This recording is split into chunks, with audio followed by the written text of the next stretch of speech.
Well, good afternoon, ladies and gentlemen. Sorry for the delay in starting. We were just trying to track down one of our presenters that's on the agenda, but I would like to call the meeting to order, and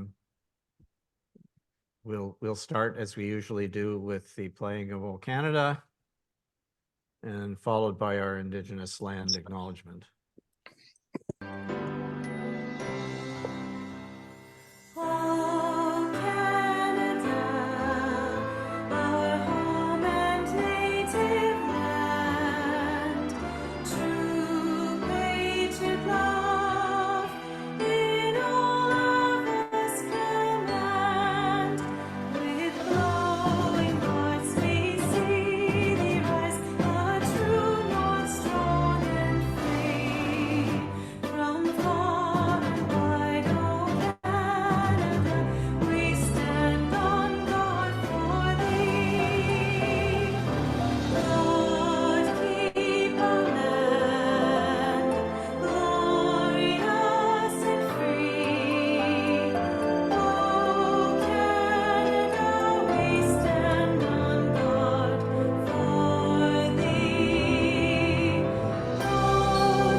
The municipality of Whitestone recognizes all of Canada resides on traditional, unceded, and/or treaty lands of the Indigenous people of Turtle Island.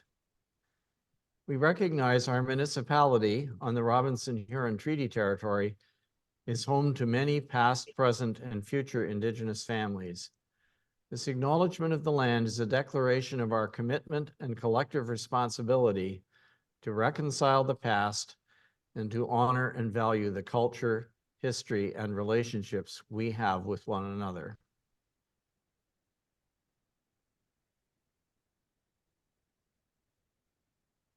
Okay, just to let everybody know, I'll introduce the councillors who are here in the room. We have with us today Councillor Brian Woods, Councillor Janice Bray, Councillor Scott Nash, and myself, Mayor George Comrie. Councillor Joe Lamb is joining us today via Zoom. And we have also in the room our CAO clerk, Michelle Hendry, our planning assistant, Paula Macri, and our fire chief, Bob Whitman. And we will have some guests joining us to present various or speak to various items. I'll introduce them as they come up on the agenda. So if I could start, please, with a disclosure of any pecuniary interest that any councillors have in today's proceedings. Okay, let the record show that none was declared.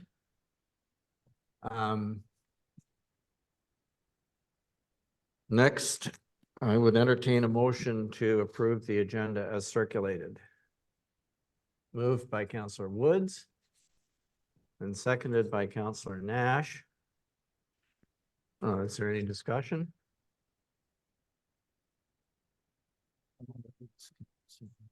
If I might, Mr. Mayor, just go ahead, Councillor. Just one thing. And it might already be covered off, but on one of the delegations we have, sorry about that, the second delegation, Jim Davies, I just wanted to see if maybe under business matters, maybe if we might want to discuss the presentation afterwards. So I don't know if we have to do it then or if we can do it after the presentation. Well, there is an opportunity for council to, if council wishes to take some action other than just simply to receive the presentation, which is what we normally do, but I guess we can if that's, you know, it's possible for council to provide some direction or do something else if you wish at that time. Yes. If that's already there, then no problems. Thank you. Appreciate it. Okay, if there are no further questions about the agenda, then I'll ask our clerk to call the roll, please. Thank you, Vote. Thank you, Councillor Bray. Yes. Councillor Lamb, Yes. Councillor Nash, Yes.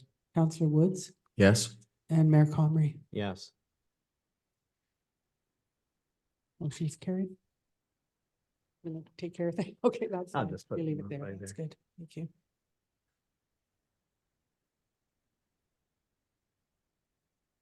Okay, thank you. Next on our agenda is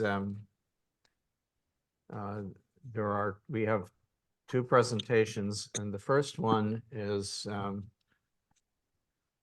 in regard, the presenter is Gary Merritt, and he is on Zoom. It's in regards to a group application to purchase and close shore road allowances on Mawashkesh.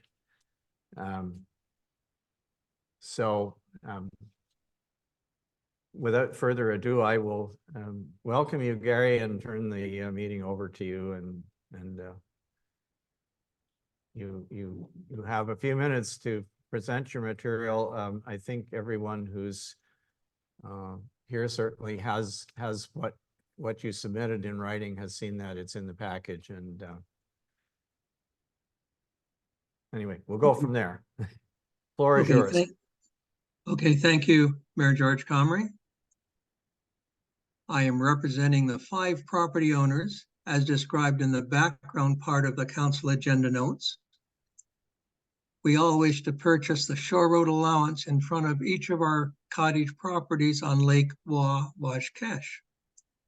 My goal is to show the council that they will not be selling fish habitat with these shore road allowances. This is because the shoreline being sold are granite rock near the fish habitats in each case.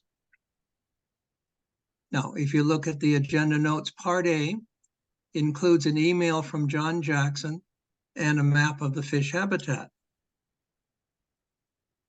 Mr. Jackson said that the map was never, and I quote, ground tested, unquote, and is, I quote, not so precise that it can be seen is said to be exact, unquote. On the fish habitat map, block 10, please notice the hooks where the ends of the fish habitat meet lot 5 and also meet lot 6. Also, please notice how the fish habitat just touches lot 3 on the fish habitat map. And a little information. When the plan 42M628 was registered on June 7th, 2000, Block 10 was identified as fish habitat and turned over to the Crown to protect the shoreline from development. Now, moving next to Part C, Part I. I believe it's a separate handout for myself, Gary Merritt.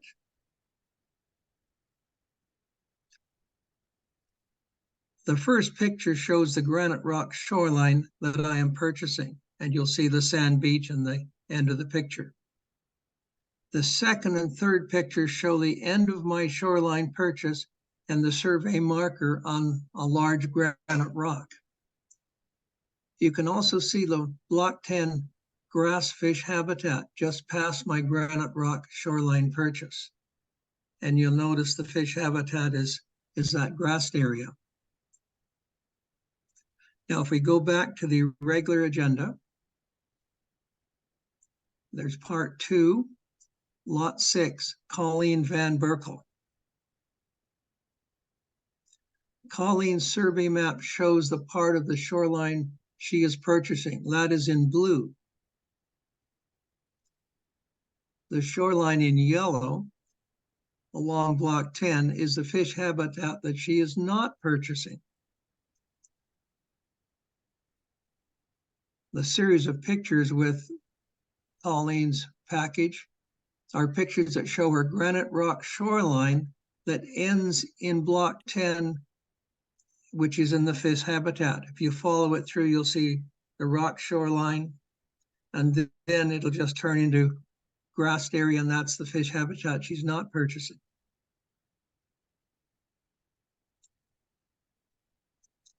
Now, if you go on into the package a little further, you'll see part 3, lot number 3, Drew Burrell.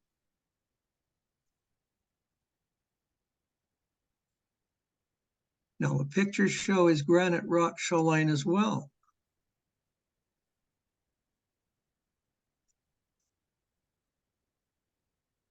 Now, pictures numbered 4 and 5, you'll notice an underwater Hydro One cable sign. Now, picture 6 is an enlargement at the end of lot 3 where the white boat bumper is. And the survey marker for the end of lot 3 is in picture 3, but it's just a little above the other, and you can't actually see it from the water.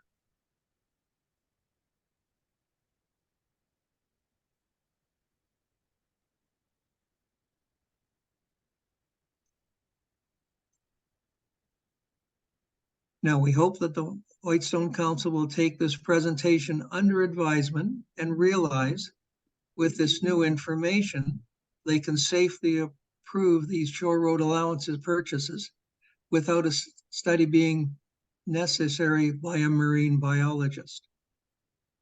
And Mayor Comrie and councilors, I want to thank you for your allowing me to do this presentation at your meeting. And if you have some questions, please feel free to ask me.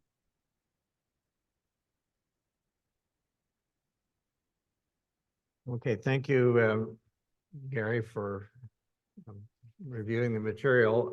I will open the floor to councilors to ask any questions that they might have regarding your presentation.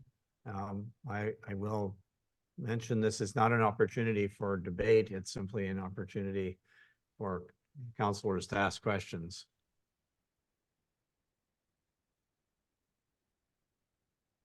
Councilor Nash? Thank you very much, Mr. Mayor. I guess a couple questions and comments. Gary, thank you very much for your presentation. That was great, and also for the added photos that we received today.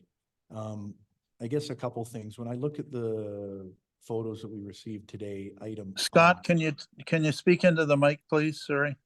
Yeah, is that any better? Yeah, it is. Thank you. Okay. When I look at the photo in item I and I see the grassy area and a lot of the little bits of Canadian shield or the granite stones, and I also see on the third photo there the OLS pin. I guess I was one of the counselors, as you know, that had mentioned about having a fish assessment. And one thing I noticed in your presentation, you'd quoted the planner, John Jackson, as saying that the area hasn't been ground tested yet. It has not been ground tested. And I think that's what I was trying to say is we should have it ground tested by a qualified biologist or ecologist to have a look at it. But one of the items in the package you'd submitted, it was on page 19 of our package. And the last paragraph of it notes that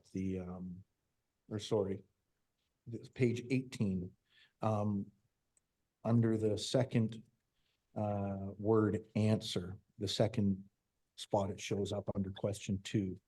It says the elevation being used for the purpose of the sale of the shore road allowance is 224.36.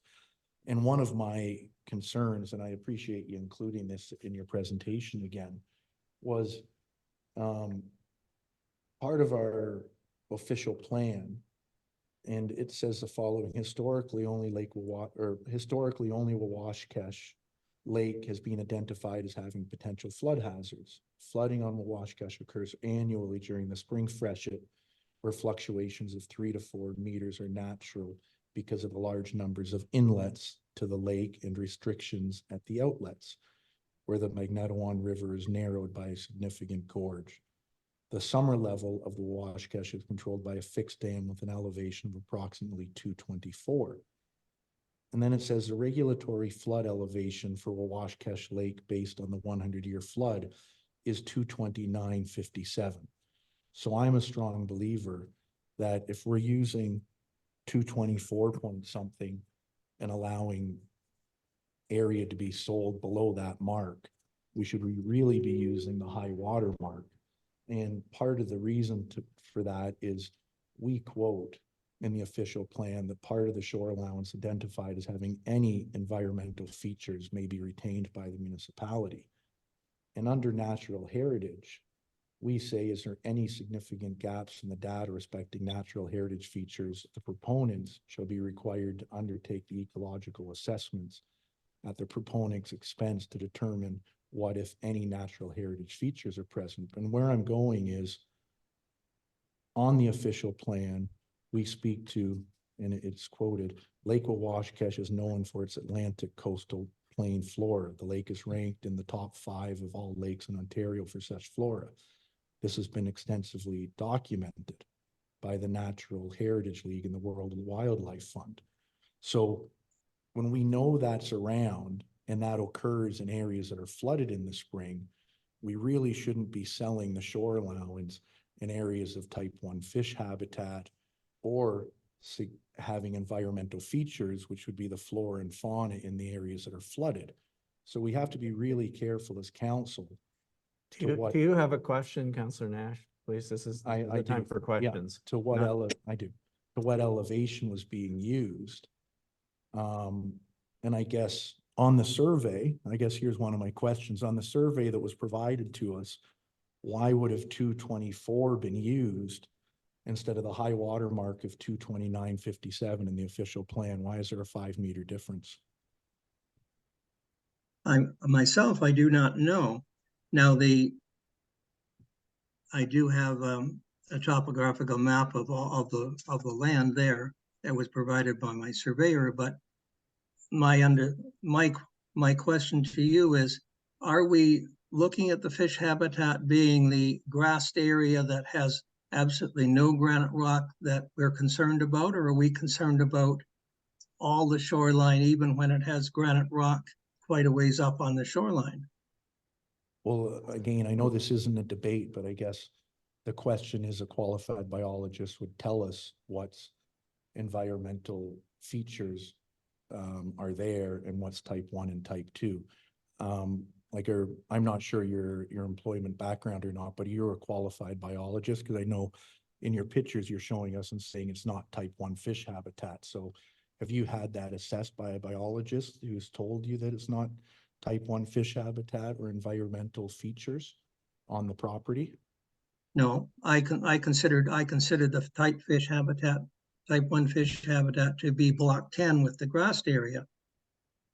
And the part that was granite rock would not be, but I'm not a marine biologist myself. Okay, thank you. And that's all we're asking for, is to have it done by a professional biologist. And then we just need to confirm the elevation that's used. Is it 229.57? Or on your report, it says 224.36. So thank you very much for your presentation. It was informative. So I noticed that Mr. Jackson is on this particular call. And John, are you perhaps you could, I mean, this fundamental question about about the elevation that is used for shore road allowances, and this is a long-standing practice, of course. Perhaps you could comment on where that came about. Certainly, Your Worship. The elevation issue is strictly a surveying protocol. The surveying protocol has been derived from the original survey instructions for Mackenzie Township 100 and some years ago, when it was ordered to lay out a shore road allowance for the municipality. And the way that was done was based on the summertime levels, so that in fact the road allowance to the outer limit would have gone to, at that time, 100 and some years ago, the known summertime level. And since the dam has been tweaked and to some degree raised a bit, that has flooded portions, in some cases, all of the original road allowance for McKenzie Township. But it's not to be confused with the theoretical 100-year storm flood elevation. They are not apples and apples. They're quite distinct black and white creatures. So a surveyor on this lake would normally identify the normal summertime level, which is essentially top of dam. So that's not an issue here. I think that in my experience, the most significant delineation of fish habitat comes from the presence of aquatic vegetation. I'm going on to sort of answer the first issue second, but it's not tremendously complicated to be able to identify those. I was confident that the areas that were being applied for were outside the aquatic vegetated areas. I think for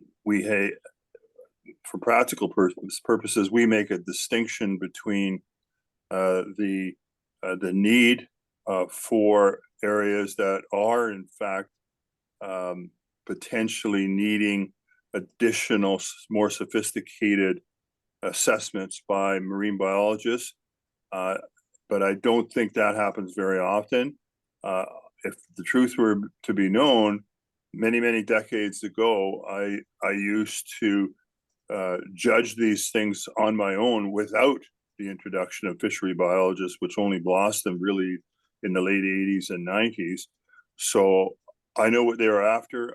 I almost helped them describe those areas, and I was never concerned that this group application created any risk to a natural heritage feature that would be considered type 1 fish habitat. So I don't have any difficulty suggesting that Mr. Merritt's presentation is probably as accurate or as precise as any biologist would be forthcoming. I hope that helps. Okay, thank you. Are there other questions from councilors about this presentation? Yeah, Mr. Mayor. Councilor Lamb. Yeah, Yes. thank you. Hopefully everyone can hear me. Thank you, Gary, for coming forward. My question's more of John Jackson, I guess, than Gary. So you're, I guess, supporting, like last month, we unanimously on council voted for this study by a marine biologist. So you're suggesting that, I think in what you're saying is that's not necessary? That's my opinion. Okay. So how would this differ, John, from, say, Ted Greenwood? As you remember on Whitestone some months ago, he had type 1 or some fish habitat on and he was splitting some lots and stuff. And we said, you should, as part of the conditions of approval, you should get a marine biologist in to make a comment. And he paid, I don't know, $2,000 or $3,000 and got the job done and came back to us and said, no, they're, we're safe or whatever. And we proceeded, or he proceeded. So how is this any different? It's a question more than anything, just so I can clarify in my mind. What we had in Mr.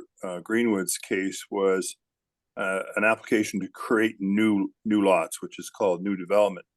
That sets a series of completely different triggers than does a shore road allowance application. In a sense, we're not creating new development. We're simply making a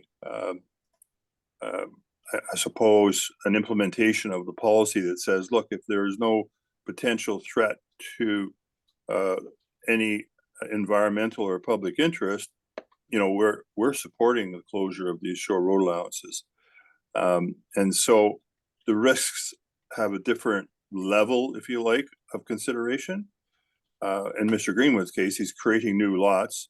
And in that case, if you recall, there was a significant discrepancy in document planning instruments. One policy instrument showed more extensive areas of habitat than the zoning bylaw, for example, and different photographs showed different conditions, perhaps because they were maybe taken at different times of the year. So I don't think those are apples and apples either.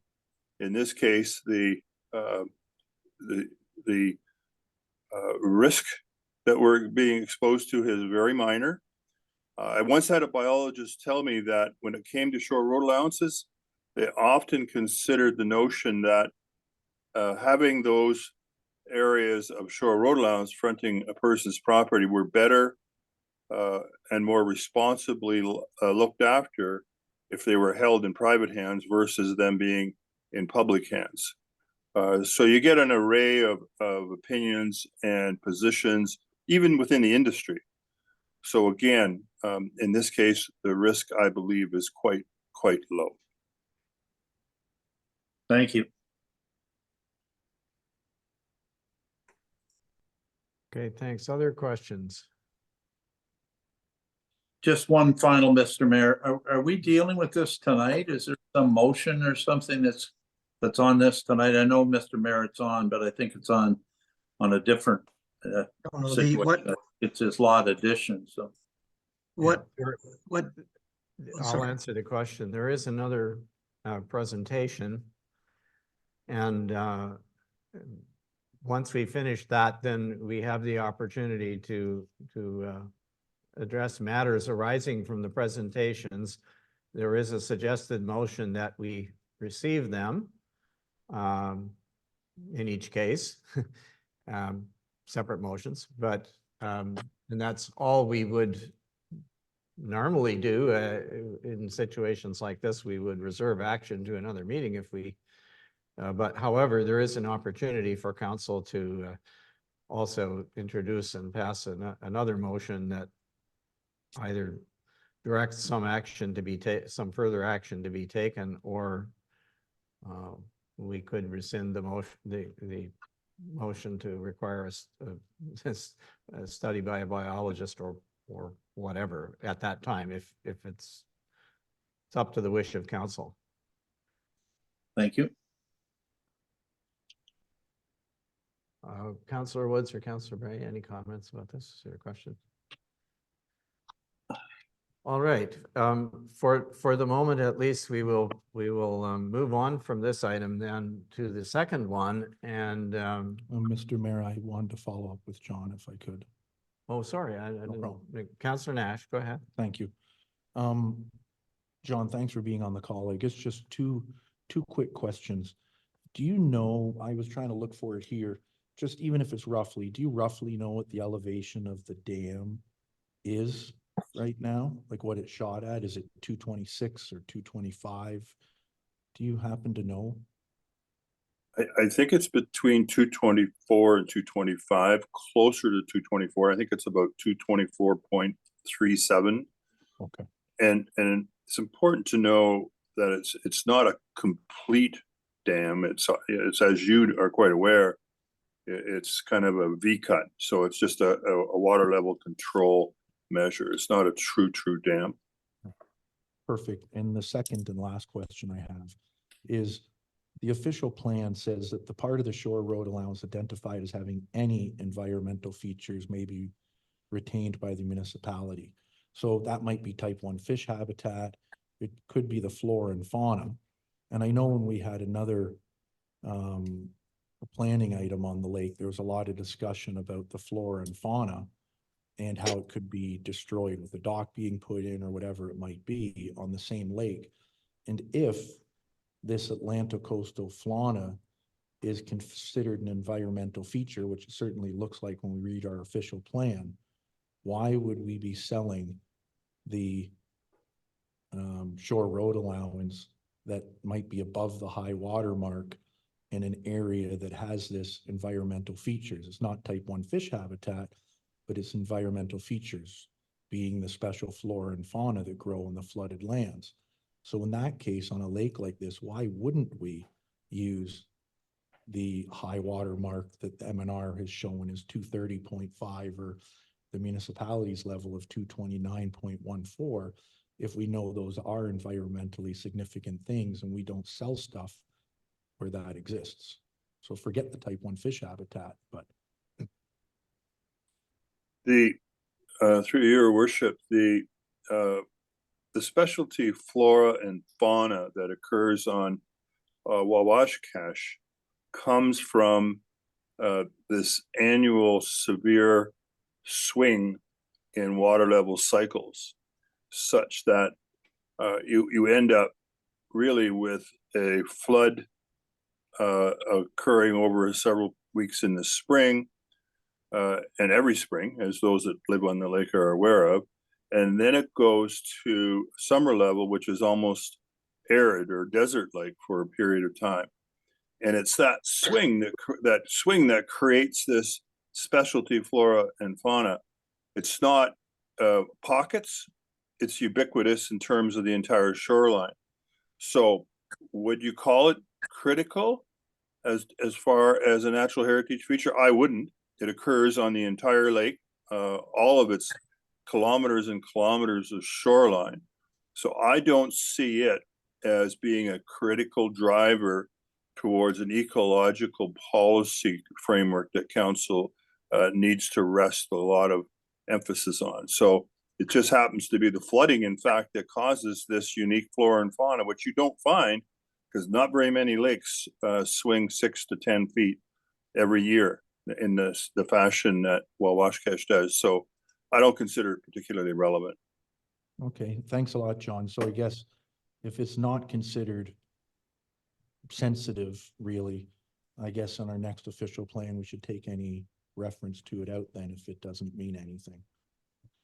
I would almost tend to recognize it, not necessarily not recognize it, because those that are in the ecological world find those unique kinds of features worth describing. And I don't have a problem with that. So I probably wouldn't eliminate it, but I wouldn't have it worded in a fashion that it would direct policy to any great extent. Perfect. Thanks, John. Appreciate it. Okay, thank you. Just for those who are interested, the particular plant that is referred to here is a plant called the Virginia Meadow Beauty.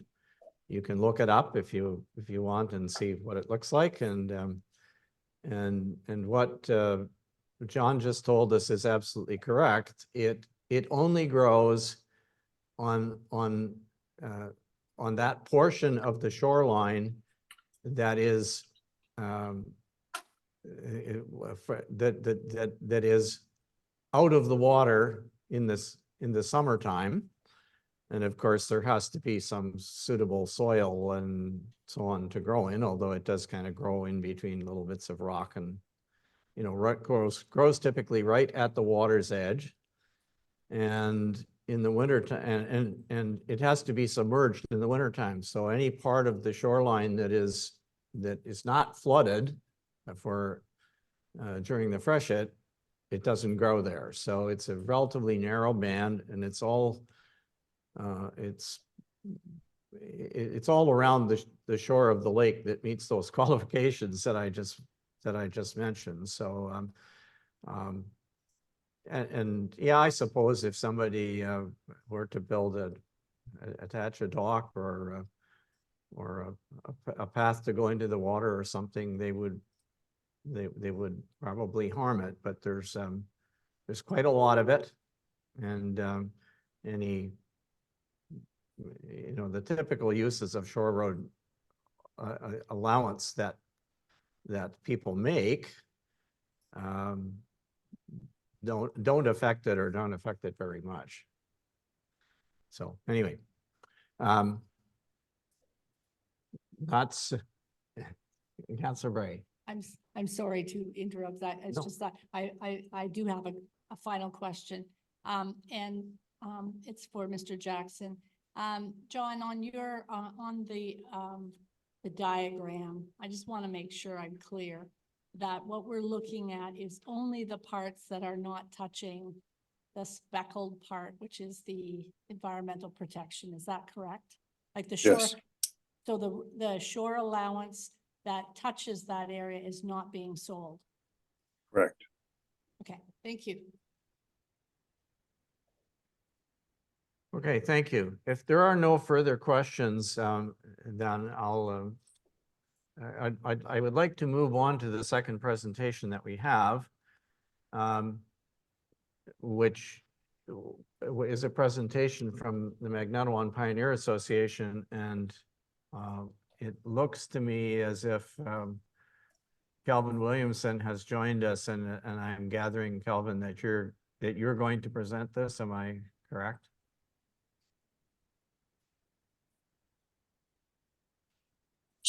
Sorry, I just had to unmute myself. Yes, trying to get to a computer that's working.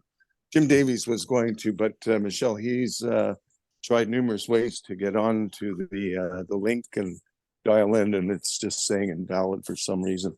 So I will do my best.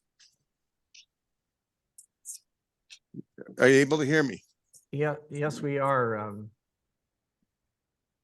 Excellent. So please go ahead. If So people need us to- Michelle, can you put the presentation up?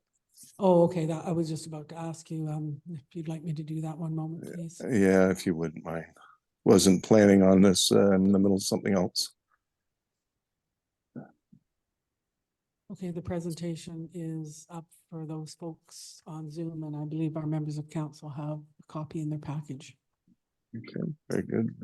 So if you just want to let me know when you want to flip to page 2, 3, 4, etc. Okay. All right, if you can open up the first page or the second one. All right, first of all, thank you, councillors, for having this delegation for us. Magnetawan Pioneer Association would like to, continue working with the council and the municipality to resolve, find a suitable solution for the Bossier shoreline parking. Currently, the MPA is reviewing option for a land lease for the cottagers boat parking along the landing shoreline. Next slide, please. There's been a number of considerations put forward in our first delegation. I won't read through all of these, but there's it's an unfriendly shoreline. We've got an older crowd that's trying to park along there. We're trying to limit the liability exposure both to the MPA and to the municipality. And we want to work with the municipality to find a solution. And basically the shore dockers are, I think, the primary issue. A number of them are needed for the elderly folks along that unfriendly shoreline. There were to have no docks along there. For some reason, the dock at the end of the bay there is still is there, but I believe there's a solution for that, and I suspect, or I believe, it will be removed come springtime or once people are into their cottages. So the MPA is considering, we're looking at the land lease. I brought this up in our board meeting to look at this possibility so that we could find a solution that's suitable to the councilors and Whitestone to be able to have a policy that's basically works for all of the landings. Obviously, Bossier being an exception, we want to try and find a a solution that would suit the Bolger area and the only access that cottagers have, pretty much everybody up there. So next slide.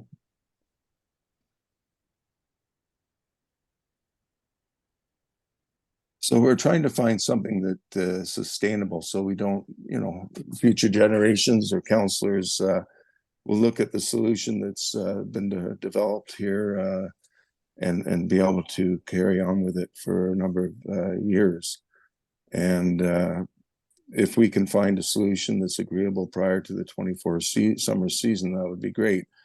A solution that includes options that, you know, look after safety, solution that minimizes liability risks, as I mentioned, a solution that considers, as I say, our grandchildren and ensuring sustainability for future generations, and a solution that provides the taxpayer independent access to their property, which is clearly water access, and keep it a safe and efficient shoreline boat parking policy.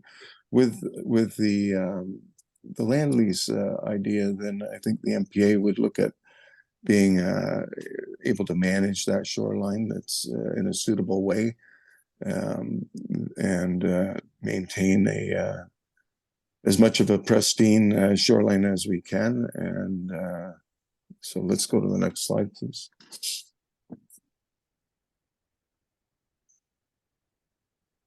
So in our board meeting that we had a couple of weeks ago, we talked, the board members talked about the various additional information that they would like to have to feel comfortable that we are proceeding down the proper path. We need to talk to our insurance to find out what increases the MPA may incur. What additional liabilities would the MPA be taking on? What will it cost to the MPA for having a land lease agreement with the township look like? How long will this land lease be granted? Other things that could be considered are in the lease agreement variables, different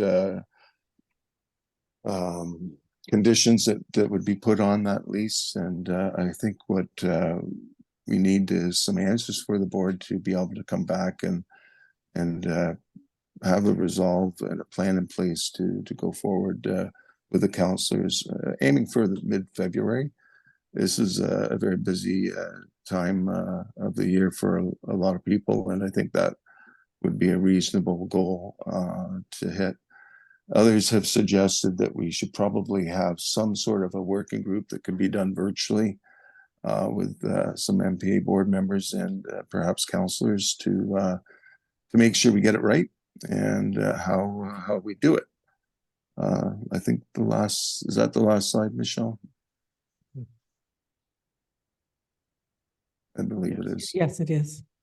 So trying to keep this to the point, we need a bit more time to get some additional information. We want to continue working with the township and find a solution that works for your taxpayers and our cottagers.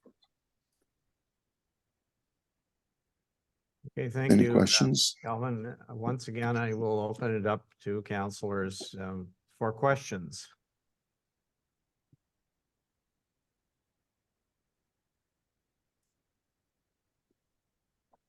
Councillor Nash. Thank you, Mr. Mayor. Hopefully everybody can hear me. Calvin, thank you for doing the presentation. I guess a few questions and a few comments on it. If I'm correct, I think this all started back in May. I know staff met with the MPA. And then I know there was a presentation back in July, a delegation. We have a delegation again now, and we're talking about another one in February. That'll almost put it to 10 months. And what we asked was, let us know what you want.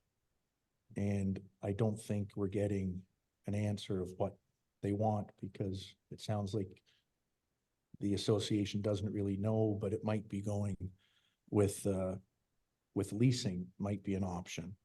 And I know, you know, in in the presentation, it says, 99.9% of the property owners in Bolger with water access lots only. I think there's, about 60 lots or so.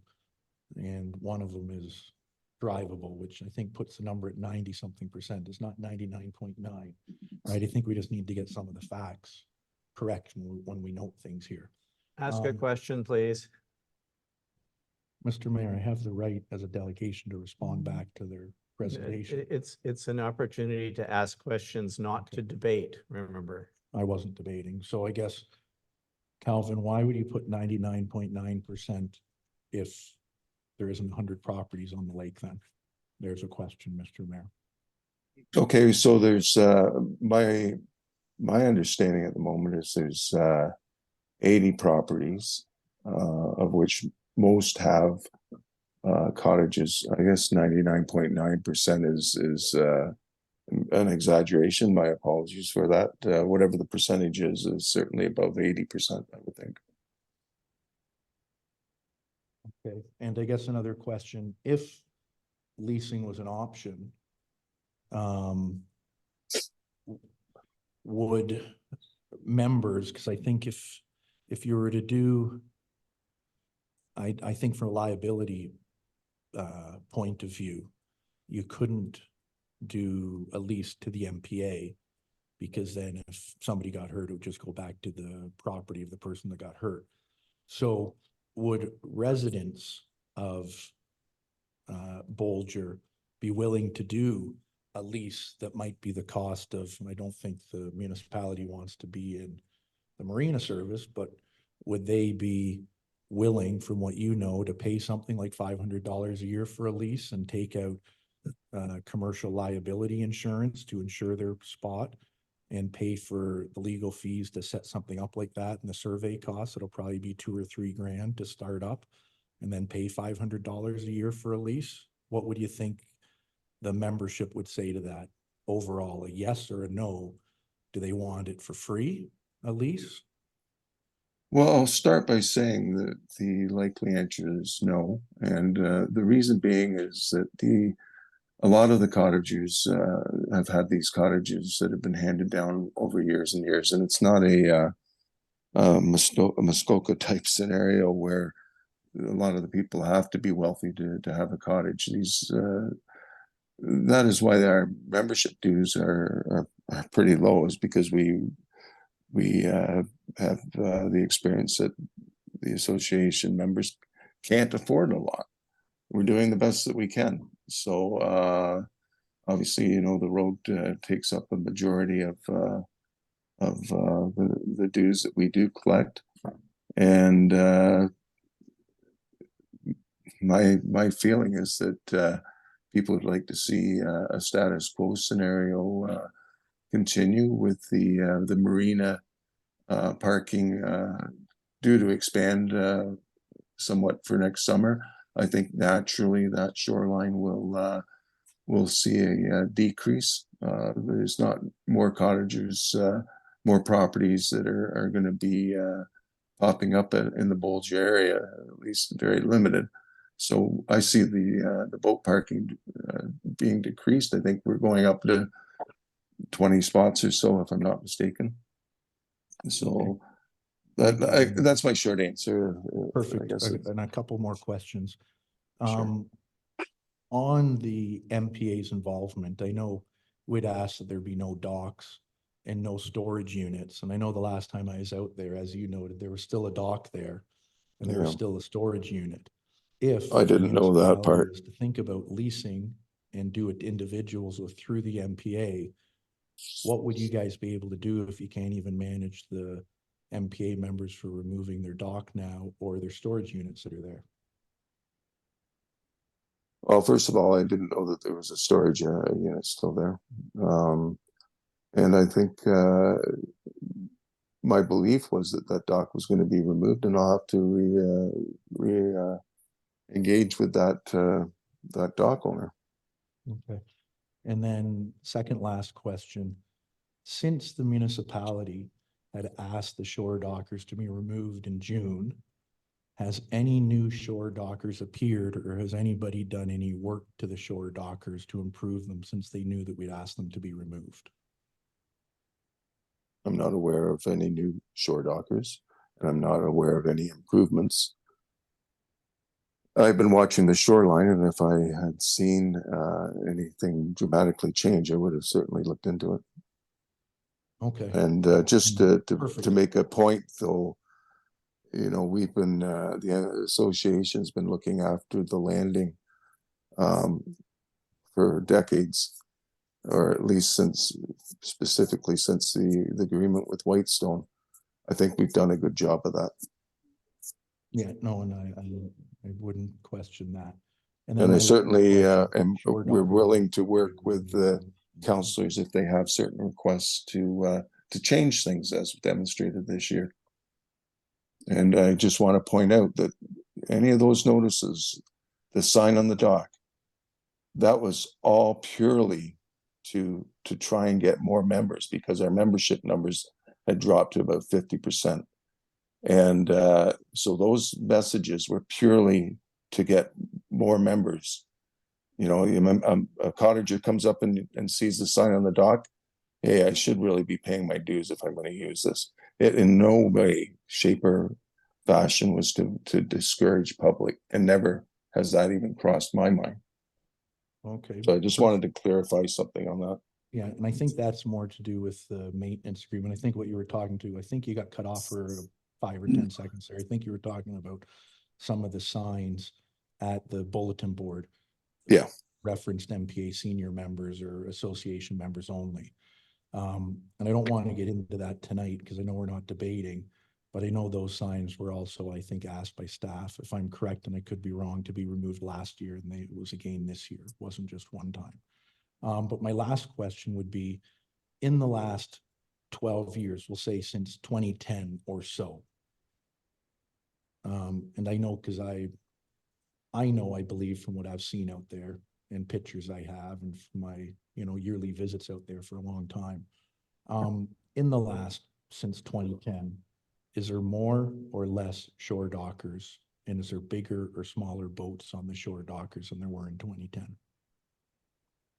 I have to say I only started coming up back up into the area in 2014, but my experience would be that there are probably more shore dockers, and probably more 16-foot type boats,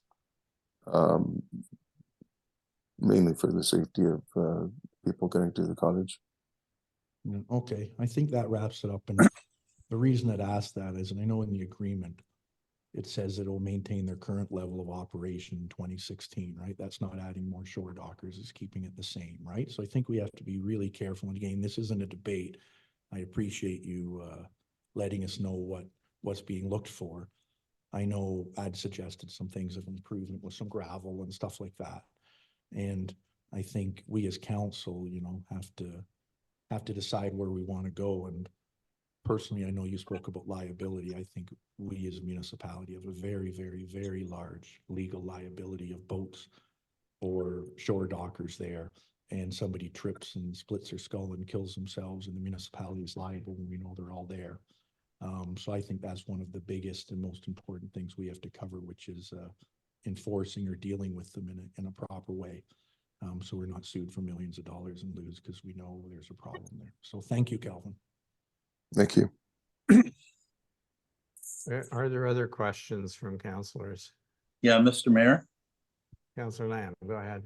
Yeah, thank you. Thank you, Calvin, for coming. I thought you were way out of the country somewhere. Are you, is it late at night where you are? The internet works everywhere, Mr. Lamb, Councillor Lamb. Yeah, there you go. So anyway, I'll talk a lot more on this when we come out of this, where I think we can talk about the action that council wants to take. But it will take us back a little bit.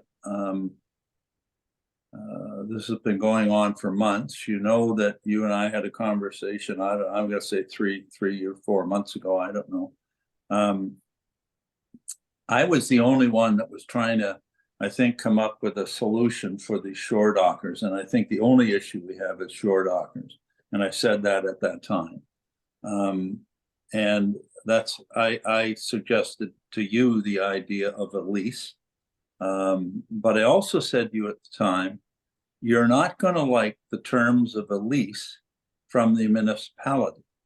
You're going to have to hold your nose as ratepayers out there, and you know, because we're going to want, you know, we can get rid of it in 60 days notice. You have to give us liability insurance. Everyone putting the shore docker in will have to have a $2 million insurance.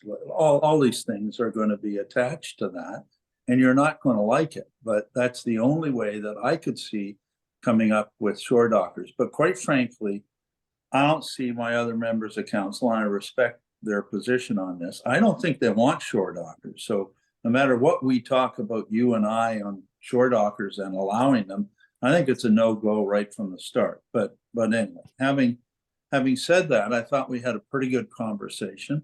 I reported that to people, and then I heard about your meeting, which I don't think is surprising. And I heard that what was coming out of your meeting was, you know, this idea, well, let's start a task force or a working group, and we want to work with you and all this kind of stuff. But I thought that what came out of your meeting was, let's stall. Is that true? What came out of your meeting was, let's stall? Not that I'm aware of. That's not the intent here. The only stalling that would be. Be careful. Be careful. No, I don't need to be careful. I know I'm being very honest with you, and I will always be honest with you. The only stalling would be that it's a difficult time of the year right now, and we need some time to get some answers. Well, I would put to you, sir, that you could have called your insurance company 2 or 3 months ago when I put this to you. But having said that, I also heard out of your meeting that you called council their request, in quotation mark, silly requests. Is that true or not? I don't recall that. Pardon me? I don't recall that. Okay. Anyway, that was very disappointing to me when I heard that, because I thought I was working in good faith to try and get a proper solution out there. You know, personally, you can feel how I would feel having given that suggestion. So those are my only questions of you.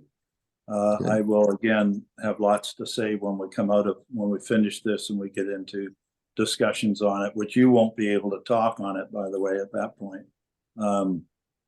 So is there anything else that you want to say?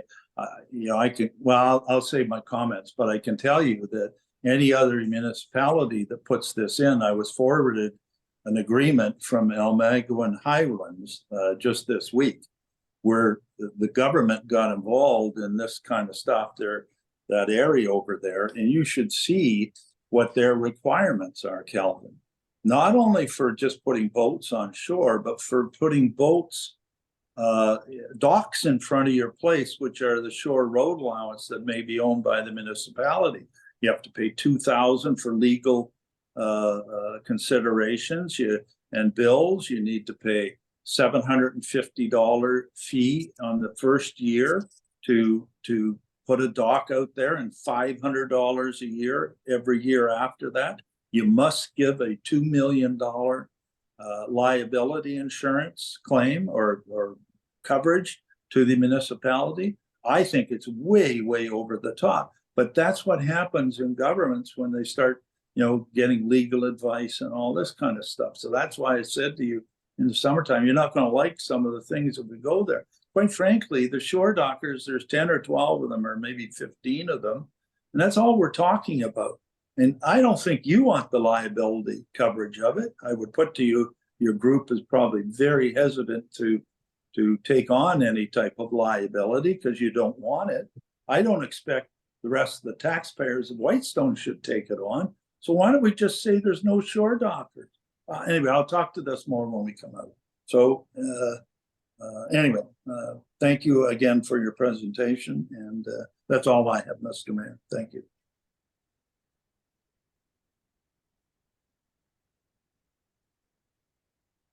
Any other questions from?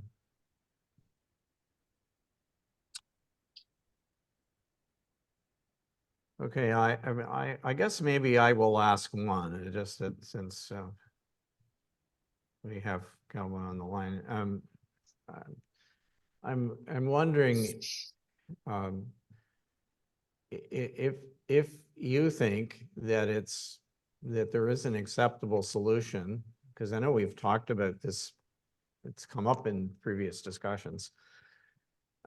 If there were some improvements made to the landing area and the area that's immediately adjacent to it on the other side from Mr. Roberts' property, if that were done, do you believe it would be possible to simply get rid of the shore dockers and have people who need a place to park their boats, if there were a safe place on the shoreline there, but confined to the area that's close to the landing itself, would that solve the problem? Is that a solution worth considering? There's already a lot of. As opposed to there's- leasing. Do you have any comment on any thoughts on that, either yourself or how you perceive the Magnetawan Pioneers Association would view that? And keep in mind, I'm talking about eliminating the need for people to create their own separate shore I think dockers, if you like, on various parts of the shore road allowance, that are some of which are fairly remote from the landing. Any comment? Well, my comment is that as soon as you move away from that area, which is already pretty high utilization, that's when the shoreline gets pretty rugged. So that's what's making this get rid of the shore docker option here is so difficult. And I only am speaking, based on the cottagers and their feelings and their opinions, and trying to represent them. I think there is a safety issue taking the shore dockers away. Probably a higher risk than getting rid of them. But that's just my opinion. I don't know. I understand what you're saying, but there's already a lot of boats packed into that area because it is kind of a sandy bottom. It's a lot of brush and stuff to get to your boat. But there's not enough space to solve the problem, I don't believe. Mr. Okay. Mayor? Thanks. Oh, sorry. Answer. If there's nothing else, then I guess we'll, Mr. Mayor? oh, sorry, go ahead. Yeah, I'm sorry. Calvin, yeah, just not on that. Like on every other lake, Calvin, like people have to recognize, like Whitestone Lake and Wawashkesh and others that have land, water access properties, they use the marinage. On Whitestone, if they have a water access property, they rent a slip at the marina. In Wawashkesh, they rent a slip or whatever at Bennett's, on other lakes, and they go to their cottage back and forth. Most of those cost $1,000 or $1,100 is what my understanding is. What's happened out there in the last couple of years is you now have a marina service, if you will, under Mr. Roberts. So the people with big boats and shore dockers and liability and all that kind of stuff can simply pay $500, I think it was last year, to put their boats out there. So you're no different. And what council is trying to achieve is consistency throughout all our municipality on all our landings. And all we really have is the shore docker issue out there, which is 10 or 12 or 15. And we have maybe a small trailer situation up in our parking lot in Wawashkesh. And other than that, we don't have any problems throughout the municipality. And so, you know, those are just my comments. There's other issues. If I've got a 16-foot steel boat with a 45 horsepower motor, and I think I should have the right to have a rail system that I can pull it up on shore, and that the rest of somehow our municipality should, all the ratepayers should take liability for that when you're afraid to take it as an association, makes no sense to me. Like, just move, use what is out there. And I know they don't like it and don't want to pay $500 for that service, but like, there's a simple solution here. And anyway, I'll finish with my comments. Thank you.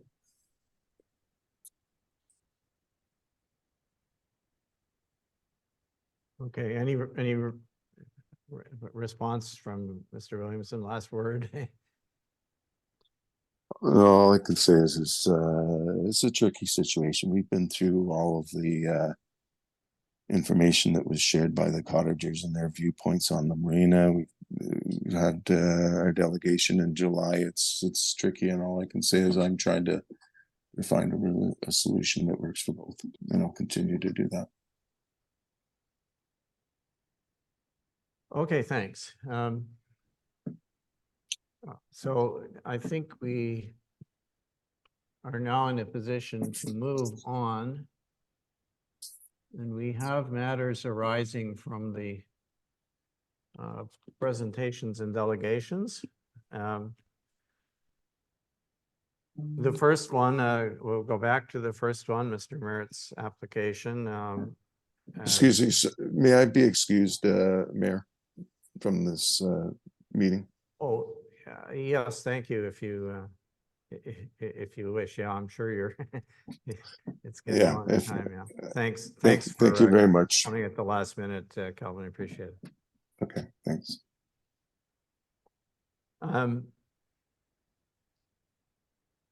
So going back to Mr. Merritt's application, I have a suggested motion, and I think we should probably break this into two parts. The first one is simply that the Council of the Municipality of Whitestone receives for information the presentation from Gary Merritt regarding one, the submission of a group application with Burrell, Rice, and Pottinger to purchase and close a shore road allowance, and two, a standalone submitted application for the purchase to purchase and close a shore road allowance for Van Berkel, and the requirement for a fish habitat assessment by a qualified biologist. Can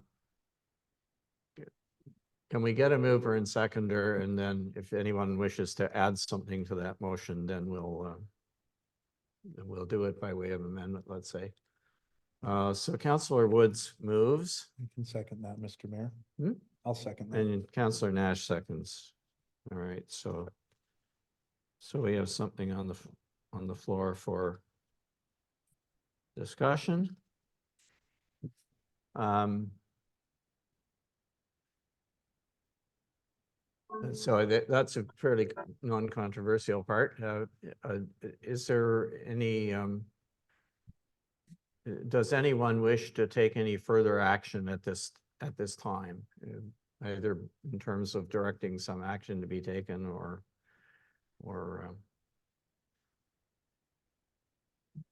you know, some further, something further that would be brought back to another meeting, or what? We don't have to. I just remind everybody, normally speaking, when we have presentations and delegations, we listen to them, we get information, and then we don't necessarily decide in the same meeting what we're going to do about it. We could defer it, although I guess the question is, what would have changed between, if we do that, what would have changed between now and then, unless there's some additional information that you want to get? Or I have a comment, if I might, Mr. Mayor. go ahead, please. Perfect, thank you. I think for this, you know, our Can you speak shoreline- right into the Yeah, mic, please, sorry. Councillor Nash? I want to make I sure. always try and talk loud, but I don't think I ever do, sorry. I think our shorelines, you know, as council, we have an obligation to protect and preserve them. And, you know, I look at Lake Wawashkesh, that's had the dam installed and increased the level. You know, we hear when there's development applications about how special this floral Atlantic coastal plain floral and fauna is. And we hear about how we have to use the flood elevation for a septic tank because that's the high water mark.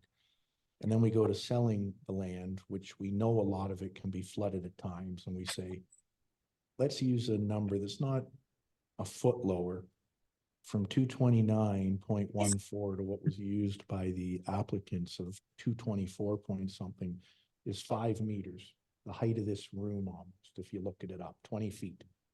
And saying we're gonna sell all that land on an angle on the shore that we know is underwater.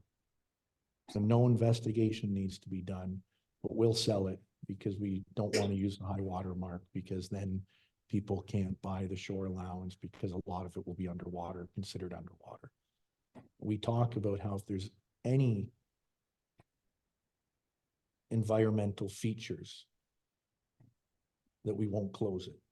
And we know there's the floral and fauna. And we look at these things and say, well, maybe we should get a fish assessment, maybe we shouldn't. You know, it's on some of the maps, on some of the applications, we're literally going right next to the area on the map. It's not 500 feet away. And these were done, there's never been ground proofed. The applicant said that. We're using photos from 1993 from a helicopter. Nobody's gone out and looked at it. Maybe the type 1 fish habitat, or maybe the rattlesnake nest is 50 feet closer than an air photo shows. Maybe it's 50 feet less. I have no problem as a counselor closing shore allowance. All we say is, please go out and get a report so we can make sure we're not selling what we shouldn't. And as long as the area is clear, then go for it, and we're more than happy to sell it to you. And it shouldn't be that big of a deal if 4 people are doing it to share a biologist report on that area that's above the high water, or sorry, below the high water mark, both in the water and under the water, that we might be selling, so we know what we're selling, and we don't sell where we shouldn't. We should do it on every single lake, but something like Lake Washkesh, where we hear so much on every development is too much, and the lake's at a critical turning point, and this and that.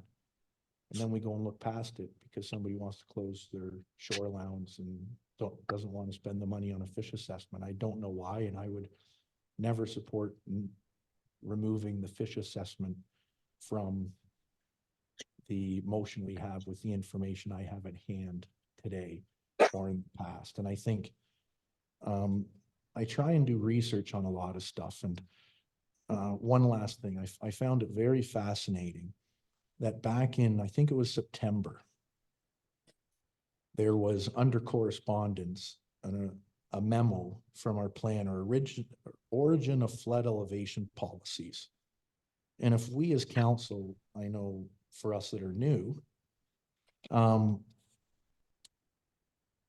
the Lake Wawashkesh Association that had made an email to us when we were doing our last official plan. And they said, we are happy with the proposed 100-year flood elevation of 228.3. We are very concerned that this elevation be changed to 230.5 by the MNR. And in this same memo, it talks about how Lake Wawashkesh is known for the coastal fauna. We obviously followed up with the MNR. And I'm going to read something which I found very fascinating, not for this, but for anything on Lake Wawashkesh, but it relates to this file. In March 2022, the attached report, this is from the MNR, Magnetawan River Basin Regulatory Flood Levels, was completed on behalf of the MNR. The report includes a new regulated flood elevation for Lake Wawashkesh Lake of 230.57. The MNR considers this elevation to be the most current and reliable flood elevation available. Accordingly, it is our recommendation that the regular floodplain elevation of 230.57 for Lake Wawashkesh be implemented in our official plan. Even though the MNR said that, we still went back and tried to negotiate with the Lake Wawashkesh Association and didn't listen to the MNR of 230.57. We kind of met in the middle, not at the 228 that they wanted, but 229. And I found that very fascinating, that all along we have all this information that tells us what the flood elevation is. We see all these files come and go when people are arguing about what our flood elevation levels are and our high water marks, and MNR's told us. We as a municipality just don't want to listen to it because it would affect some people on Lake Wawashkesh with having the water level noted too high. And here we are again doing the same thing, in my eyes. Sorry for the information there, but I find it very fascinating. Okay, thank you. Are there other comments from Yeah, Mr. Mayor. Councillor Lamb? Yeah, I disrespect, or I respectfully, it's not disrespect. I respectfully disagree with Councillor Nash. I take my read, I'm not a biologist, and all the numbers I've heard over the years. I do take a lot of credence in what our planner says. He says we don't have a problem at none of the checked off areas that's being sold. We've done this many times in the past on Wawashkesh, and I'm sure on other lakes. And but I know that if I make a motion to take away that condition, that is probably not going to be agreed to by the mover, Councillor Nash, and I respect that. So I suggest that we call the question on receiving it for information, and afterwards, directly afterwards, I'll be introducing a motion to delete the that requirement, and to see if I can get a seconder and a vote on that. Thank you very much. Okay, thank you. That's that's fine from a procedural point of view. I'm happy with that. You wish, Councillor Bray. Oh, sorry, I thought you were your hand up. Councillor Woods, did you have a comment? I'll just make a quick comment then.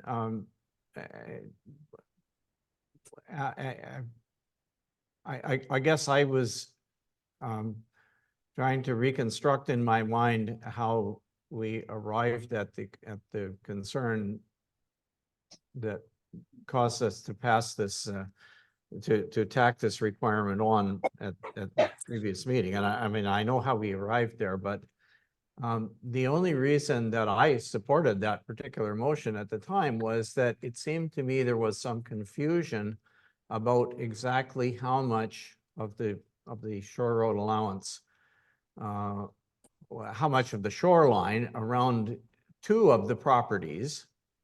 And the properties in question are Mr. Merritt's property, and it's specifically, it is the north side of Mr. Merritt's property, and the Van Berkel's property, which is immediately to the east of that property and also has the shoreline facing north. And if you recall that discussion, we were talking about that passage of open water that some people refer to as Sneak Channel, which is a very shallow water. It does have some vegetation growing in it, which I guess could lead you to think that it's fish habitat, although it's, in my estimation, it's not probably prime fish habitat. But in any case, it's probably unsuitable for any use that one might make of a shore road allowance normally. Like, you wouldn't want to put a dock there, and I'm not even convinced that we want to sell it. But there seemed to be some confusion about where the boundaries would be of what we would sell and not sell. And that's, I think, what led us to think, well, we need something done. And I guess in my mind, what I thought was going to happen was that we were going to get it surveyed. And it turned out we're already farther in the process than that. And we do have surveys. And so the survey drawings that exist would enable, in the normal process that we follow to sell a shore road allowance, would enable us to determine where the boundaries of the part that is being stopped up and and sold would actually be. So frankly, I do consider the condition to bring in a biologist in this particular case to be superfluous. I would also point out to you that normally speaking in the process, the time when this would happen would be when the application originally came to us, which was back over a year ago, I guess.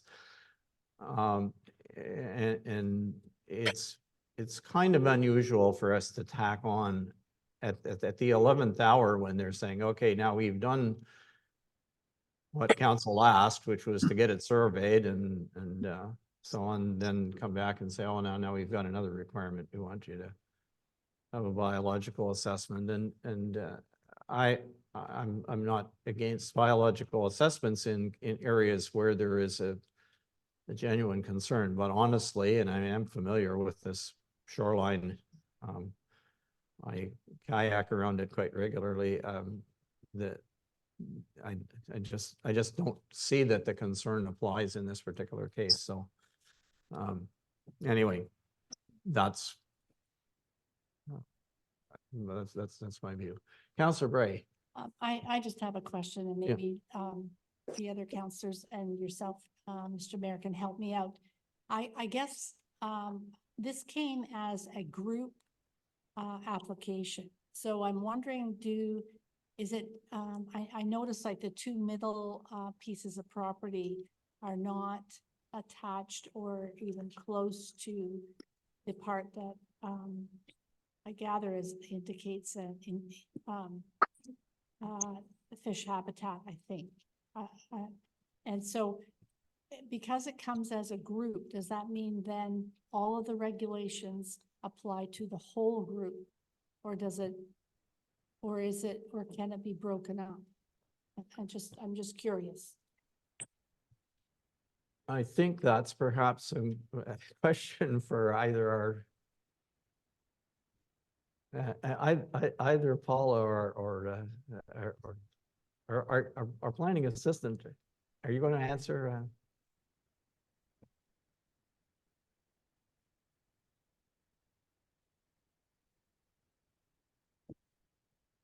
She's just turning her microphone on. Sorry, folks.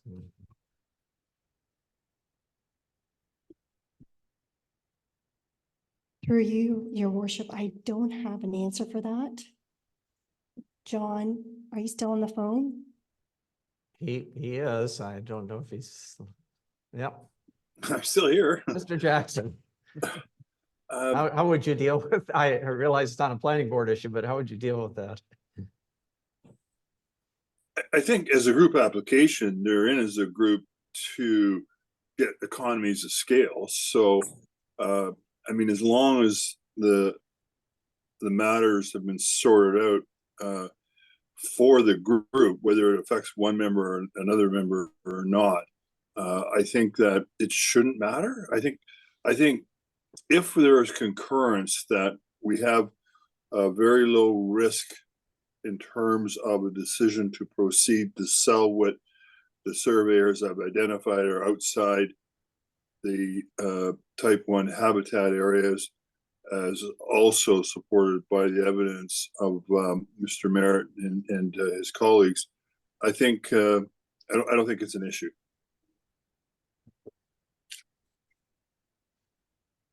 Well, sorry, I guess the question was,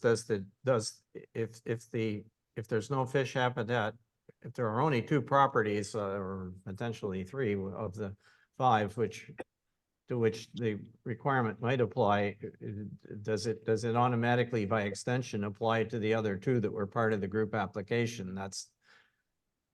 Well, I think if something holds it up, it's held up for the whole group, which is somewhat obvious, but I'm getting a sense that the general position of the council is likely to say, let's just proceed. But if you feel that you need to go and do any additional assessments, it's going to hold it up for the whole group.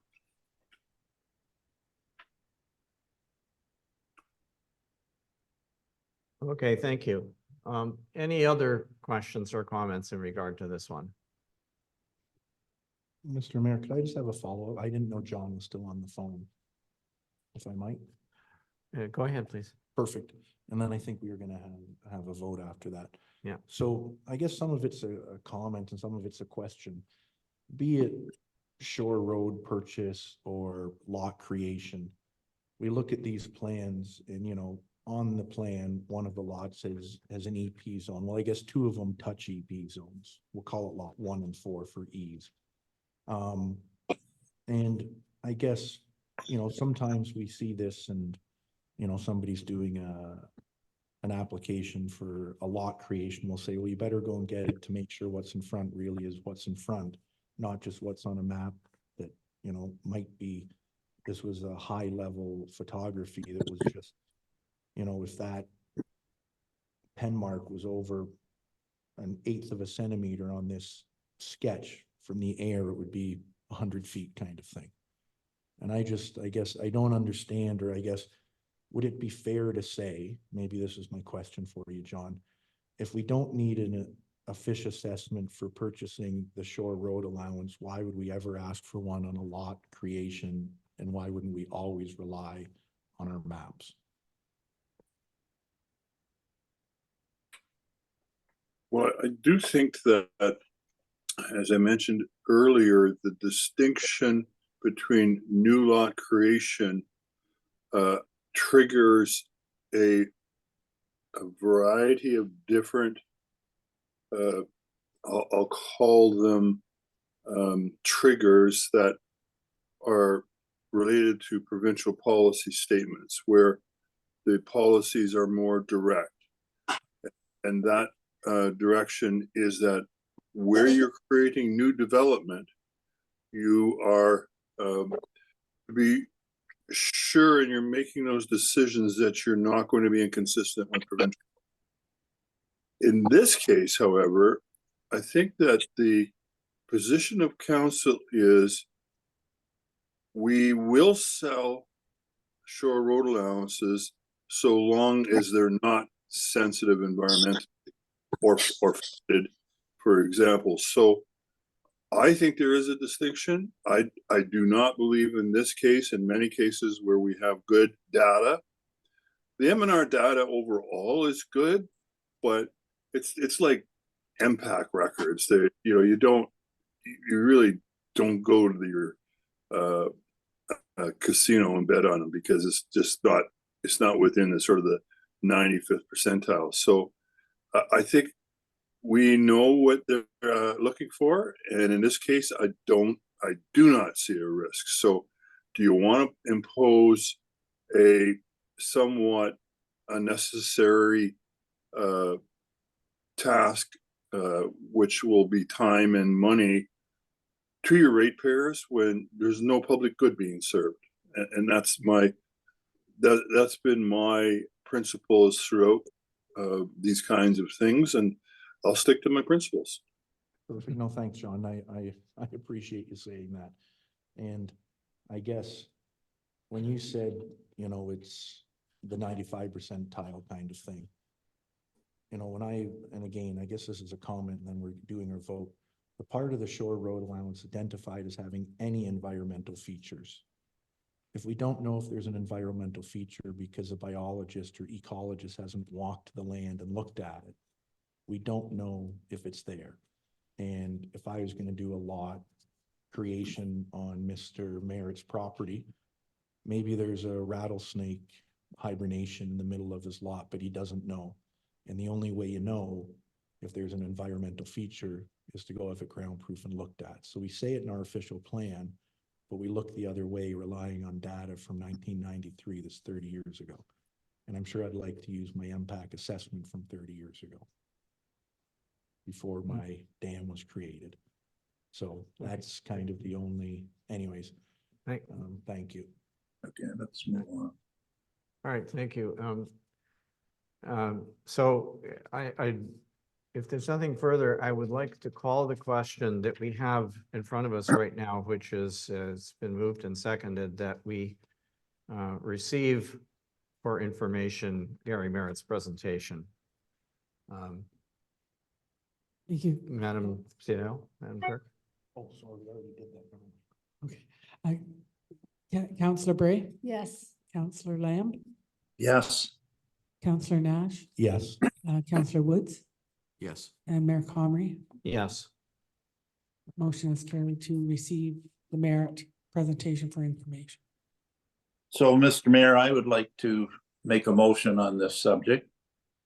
Go ahead, That- please.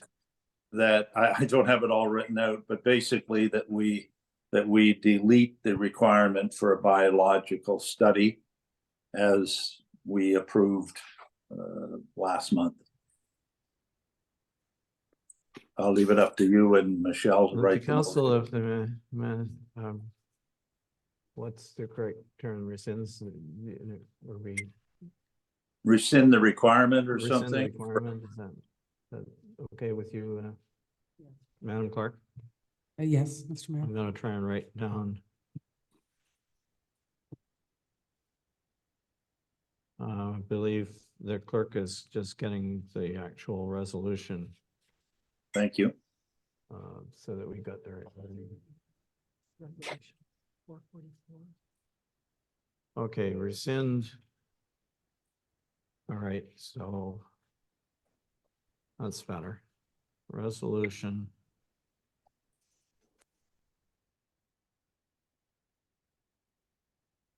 And it's 2023-445, right?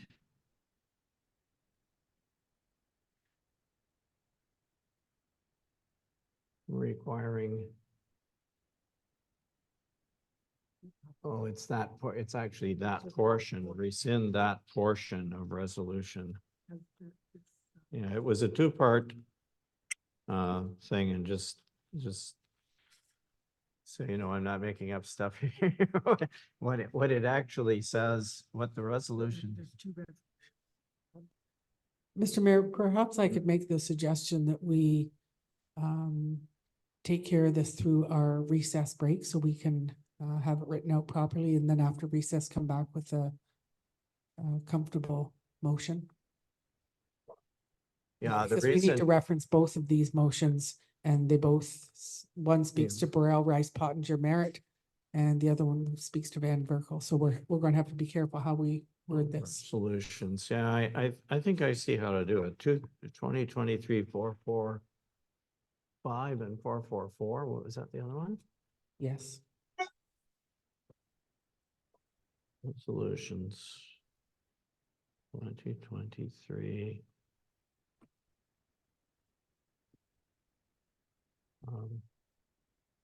What do you think? Do you want to bring it back later? I think Would we you should. better- I'd be more Okay, comfortable there are, writing it out, rereading it, and make sure we get it right. all right, okay, so are you agreeable to put that on hold, Councillor Lamb, and we can bring it back later? Sure, that's fine. Yeah, Tonight, it'll come Yeah. back before we Yeah. finish here, okay.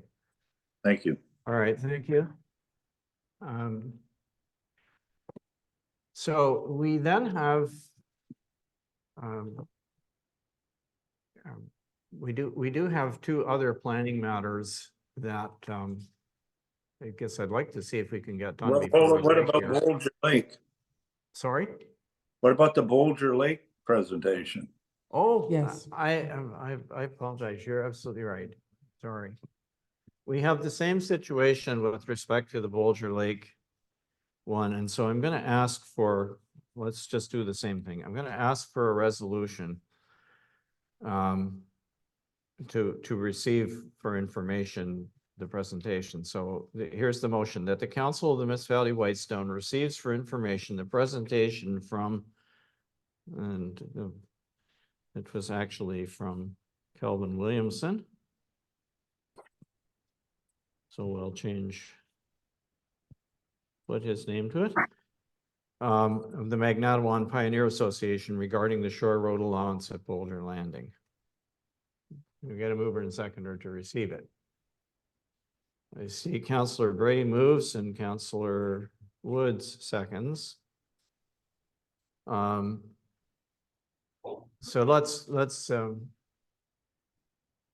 let's call a question on that one, if you don't mind. Thank you. Counselor Bray, Yes, Counselor Well, Yang. okay, and then we're still going to discuss it afterwards, right? That's correct. Okay, yes. Where was I? Counselor Nash, Yes. Counselor Woods, Yes. and Mayor Comrie. Yes. That motion is carried. All right, so we've done that one. Now then, there is an opportunity for us to discuss what, if anything, we would like to do about this. Further about this presentation, about this particular matter. Mr. Mayor, if I might. I guess, similar to the last one, I guess if possible, I'd like to introduce a motion in regards to Bolger Lake, and then I'm sure it will surround a lot of the discussion we're gonna have, so would it be possible to hand that out to everybody?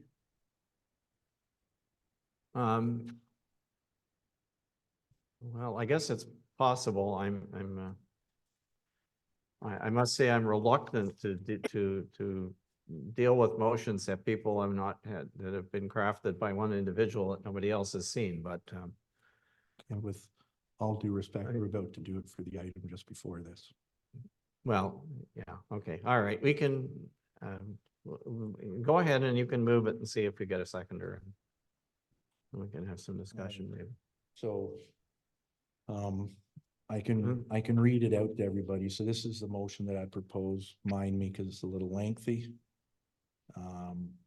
Whereas the municipality of Whitestone has passed resolution 2023-280 on June 6, 2023, related to private docks, rail systems, winches, trailers, and storage containers at Bolger launch, or at boat launches and lake access points within the municipality that are municipally owned or in which the municipality has a land use permit with the Ministry of Natural Resources and Forestry.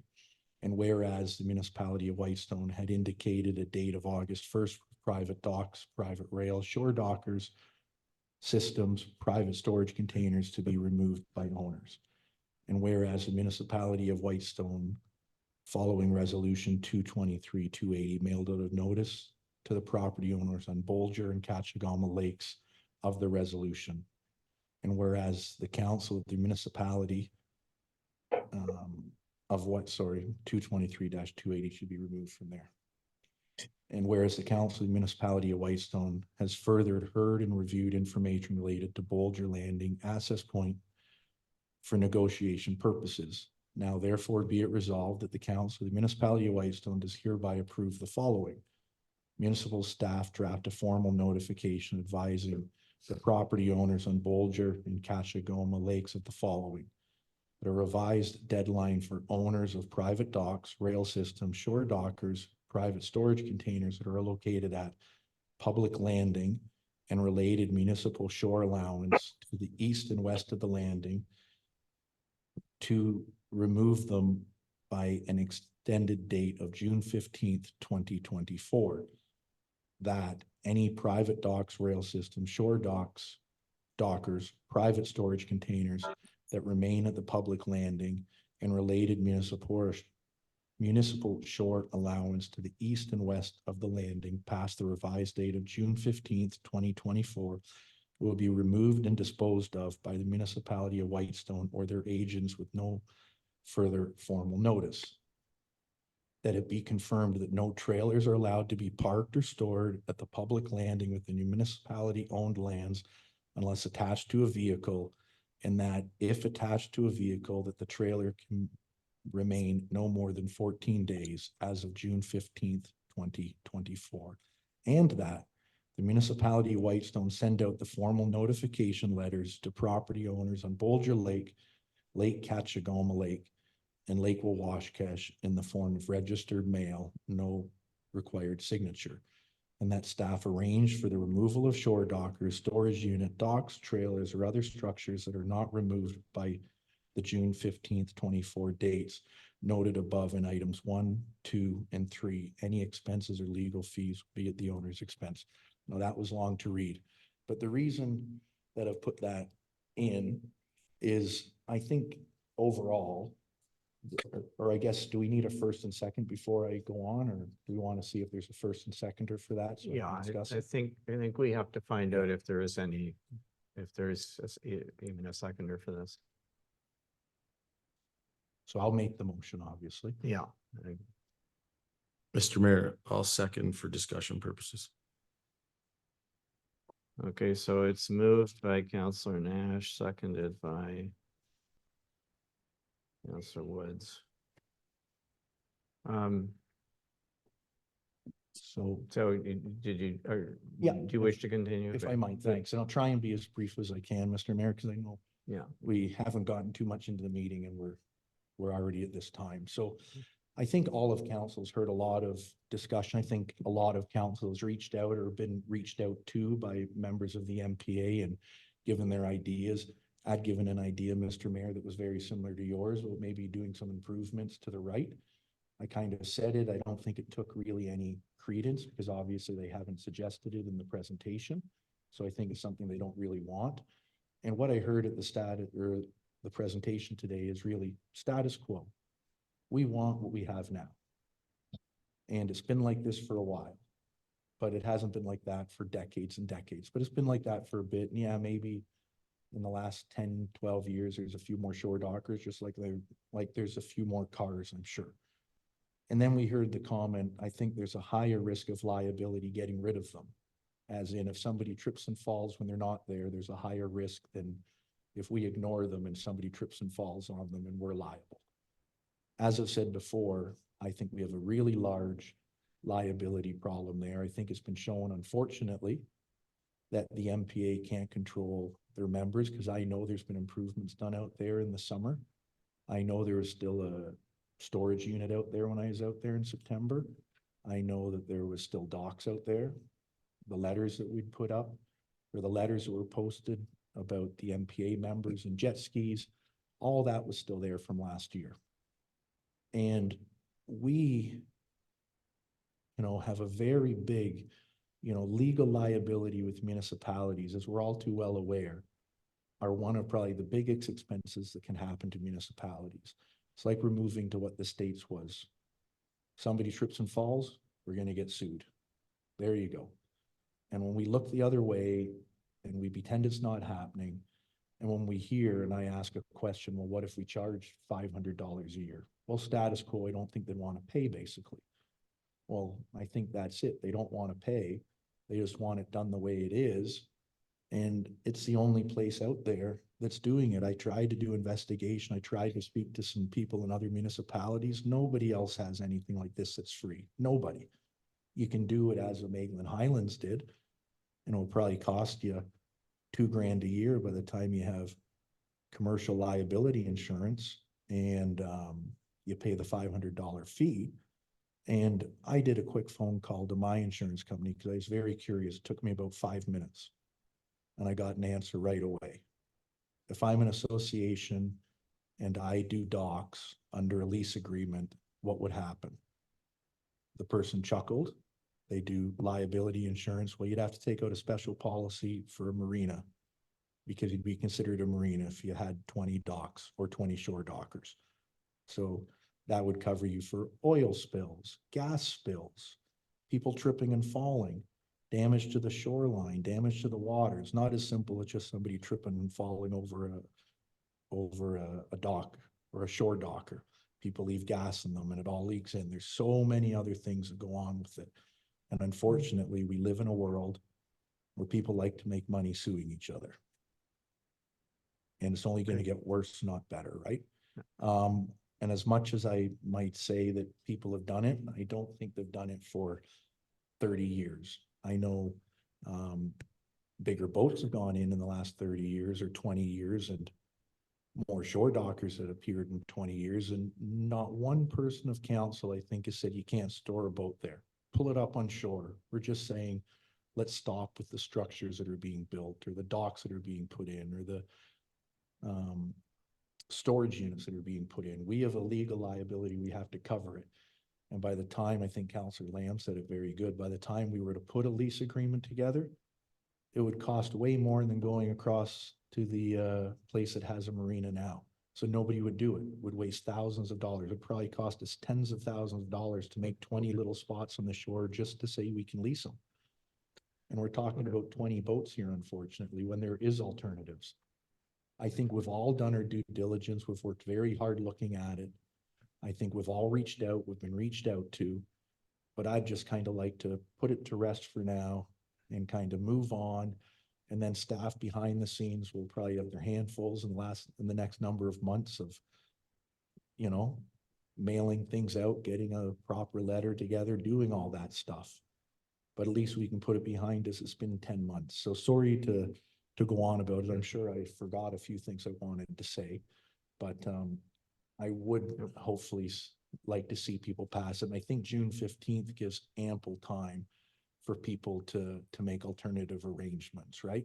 It's a lot of time, but I don't think we can have this drag on and on. And I think we take up a lot of council time by having things come back to council a lot. It would be nice to put something like this behind us so we can move on. So thank you for everybody being patient, listening to me. Okay, thank you. Do you wish to speak as a seconder, Councillor Woods? You don't have to if you don't want to. but- I'd like to say one thing on record now. It's on open public record is, you know, I get that Bolger is a real hard place to get to. Me personally, I'd love it if I had a place out there because that's my ideal. That's why I moved up here and left the city. I wanted to have less people around and have a spot that was a little bit more out of the way. But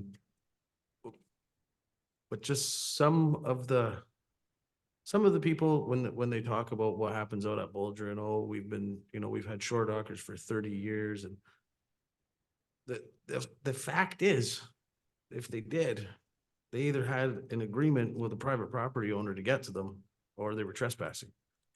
Because we never owned that landing until 2016 when it was swapped with the Roberts. Right? It was Roberts' private property. So none of them had any rights whatsoever unless they had a deal with the Roberts family. And that deal didn't come across and it wasn't written in when the municipality swapped the shore road or the road allowance above the Roberts property for the landing area. We didn't have a landing up until 2016. Right? So we're talking a few years that this has been going on, this practice. And there has been new dockers put in this year because I got the old shore dockers. They dropped them off at my dad's place. And it was members of the MPA that dropped them off at my dad's place so that they could replace them with new ones this year. So they shouldn't be telling half truths like they haven't been putting new ones in or doing upgrades out there because they have. I seriously think that we all made a decision and we just need to get past it and get something done so we can get on to the next order of business. I think we've listened to everybody and I appreciate where some of them are coming from. I really do. It's a hard spot to get to, but you knew what it was when you got it, right? There's a lot of advantages to being that far out of the way, but there's some disadvantages too. So you got to take the good with the bad when you get a beautiful spot like that. That's what it is. Pull your boat up on shore. I think everybody should be allowed to do that. And we should encourage anybody to do that anywhere. But private structures and using it like it's your own private property, no, shouldn't happen anywhere. It's public lands. And even if we were going to lease a section, I think we would have to have a public meeting to ask the rest of the taxpayers in Whitestone what they thought about leasing out property that was for everybody to a specific group. And I'll just leave it at that. Thanks. Okay, thank you. Are there other Mr. Mayor? comments? Councillor Lamb? Yeah, thank you. Yeah, I got the gist of the motion. And I'm not in disagreement to it. This has been a journey as I think Councillor Nash said of 10 months or so. I'm kind of disappointed that we haven't moved along quicker than this. I certainly don't believe that we, set up some sort of working group that just plays into let's stall. I don't think in the end they want the liability associated with all this. And I don't think the people with the shore dockers want to pay whatever it would be for insurance. It'd be pretty expensive to have liability on the shore. And I think it works all over the place, everywhere else. I don't see that we have an issue on shore dockers. There is a marine out there, as I said earlier. There is another option. The boats are only getting bigger. The shore dockers are only getting bigger. And I think, although we rushed our motion back 9 or 10 months ago, or whenever we passed it, I don't think it was flawed very much, quite frankly. So I only have 2 comments, I guess. I want to make sure that we're amply covered in terms of the date to do this. I'm sure some people out there don't even get there until nearly July 1st. So, you know, I would suggest, or not July 1st, June 15th. I would suggest we make it August the 1st, so no one can say you rushed us or whatever. I don't think it makes that much difference in a month and a half. I think I want to be fair with them, and say that's the date that you have. There's 1 dock to get rid of, and there's something like 12 or 15 shore dockers. So people can do what they want. The only other area that, or question that I have is of staff. At Wawashkesh, you've got 10 or 12 or 15 trailers parked in the bush, some of them snowmobile trailers, a couple of them, and others are boat trailers, etc. Some of them are up in the right-hand corner of the parking lot at Wawashkesh on the old dump site, I guess I'd call it. And we were going to check out, there was a claim by the association that you could only put a trailer in there and you couldn't put a car in there. And I want to know, can you put anything in there? And we were checking that out. Have we got an answer from M&R on that?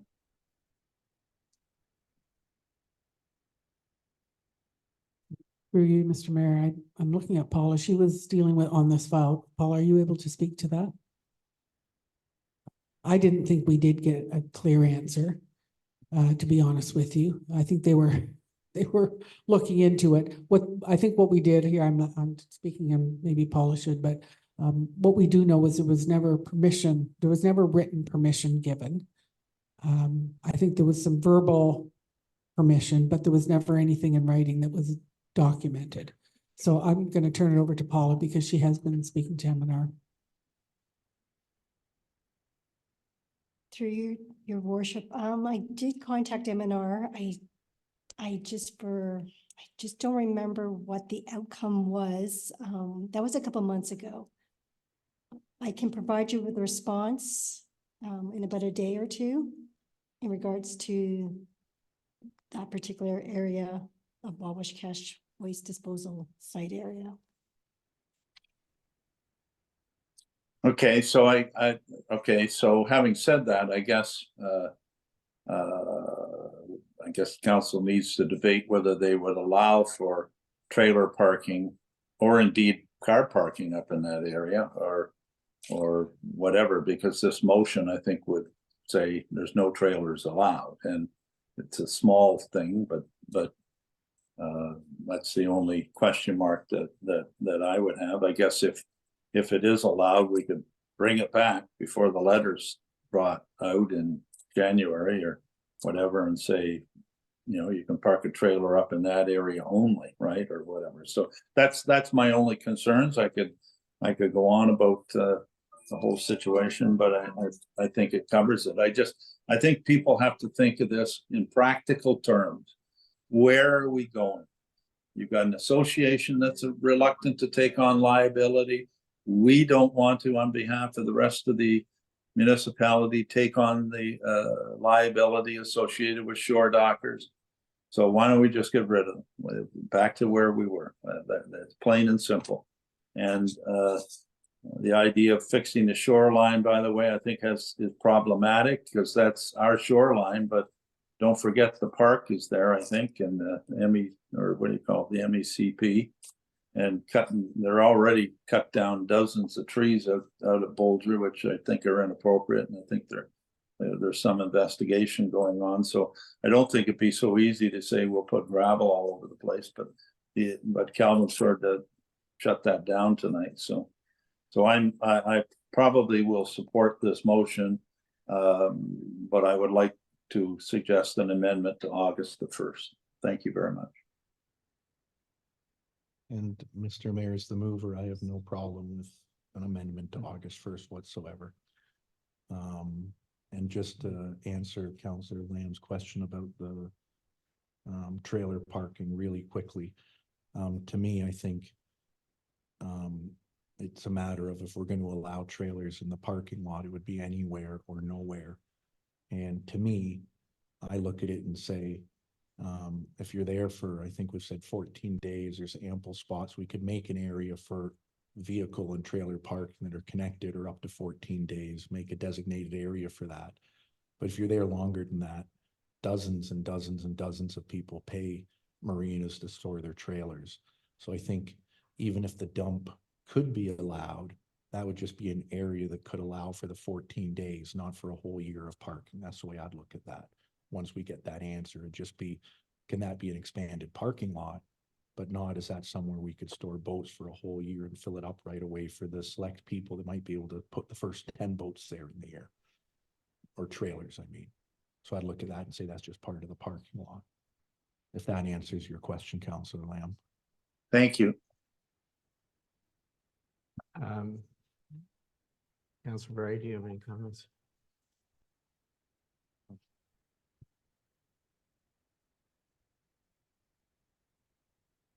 Yeah, I am saddened that we didn't get any further information from the Magnetawan Pioneer Association, and it's been going on for quite a while. It would have been nice if they had been able to come back, at least to let us know for sure where they stood on the insurance and things like that. I think that the liability is huge. I'm having worked in social housing and understand the issues around liability around people having accidents and things like that. And it's not necessarily even that the person may not sue us, but their heirs and their families and things like it's just not okay.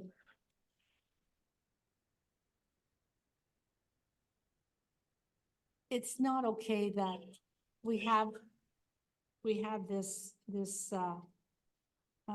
liability and that nobody else wants to take on part of that at all. I think if it was truly us working together, then we would be looking at solutions, and they would have come back with some more ideas and solutions. And by this time, and I don't know what solutions they're looking at. If they truly are looking at leases, did they look into other places and what was all involved with leasing? And I would have thought that they would have had that information by now. Anyways, I'm probably going to support this motion just because I think we need to move on. I think we need to get done with it. I think that there are options for people if they wish to have a bigger boat and to have a safer place to be able to dock and to get to their cottage and back again. And I also think that we as a municipality need to have the set rules and regulations clear for everybody so that we're not sort of just carrying on with trying to try and find something that's going to make them happy, because I don't think there is something that's going to make them happy except doing nothing and allowing them to continue on. And again, that's too much liability in my opinion. Thank you. Mr. Mayor, I just have one final comment, Councillor Lamb.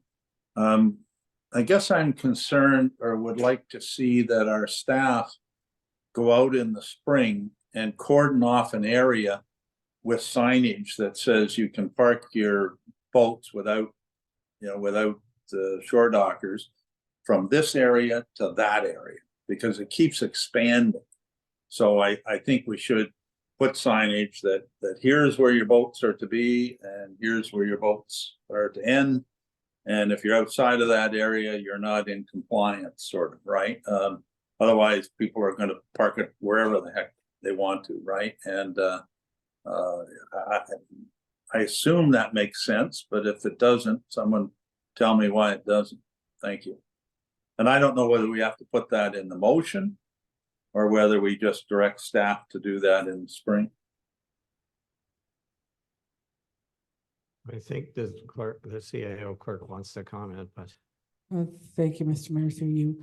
Our Public Works Manager, Dave Creaser, is on the line.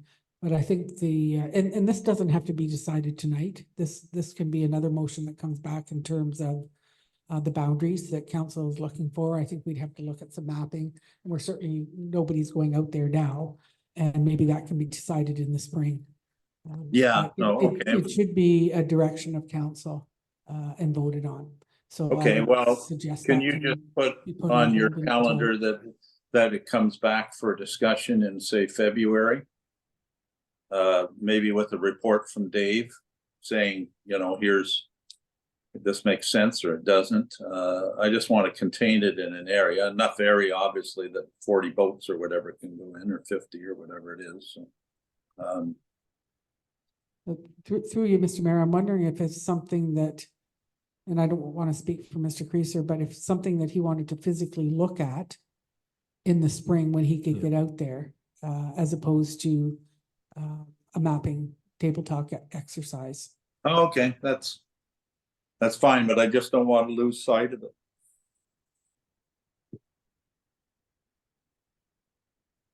okay, so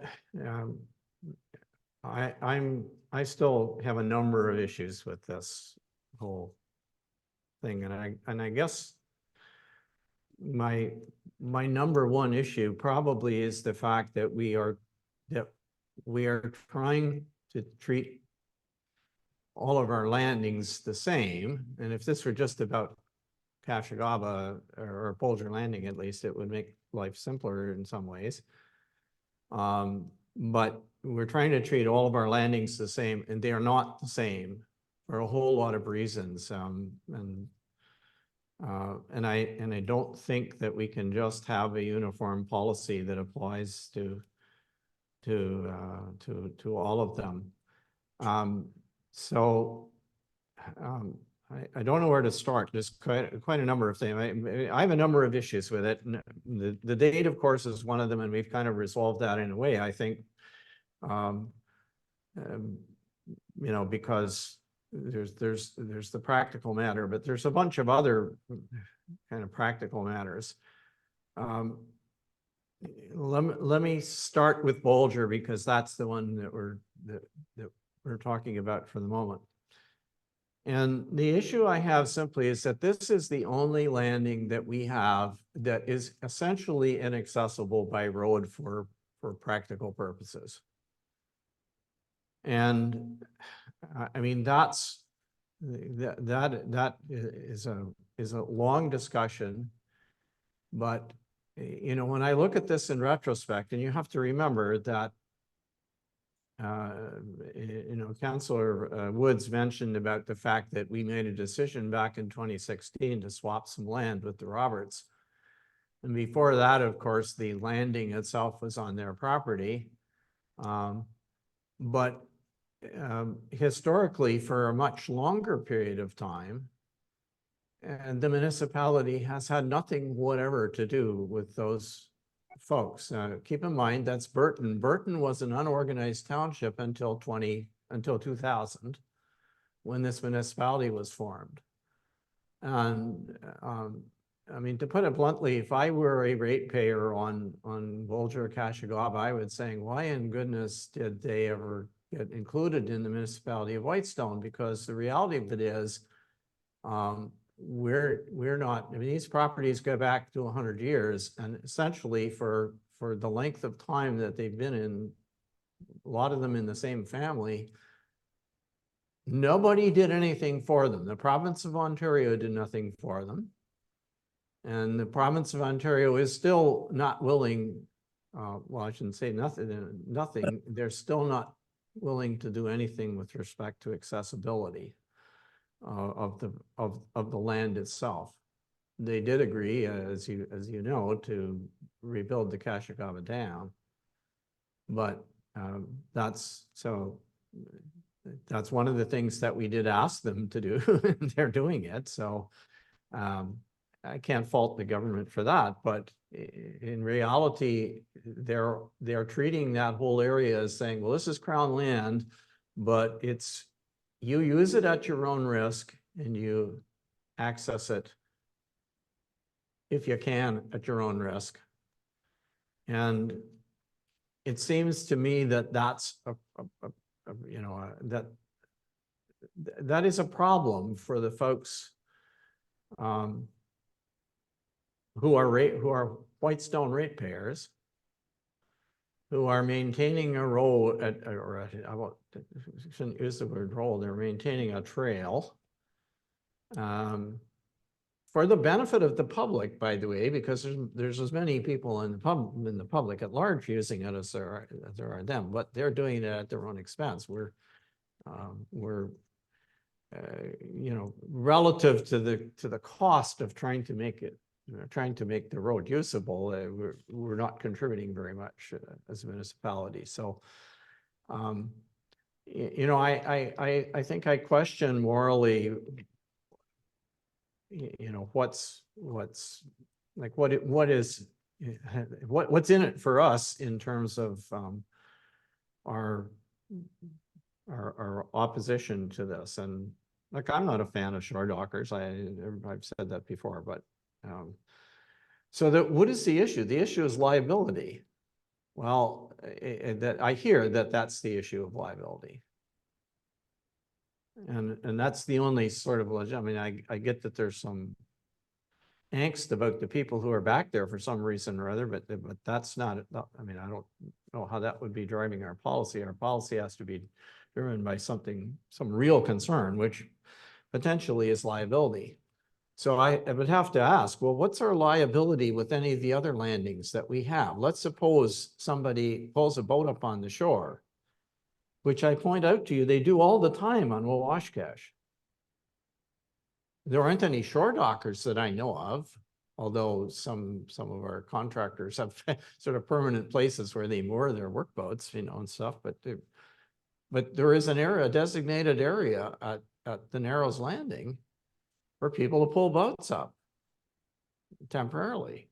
And they do that whenever they have to go to get groceries or something. So if somebody hurts themselves on the landing itself, that's municipal property. Like, we have the liability anyway. Sorry, were you gonna? Well, I was just going to mention, Mr. Mayor, I guess there's the distinction between pulling a boat up on shore, where you're just pulling it up on the shore, as opposed to developing infrastructure that is on the land. And so, when you develop infrastructure, which is what shore dockers are, and they're permanent structures that they don't take down, so that is, we are then agreeing in principle that is their area, because nobody else will go there. Nobody else can use that piece of land because the shore dockers are there. So again, going back to the example of the Algonquin Highlands that I sent out to everybody, that is a way of saying, okay, if we're going to allow infrastructure on municipal shore road allowance, then let's do it properly. Let's do it. And you know what? No, they're not going to like it. It's not what they want.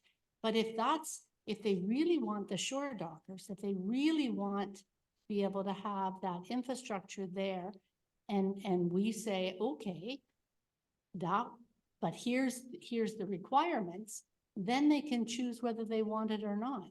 And I think that's what the other part in that article about Algonquin Highlands was that the municipality was saying to the people, hey, it's your choice as to whether you want to do that or not. It's not, we're just saying, this is how we can work it out legally to be able to manage having this happen. And so I think it's different when you're just pulling up a boat and this time I might use this little spot, but when I come back the next time somebody else is in it, so I'll choose a different spot. It's not my spot. And that's where I see the liability is that we knowingly are allowing them to have their spot. I'll leave it at that. And I think Well, through- well, thank you. You've articulated why I don't like the shore dockers. I'm not, and this is not an argument in favor of shore dockers. But to cut to the chase, because we're kind of getting into the supper hour here, I mean, I guess my concern really is that I honestly thought that there was something that we could do to say, rather than just saying, get rid of the shore dockers and you'll have a choice, which is, I guess, you pull your boat up somewhere on the shore, and perhaps what they will do is they'll do the same thing, right? They'll just winch it up onto the shore somewhere. It's still in the same place where the shore docker was. They'll just get rid of it, get rid of the shore docker, or they will take up the service offered by Mr. Roberts, or they will they'll pull it up closer to the landing. But there isn't even really enough dock space for people. I guess there maybe is, but now with the docks. But I mean, this is all sort of tied in with our other assertion, which isn't really part of this, but that somehow or other we were going to take over responsibility for the landing. And I don't think that we're in a position. I don't think we have a good handle on what that's really going to cost. And right now we don't have the resources to do it. So I'm concerned about saying, well, staff will go in and remove stuff. That's a huge burden on our staff, given where this is.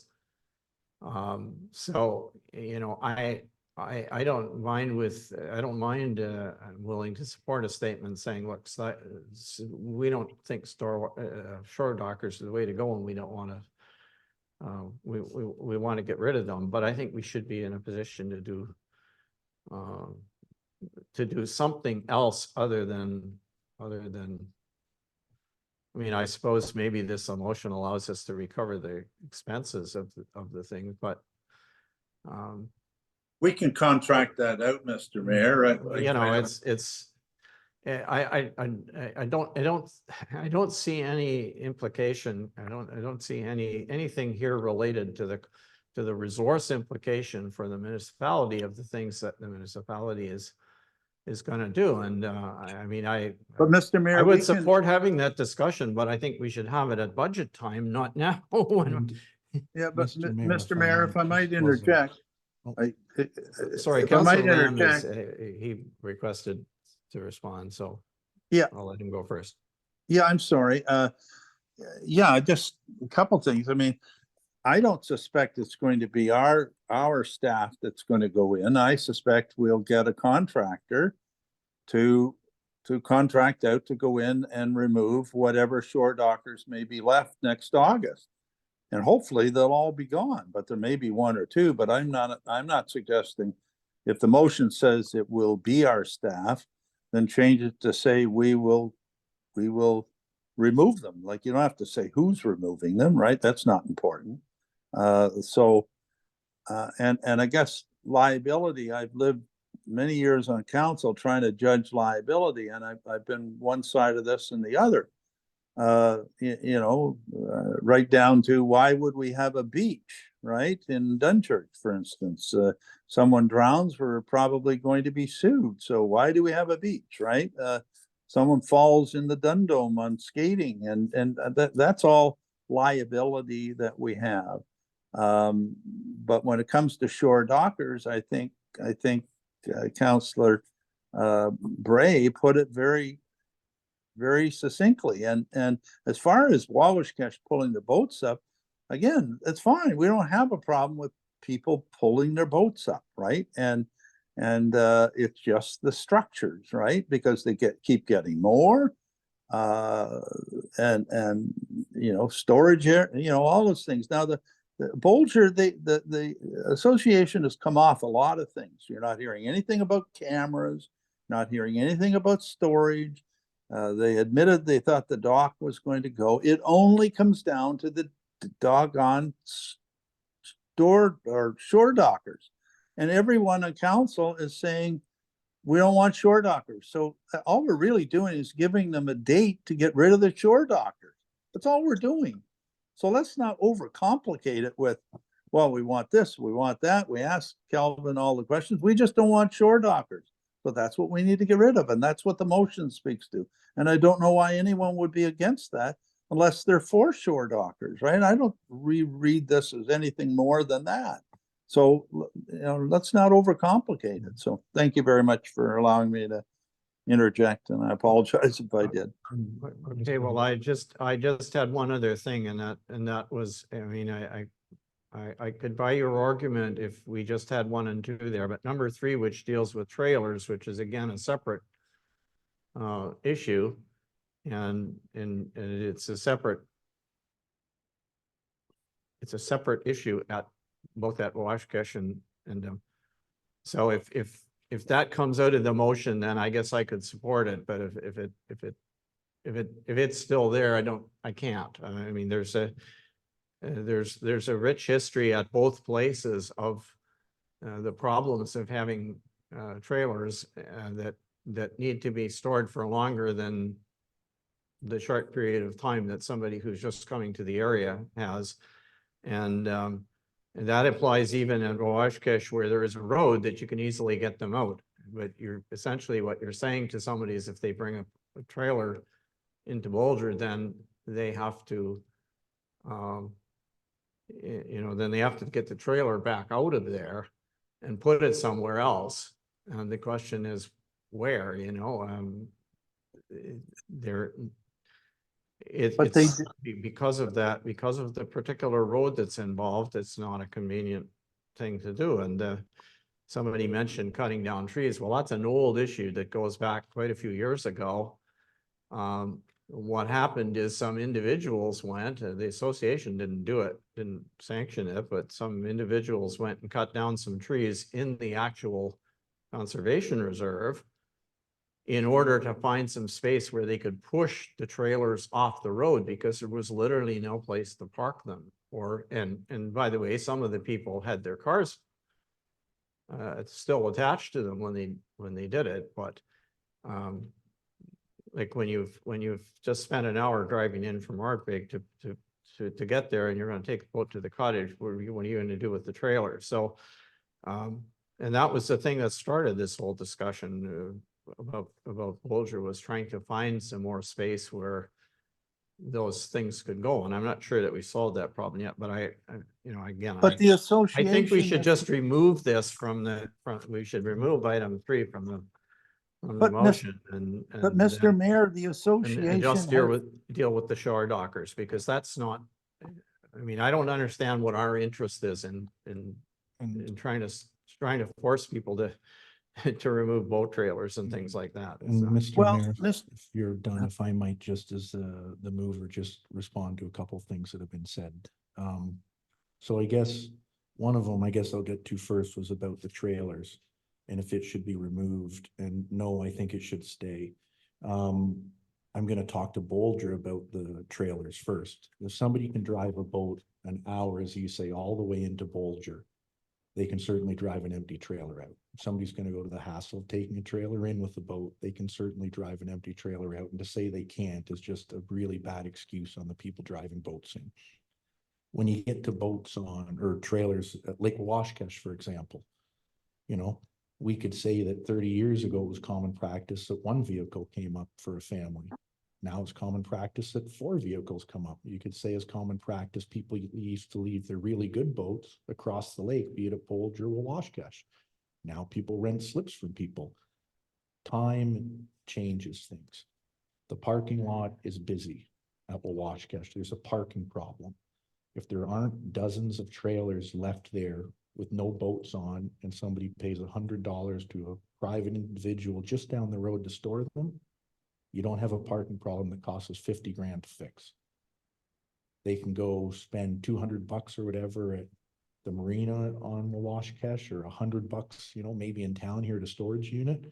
There's other ways. Things change as time goes on. Things change as liability changes. And there was a comment made about what people have, of the angst, what people have about people out there. And I take offense if that was directed at me or other members of council. I don't think anybody has an angst of about what people out there are like. I think the thing that we're saying is people took advantage of the municipality. Wouldn't it be great if I just went to the shoreline right in front of the park here and built a 20 by 30 shed and said, I'm allowed to, I don't need a permit, I'll just build a shed? Don't get mad at me. Don't say you're angst about me because I have it there. Don't tell me to remove it. And when we talk about no government funding for Bolger, where's the government funding for a road for Gooseneck Lake? Where's the government funding for the road to Lake Wawashkesh? If I'm right, the ministry wants nothing to do with the landings. They took them all away and said, does anybody at the municipality want to have these? We'll give you a land use permit, but you'll need a land use permit to operate them. They don't do any investing. They actually disinvested all their landings. So we have to pay as a municipality everywhere. If somebody wanted to put a private road in to Bolger and spend 550 grand, I'm sure the M&R would give them a permit and they could put lots of gravel down. They don't even need a permit. They could improve the road all the way out. If somebody wanted to get a permit through Crown Land to put a road all the way around to the very back of Wawashkesh, I'm sure the ministry would allow them to, not by the ministry paying for it, by private investment. People out at Bolger don't want to do the private investment because they don't want others using their lake. And that's what some of it comes down to. They want it left just the status quo. Nothing changes. And that's a big liability for us. But the thing is the world changes. Things change as time goes on. And here's one thing we're trying to do. Even though Bolger might be a little different, or Whitestone Lake might be a little different, but this is something that can work for everywhere. I'm sure many people who don't have a cottage on White or Wawashkesh would love to have a shore docker put in Wawashkesh. I'm sure people in Wawashkesh wouldn't like to see 50 shore dockers at Indian Narrows.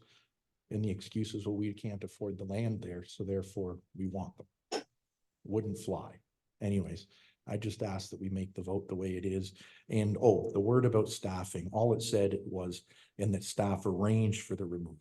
Oh, So that's okay. just saying that staff will arrange, be it in the tender, be it staff that are hired, be it they're gonna hire a contractor, they're just gonna arrange for it. And I'd assume, like we do for many things, it would probably be a tender for somebody to go out there and remove them, and it would take a day and it's done with. Not a very big expense. So I would ask if we could carry on with the vote if possible and move on to the next item. I just have one more comment, Mr. Mayor. And it's back, and I respect what you're saying about the trailers, but I'd like to point out that the MPA doesn't have a problem with the trailers. They've never brought that up as an issue. They're in compliance to that. They've never commented that that's unfair or it doesn't work out there. They're okay with that. It's like the cameras. We dealt with the cameras in this presentation. They're not talking anything about cameras out there. We've dealt with it. You've agreed that the shore dockers aren't there, but you know, the trailer issue is primarily, I don't think out at Bolger, it's primarily at Wawashkesh. And I just, you know, I guess I see that differently. You've got probably 60 people or so using Bennett's to store their trailers. I mean, technically, I guess I could take my 3 or 4 trailers that I have at my property and take it up to Wawashkesh and just park my trailers there, put a chain around them all and leave them there in the parking lot. I wouldn't do that, but what would stop anyone in the municipality from doing that? And as Councillor Nash says, we got a parking problem up there. Well, before we continue to invest monies and monies and monies, you go through, they're haphazard here and there in the bush. There's snowmobile trailers. There's all kinds of things. All we're saying is no trailer parking. Go make arrangements like 90% of everyone else in the municipality. Go make arrangements, and they do. And so, you know, I'm not so hung up, other than the dump or the landfill site up there. That's the only concern I have. The rest of them, I think you'll get compliance, you know, and because it makes sense, right? It makes sense. So anyway, that's all I have to say. Thank you. Okay, thank you. So let me just recap. Did I understand that the mover and seconder agreed to change June 15th, 2024, wherever it appears to, what did we, I did as a mover. I'm fine with August 1st. Yep. is it August 1st? Is that what we're, okay. yeah, that's Yes, yes. fine. August 1st. Okay, so we'll do that in all these other places. So let's see if I have a. Okay, so I'm just gonna put here. I'm not gonna copy all this, Scott's resolution with June 15th. 24 change to August 1st. Mr. Mayor, Yeah, just to add to that, August 1st is a Thursday. So I'm thinking that the long weekend would be, the Monday would be August 5th. Yep. Does that make more sense? That's fine as a mover. August 5th, you want? Okay, Let's do it. Yeah, that makes sense. I think that's a little more reasonable to me. Well. It's more reasonable. Or the than 6th, which 15th. is after the weekend. Sorry? Or the 6th, which is after the weekend. So they have the weekend to get it out, right? Including the 5th. 5th would be the holiday, right? The 6th Yeah. would be the Tuesday following. You want the Yeah. 6th? But Fine with me? yeah, my thought, regardless of that date, that the week after the long weekend would be the time when our staff would travel out. Whether will they get there out on the Tuesday? Perhaps not, but certainly the week after. And if someone is in the process of moving their shore docker on the 6th or the 7th, all is well. That's what I'm thinking. Okay, so. Do I need to read this motion again? Do you have it? That's the only change that I believe has been made to it is the, all right. I so- hate to be troublesome, but I don't have it in hand. Can you, I'm sorry to say this, but can you read it one more time, Mr. Mayor? I can, yes, absolutely. Hmm? I sent him a picture. Oh, Counselor Wood says he sent you a picture. I don't know if that's, I don't know if you got it. Oh, Well- okay.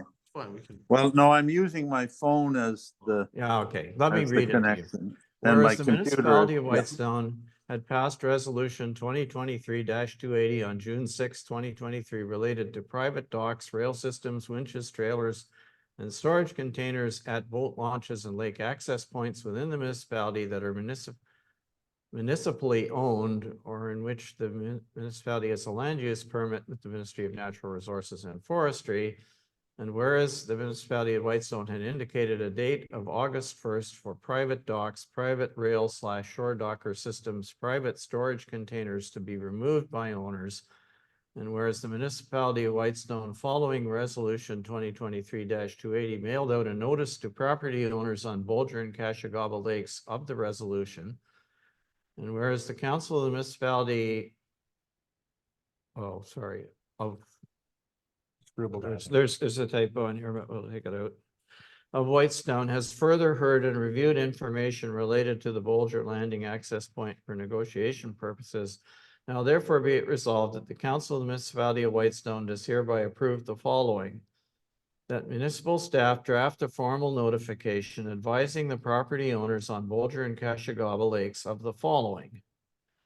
1, that a revised deadline for owners of private docks, rail systems/shore shore dockers, private storage containers that are located at the public landing and related municipal shore allowance to the east and west of the landing to remove them by an extended date of, it's now August 6th, 2024. 2, that any private docks private docks, rail systems / shore dockers, private storage containers that remain at the public landing and related municipal shore allowance to the east and west of the landing past the revised date of August 6th, 2024 will be removed and disposed of by the municipality of Whitestone or their agents with no further formal notice. And 3, that it be confirmed that no trailers are allowed to be parked or stored at the public landing within the municipally owned lands unless attached to a vehicle, and if attached to a vehicle, the trailer can remain no more than 14 days as of August 6th, 2024. And that the municipality of Whitestone send out the formal notification letters to property owners on Bolger Lake, Lake Cashagaba, it should be Cashagaba Lake, and Lake Wawashkesh in the form of registered mail. And then it says no signature required. Registered mail requires a signature, I think. No, not anymore. Okay, all right.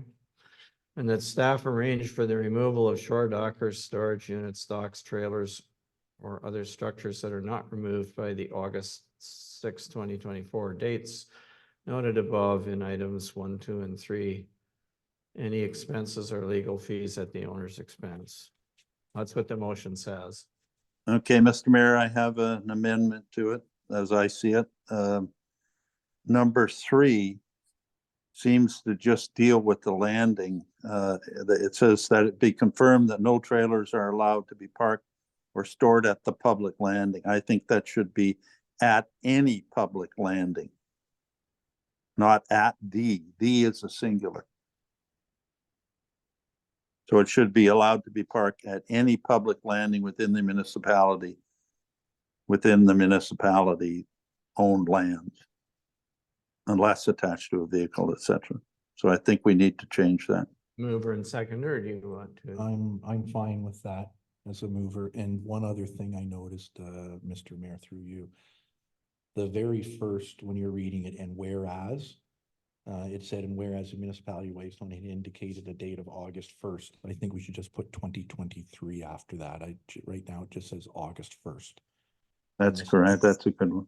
And the second part, when you're reading it, right above 1, 2, and 3, that municipal staff draft a formal notification advising the property owners on Bolger and Cachagama Lakes. It should also say Washkesh there, because we referred to it in the second last paragraph. I just had forgotten to put it there. So sorry about that to everybody. Seconder, are you agreeing to that?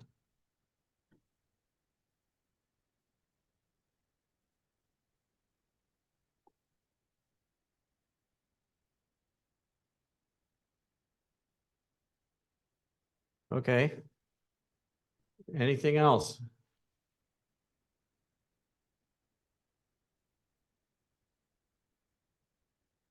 You want to call the question and then we'll take a recess, I guess. Councillor Bray, Yes. Councillor Lamb, Yes. Councillor Nash, Yes. Councillor Woods, Yes. Mayor Comrie, No. motion is carried.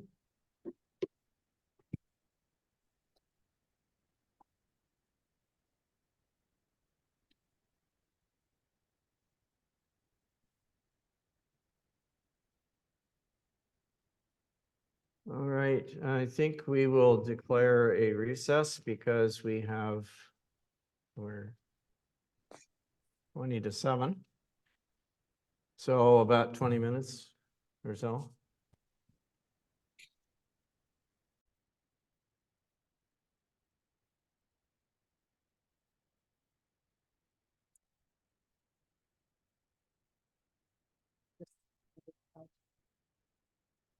What's that? Oh. Yeah, no, I'm in.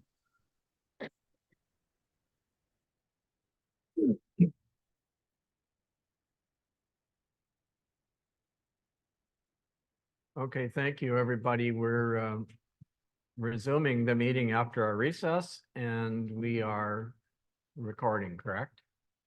It says recording, all right. So,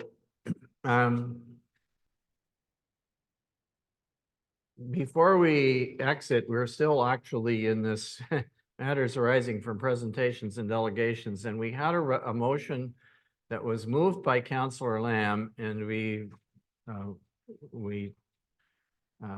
just took during the recess, made sure we had the right wording for it. So I'm going to read it to you, and then I'm going to ask for a seconder because it didn't get seconded.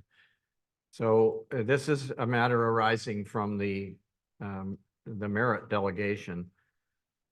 The resolution is that the the motion is that the Council of the Municipality of Whitestone rescind that portion of resolutions 2023-444 and 2023-445 requiring the applicants to undertake a fish habitat assessment by a qualified biologist. Is that your motion, Councillor Lamb?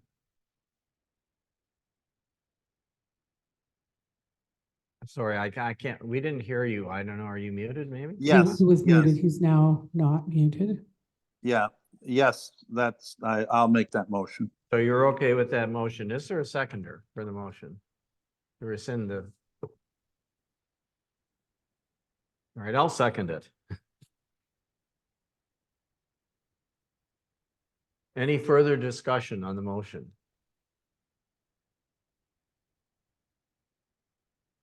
Okay, do you want to call the question, please? Oh, sorry, Councillor Bray. I'm sorry, I took a little longer getting myself organized. I guess I'm just, so we have this, this planning matter and or not plan, but this, shore allowance. And it's a group 1. And we can't separate, right? So either we treat it as a group or we don't. That's what John said. I believe that is it was the Yeah, okay. opinion of our That- planner, and I think it. So as a group, they are all working together and they have these 2 areas, and we also have information that is like, how many years old? 30 years old? 35 years old. Yeah, 30 years old. So I guess my concern is that we don't have any I haven't heard any up-to-date information, and I'm not sure how we're gonna get that. Is that a fair statement? I don't know. I'm trying to, I find these planning matters very difficult because sometimes we do some things and sometimes we do other things. And I don't understand the rules to be able to understand if we covered everything. And through you, Mr. Mayor, Councillor Bray, I think you're right on that. I think, what we say in our official plan sometimes and what we do might be 2 different things. In the case of this one, I read it, not maybe everybody, but I read it and say, any part of the shore road allowance below the controlled high water mark would be retained by the municipality. And that part of the shore road allowance identified as having any environmental features. Well, the whole issue is when we're talking about data from 30 years ago, we don't know what those features are, especially when a dam's been put in, which rates the elevation of how many feet or meters, I'm not sure. And I think if you're asking 4 people to put together a ecological review of below that level, which I'd say would be below the flood elevation, but I think it's well worth it for us to do that, not just on this application, but any shore road allowance that comes along. If somebody wants to buy it, they can do it. That's just my opinion. I know I differ from others, and I'd like to do that for many files. The more information we have in front of us when we get files, the better we can make an informed decision. And if those reports come back and say there's nothing to worry about here, then off to the races, go buy it. But if it does say there's something, at least we've flagged it and haven't done something incorrect. And through you, Mr. Mayor, Counselor Lamb. I'm not an expert in planning or these matters. But as I said earlier, I respect John Jackson's opinion. He answered every question that we had. We can have obviously debate and you know, differing of opinions here. But there's no way that I would ever support that every single shore road allowance that comes before us must have a biological report. And this one, John said, there's no areas of the X, Y, or whatever the filled or the X area, I'll call it, that is being purchased.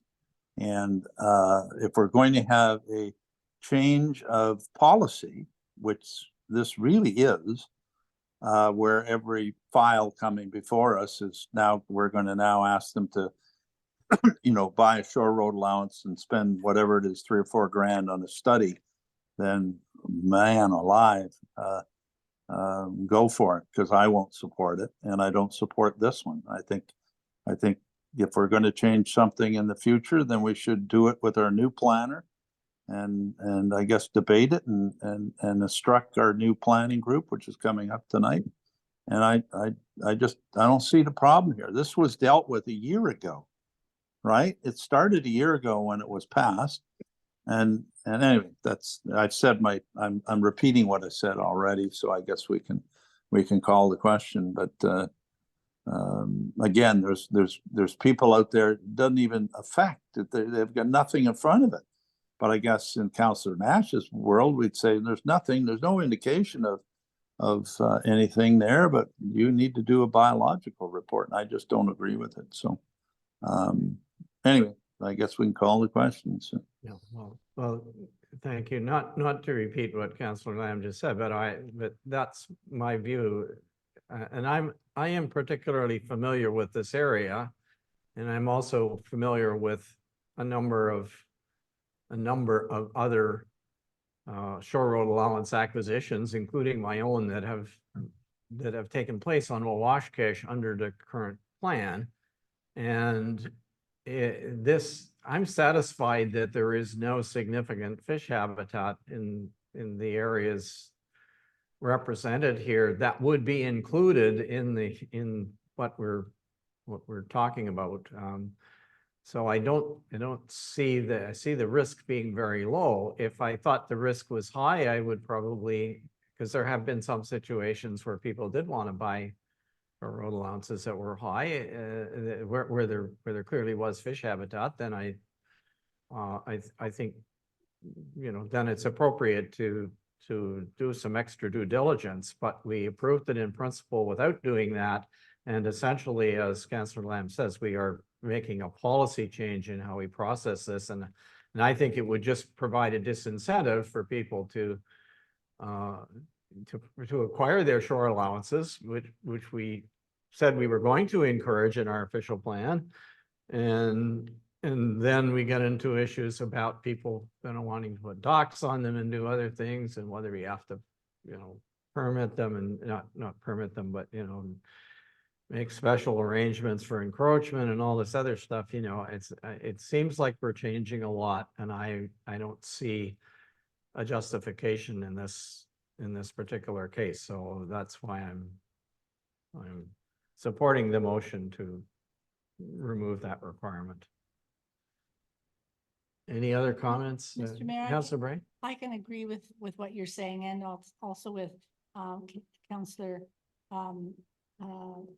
Lamb, as long as for sure those portions that are green on page that are attached, like right up against the habitat, are not being sold. And I guess that was the question I had from Mr. Jackson, and I think he told me yes, for sure, but they're still in that diagram on page, hard to tell, 20, I think. Yes, page 20. But he answered your question. He said nothing in those areas are being sold. Yeah, he said no, but it's just that it's still there. That So Um, as long as it's Jo- not in there. then John, are you still, we're going to need you in a minute. Are you still, are you still with us? Yeah, yeah, there he's, Still here. thank you. I'm still here. we'll make- Persevere your patience, appreciate your perseverance is why your patience, is what I'm going to say. Are you, can you confirm that we would not be selling the hatched areas that are, on page- Yes, that was my opinion earlier. Yes. yeah, thank Alright, you. Okay. All right, then, are we ready for the question? Go ahead and, Thank you, Councillor Bray, Yes, Councillor Lamb, Yes. Councillor Nash, No.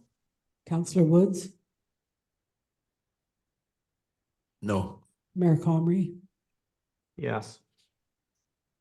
Okay, that motion is carried. Okay, thank you. Now then, we have for the next couple of items, we need to move into committee of the whole, just to have a quick discussion about them, hopefully. So could I get a mover and seconder, please, to move into committee of the whole? Okay, moved by Councillor Wood, seconded by Councillor Bray. And it's 7:18 or something, 7:17 accordingly. Madam CAO, Madam Clerk. Councillor Bray, yes, Councillor Lamb, Yes. Councillor Nash, Yes. Councillor Woods, Yes. Mayor Comrie. Yes. It's carried. Okay, so we have two planning matters. The first one is it's a memo from our planning assistant, Paula Macri, regarding status of conditions of approval for a consent application by Lashinsky's. Can you kick this one off, please, John, for us?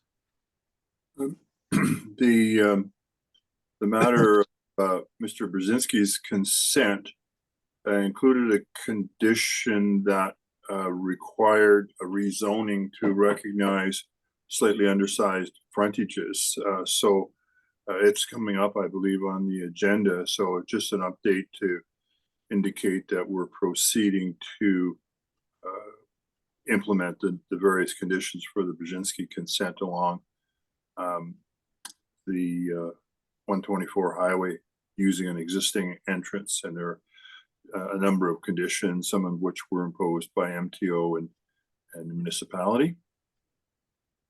So pretty straightforward. I think at this juncture, it's mostly technical kinds of implementation actions. Okay, questions for Councillor Dash? Thank you. John, I just have, I'll say it's one quick question, but it might be two. So when I'm reading this, we're not voting on the consent application or anything. This is just notifying us that the lots are going to be rezoned. Am I correct? Yes. All right. That was, and do you know if part of the original application, I'm assuming, but are the parklands in lieu of, or parkland fee, is that one of the requirements on this? But I guess we're not seeing that because we're only talking today about the rezoning. Am I correct?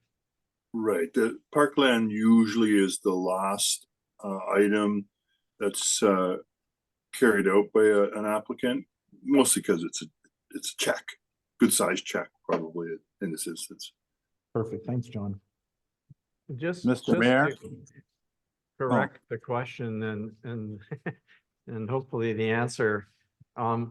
This particular item has to do with approval of a memorandum related to the conditions, not, we've already approved this. It's just, we have two action items coming out of it. One of them is the rezoning, which we haven't got to yet. That's the subject of a public meeting in a couple of minutes. And But this one is, there's an actual agreement. If you look in your package and it's on page, it starts on page 44 of 269.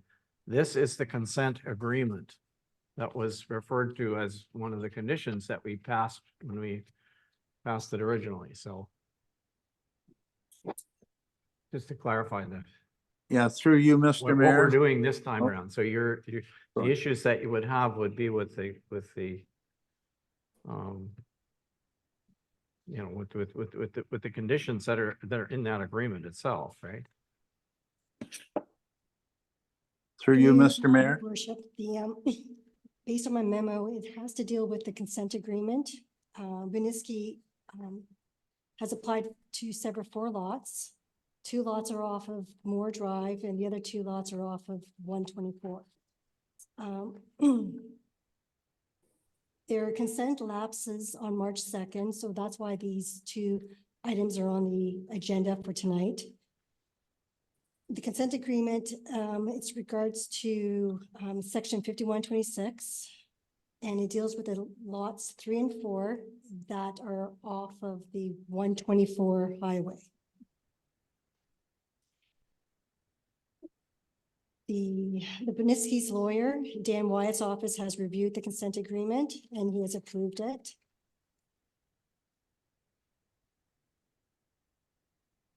Oh, sorry, what page is the consent agreement on? The consent agreement is on page,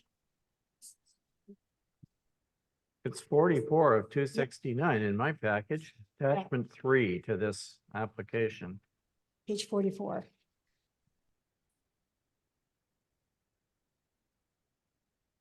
And this isn't, sorry, this, I don't know if I heard the words 5126. This is a 5120, this is a 5112. This is not, because we didn't, if you look back at 2 pages before that, our approval did not say, did not specify a 5126. Am I missing something here, or? So a supplementary report was submitted by John Jackson on February 3rd. Council brought it back to the council meeting to include a section 5126. So if you see on page 35, 34 actually, resolution number 2022-54.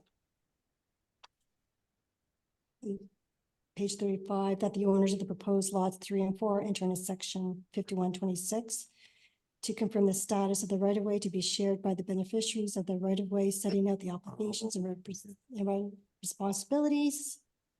Okay, thank you. Now.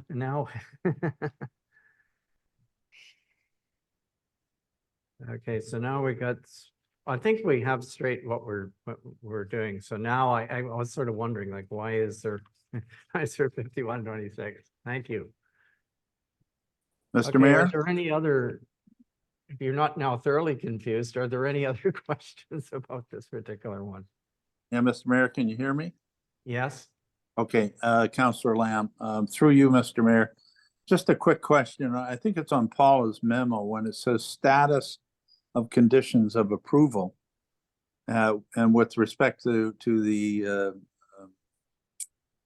parkland dedication that Counselor Nash was talking about, it says number 1 says awaiting for the assessed value of impact in order to calculate parkland dedication fee. I guess my question is, what do they use? Do they use the 215 value or that we're being taxed on, or do they use the 219 or 220 that they did, or do they use the 2023 value? Which value do they use? Because it could be significantly different. They use the Did you hear the 2016. answer? Yeah, sorry. Say it again, Paula. I'm sorry, I cut you off. PAC uses 2016 assessed values at the moment. All Oh, assessed really? values right now are 2016. Uh-huh. Because we haven't had a reassessment since then. So that's up to the Ontario government to say, now here you're going on 20 whatever, 2020 or 20 whatever, and then it would be 2020, right? So, okay, thank you. No, they're gonna do a reassessment sometime in the future, and then everything will get dragged kicking and screaming, to use the term loosely, up into the because that's a long interval to, Well, the Mm, pie things doesn't will get have any gone up. bigger. It's the pie doesn't get any bigger. It's just how it's distributed, right? So anyway, okay, thank you. so other questions or comments? Councilor Bray, did you? All right, so, all right, can we move on from this one then? Okay, the next one is 5.12 is the passing of a deeming bylaw, and the applicants for this, the folks who are required, they were required by us to do this as approval for consent in which they tacked some of their property onto some adjacent properties. This is the merits. It has absolutely nothing to do with the previous matter we talked about, but it's so again, there is also a memo from Paula, and perhaps I should let Paula introduce it this time. So we'll get the Through your worship, Gary and Pamela Merritt submitted an application to have lot 5 on plan 42N628 to deem not to be a lot in his registered plan of subdivision. As part of the condition for a severance, lot 5, one of the conditions was to have lot 5 deemed not to be a lot on a plan of subdivision.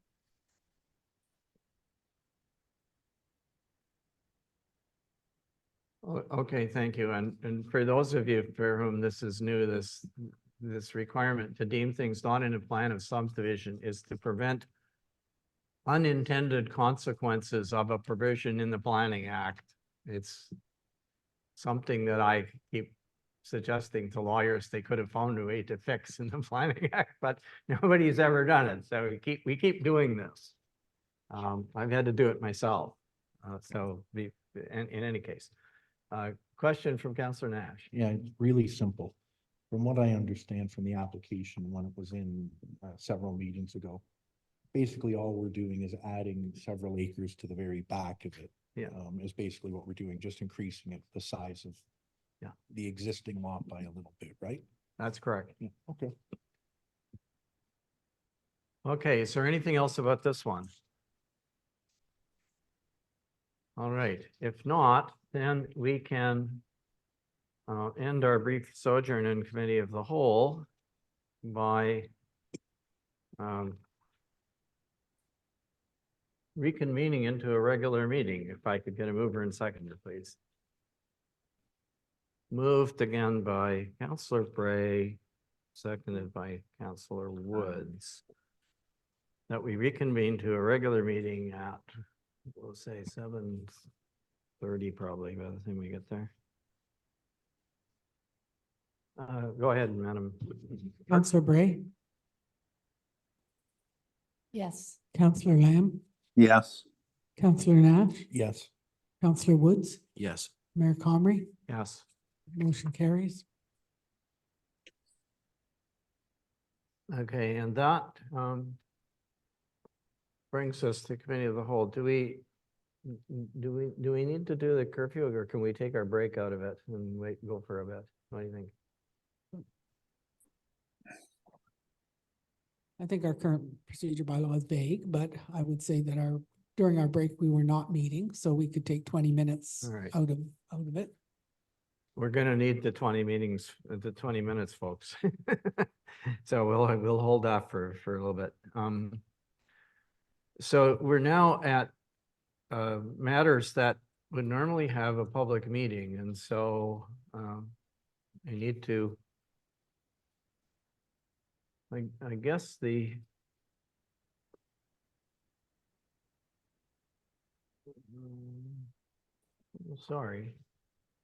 I'm sorry, I'm jumping ahead here.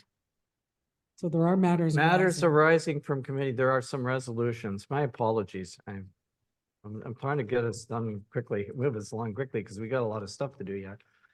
Item 5.1 is this consent application that we talked about in Committee of the Whole from the Baczynskis. Could I get a mover and seconder, please, that the memorandum from Paula Macri, Planning Assistant dated December 4th, 2023, status of conditions for approval be received for information. I'll make Moved that by motion. Counselor Wood, seconded by Counselor Nash. Any discussion? If not, can we call the question, please? Counselor Bray, Yes. Counselor Lamb, Yes. Counselor Nash, Yes. Counselor Woods, Yes. Mayor Comrie. Yes, thank you. Thank you. Motion carries. And then 5.1.2, you got a mover and seconder, please, that the memorandum from Paula Macri, Planning Assistant, dated December 4th, 2023, in regards to the passing of the deeming bylaw, be received for information. I'll We're gonna make do that the deeming motion. bylaw. We're gonna come to it in a minute, but mover and seconder for that one, please. I'll So, make the Counselor motion. Woods, sorry, did you, Counselor Lamb, did you? Yeah, yeah. Okay, Counselor Yeah. Lamb's gonna second this thing. Okay, thank you. Any discussion on this one? Okay, let's call the question, please.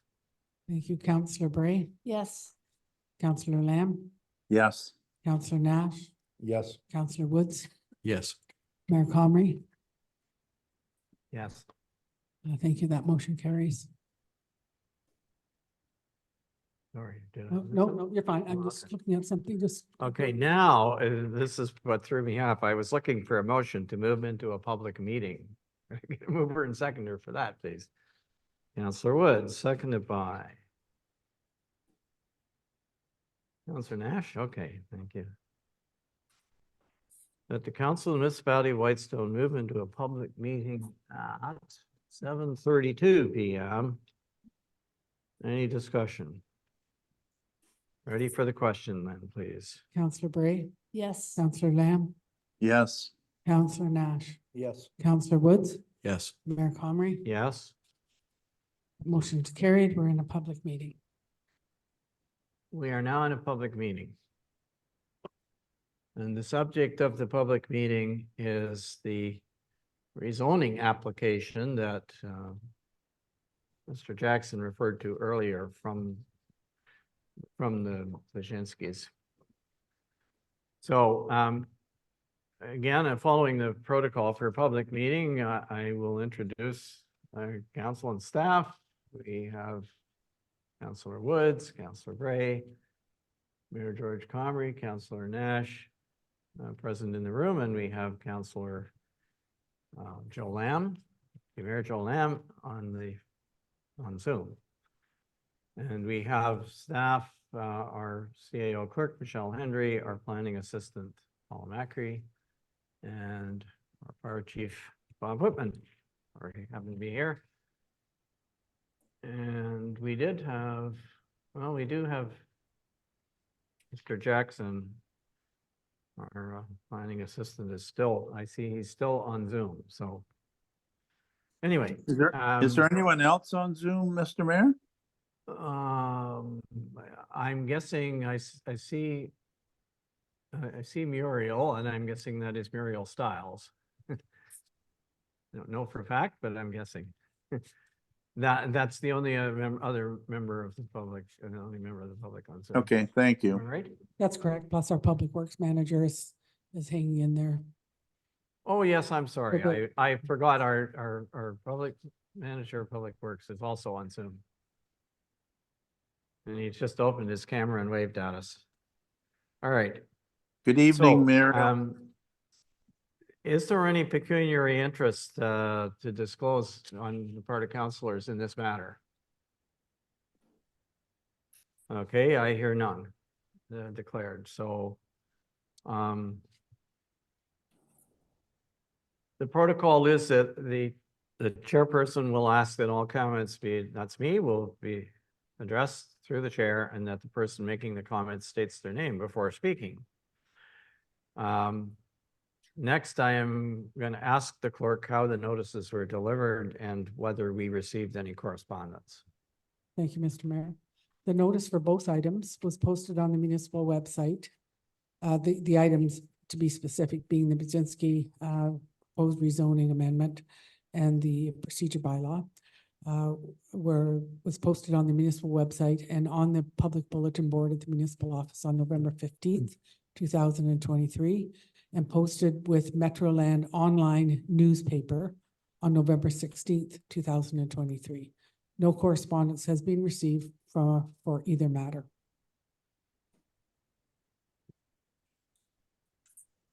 Thank you very much. So you have in front of you the report from John Jackson Planner dated November 1st, 2023. The applicant, I would ask the applicant to speak if they were on the call or in the room, but they're not. The applicants are not here. So I will now ask if there are any questions or comments from the public. All right, Councillor Nash. Thank you. And it was really just to say earlier when I'd asked my question, I was a few pages ahead in our agenda when I'd asked and said, I just wanted to make sure what we're talking about now, which was really now, was in regards to something that had already been approved earlier, and all we're doing is doing the rezoning. So my question from earlier was for this item here. So John's already answered my question. Okay, thank you. Are there any other questions from council or from somebody on? Mr. Yes. Councillor Mr. Mayor, Epstein? yeah, Councillor Councillor Lamb, through you, are we talking about just Budinsky, or are we talking about the procedural bylaw also? No, we haven't got to the, well, let's just do this one first, okay? Okay, good, We'll- okay, And then we will do the procedure bylaw in a minute. okay, thank you.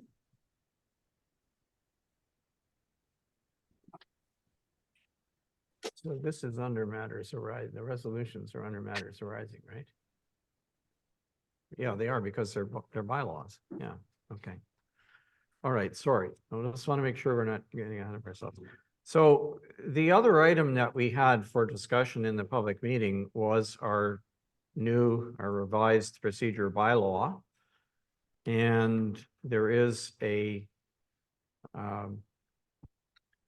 memo from our CAO clerk and an updated version, which we are proposing to approve later in the meeting. Are there questions or comments in regard to the procedure bylaw? Through you, Mr. Mayor? Go ahead, Councillor Lamb.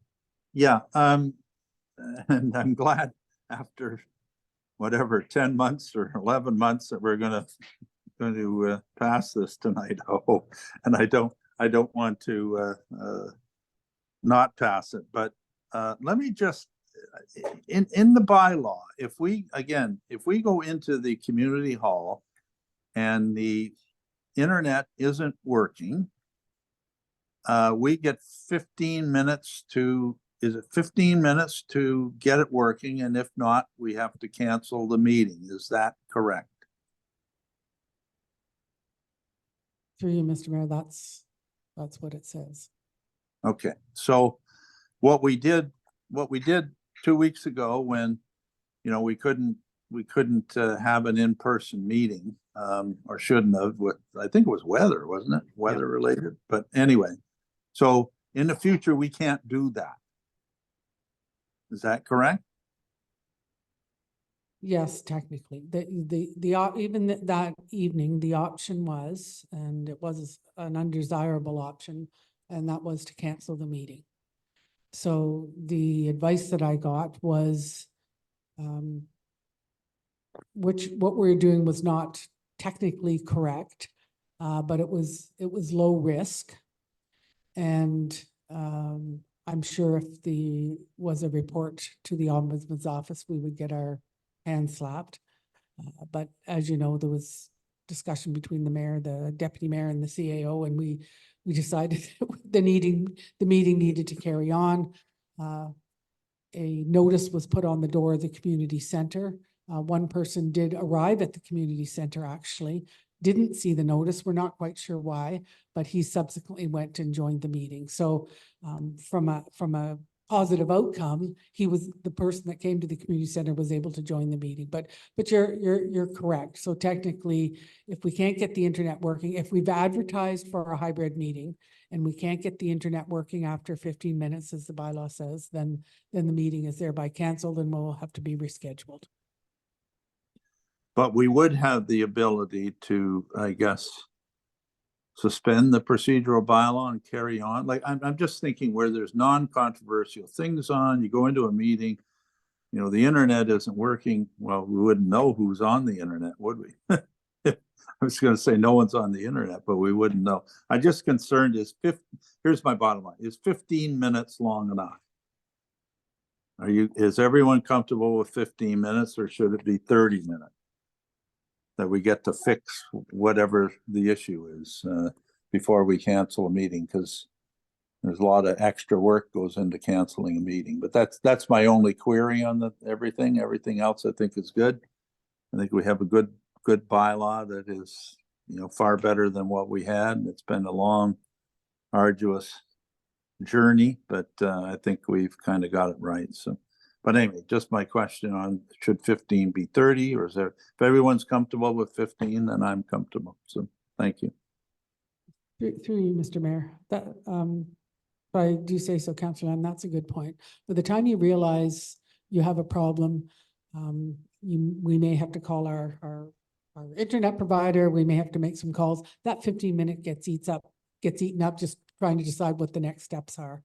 So you're correct. If we're committed to having the one meeting a month, which we are, we don't want to have to cancel it. So I would suggest 30 minutes isn't going to make a difference in terms of a delay. It's just a delay, and that gives us a little bit extra time to try to problem solve. Okay, well, we'll hold that in a thought in abeyance until we have some more questions or comments, and then we'll see what happens with this one. Through you, Mr. Mayor, just Councillor one Knapp. comment on it. And maybe we just need to get some advice on it.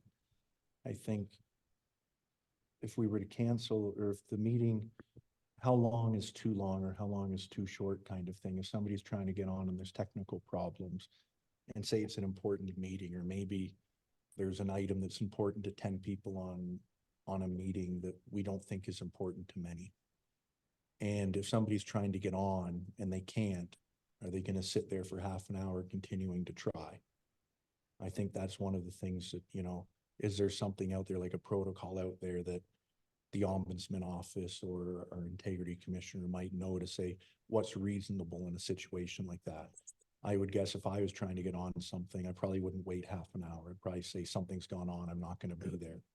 And it might create problems. So maybe we can just find out what is too short and what's too long. There must be something out there, some protocol or something there already that maybe we can use. Or do we have to post something on the website that says, hey, if there's technical issues, check back in 30 minutes or something, just to cover ourselves there so we don't get anything done wrong? I'm agreeing that maybe change it as long as we can, but is it okay to go that long? What would say if we said an hour?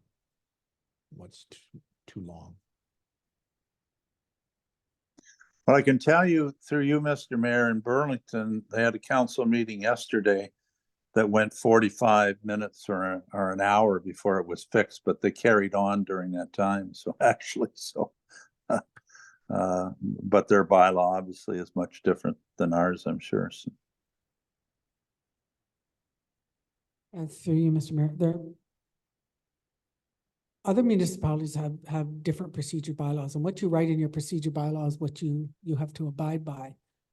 There may be procedure bylaws out there that says, as long as the meeting is being recorded, then the public is not being disadvantaged, unless, of course, it's a public meeting where they intend to speak.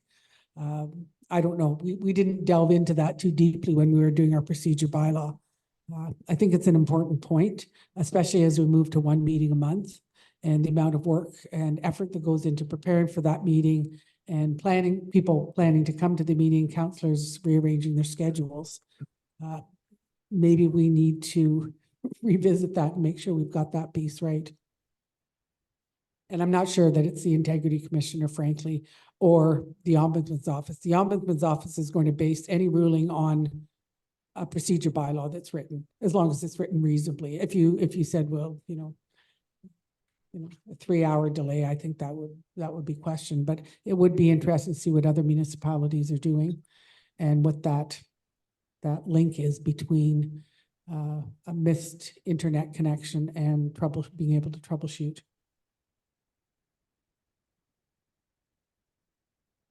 Yeah, I mean, this, an unfortunate, it's unfortunate because of the time and perhaps that we're at right now, and perhaps what we should be doing is sort of parking this one and looking at it, and not saying parking the bylaw, but approve the bylaw as it is, and then see what we run into. But the practical reality of it, it seems to me, is that what we're essentially doing is we're making a commitment to the public. And if you go back in history, of course, prior to the pandemic, all of the meetings that we had were in this room, and we made no representation to anybody that they could participate in it other than by attending here. But they knew there would be a recording and it would be on the internet.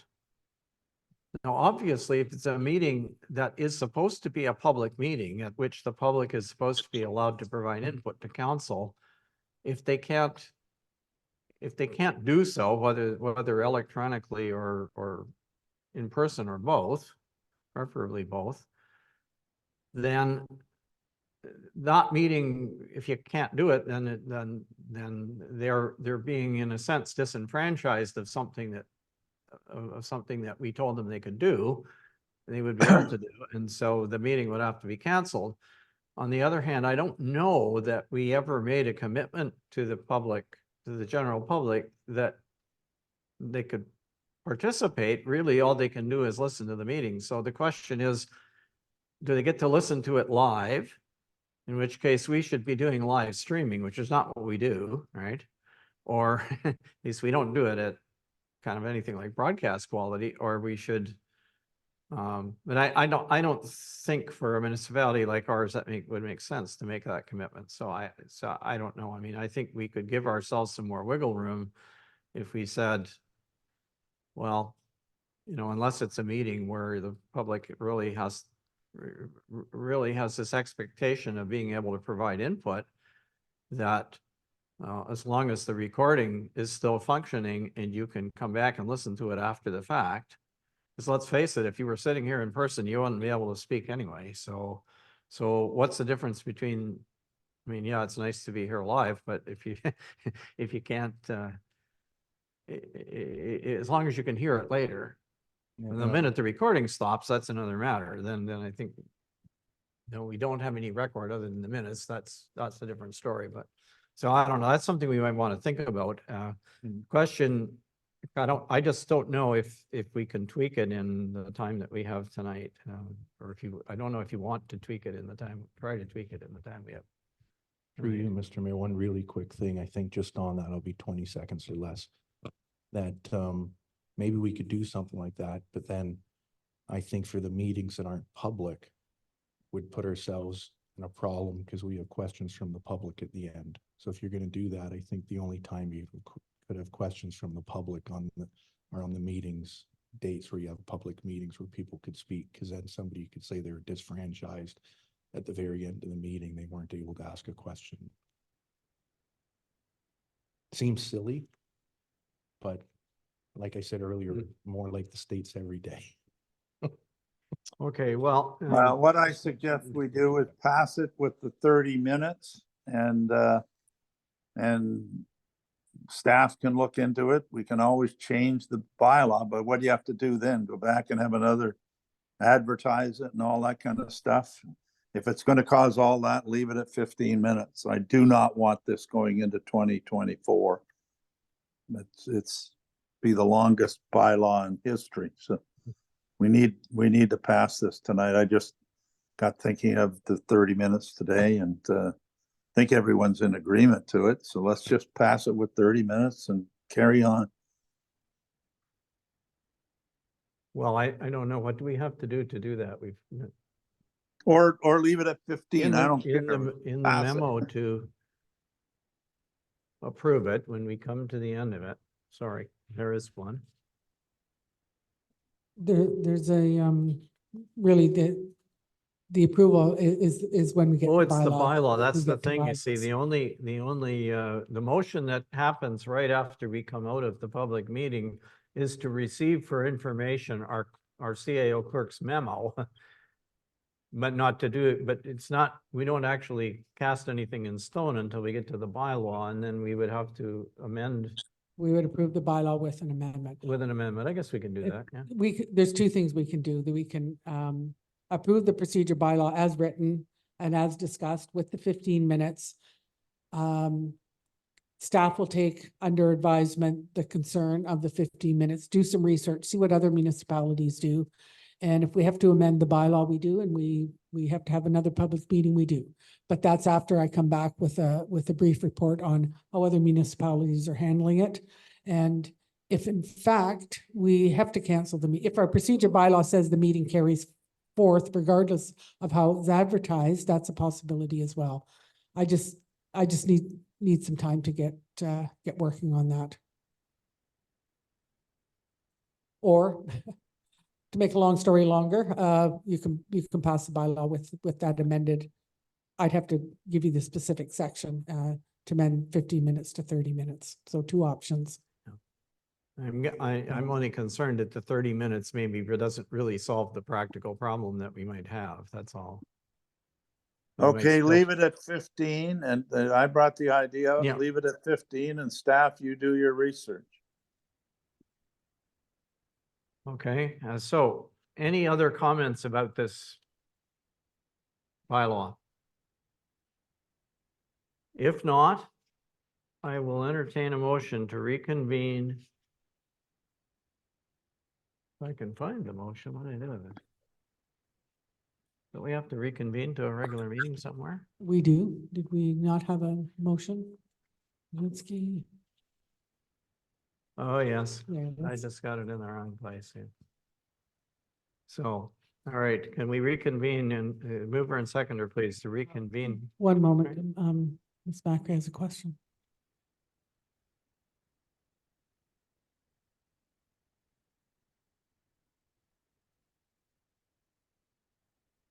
So we need to reconvene to the meeting, and then it's matters arising from the public meeting. That's a little bit out of order. Okay, yeah.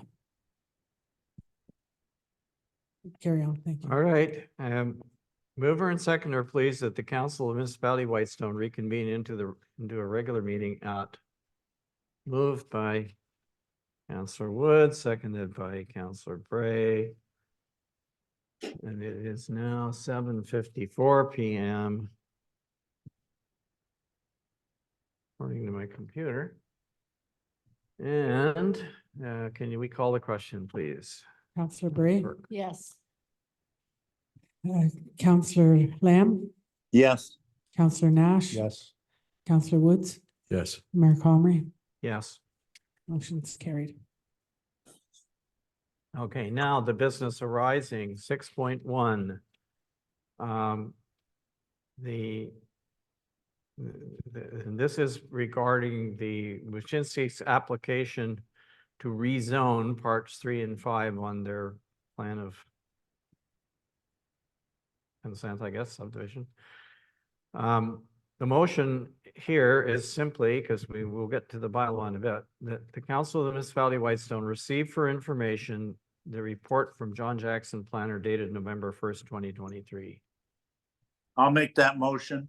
All right, I'll take Councillor Lamb, seconded by Councillor Bray. Had her hand up. Any discussion? Call the question, please. Councillor Bray, Yes. Councillor Lamb, Yes. Councillor Nash, Yes. Councillor Woods, Yes. Mayor Comrie, Yes, carried. that's carried. We got one more. And that's the procedure bylaw. And again, it's that Council of the Municipality of Whitestone received for information the memorandum from Michelle Hendry, CAO clerk dated December 12th, 2023. And the bylaw will come in a minute. Mover and seconder. Counselor Woods moves, seconded by Counselor Bray. If there's no discussion, we can call a question on this one. Counselor Bray, Yes. Counselor Lamb, Yes. Counselor Nash, Yes. Counselor Woods, Yes. Mayor Comrie. Yes. Motion is carried. I Okay, suggest we do a curfew. At this point, we are over our 3.5 hours, so we're getting there. So it's one of these, right? It's the first one because we're still, I'll find. Okay, so we have two choices of curfew motion. We're still operating under our current existing procedure bylaw. So we need a mover and seconder for the following, please. And that is, whereas section 9 of the Municipality of Whitestone's procedure bylaw 40-2012, as amended, being a bylaw to govern the proceedings of council, its committees and boards of the corporation of the Municipality of Whitestone states, no item of business may be dealt with at a council meeting after 3.5 hours unless authorized by a resolution supported by 2/3 of the members to an additional 1/2 hour. Now therefore be it resolved that the council of the Municipality of Whitestone hereby continues the December 12th, 2023 regular council meeting past the allotted time of 3.5 hours and continues for an additional 1/2 hour. I get a mover and seconder, please. Moved by Counselor Woods, seconded by Counselor Bray. thank you, Counselor Bray, Yes. Counselor Lamb, Are we just gonna do it a half hour? Are we having any discussion on this? Well, sorry, we can have discussion on it if you, on the bylaw if you What, want. what I- are we gonna I do in a just- half hour? You're not gonna be anywhere near the completion of this agenda. Or isn't this the time we say until we're finished or whatever?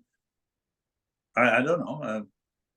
Well, under the current bylaw, we can't do that. We can either extend for a half hour or we can suspend the procedure bylaw, which will last until we replace it. And then I'm not sure what we do, but Well, guess- I don't know. If you're gonna stop in a half hour, you're gonna have a whole bunch of stuff go into 1 month from now. And it's gonna help load up that agenda. So I don't know. Well- I think we should try to complete, but I don't know what the thought of other people are. well, just to tell you, during the recess, the clerk and I sort of went down the list and there's almost nothing. There's a couple of things we could take out of it. But right at the very end, but there's that huge massive set of bylaws. And you know, they should, I think we've already discussed most of them before we get to them, but it's still gonna take us a while and there's a couple of reports. So some of which have to, and unfortunately, almost all the bylaws need to be done now because of deadlines. so if Well, I why- may, Mr. Mayor, my suggestion is Why don't we suspend that you, the bylaw? suspend the current procedure bylaw until such time as the meeting is finished, until the items on the agenda are complete. We've done that in the past. By the time we get to passing the bylaw for our new procedure bylaw, that suspension is null and void. So then you have to do another curfew to carry through, technically, to carry through till the rest of the meeting based on the new procedure bylaw, and we have a motion for that. So it's a little bit messy, but it'll get you through everything on the agenda. I just have one really quick question. I know I don't mind extending it for some time, but how long do we think we're gonna take? Any idea? When I look at it, are we talking 2 hours or, I think 2 hours is a lot to still go if we started at 4. We've got about another hour is my Yeah. guess. We should be able to finish in an hour. If I may, there's two items that could be moved. One is the fees and charges bylaw. Yeah. That can move, and that will take some discussion. That can be moved to January, and our January meeting isn't front loaded yet. And the community wellness, Yes. that is going to take.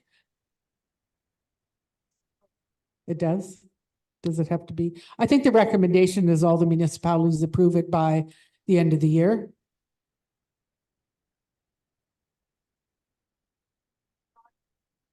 I thought in his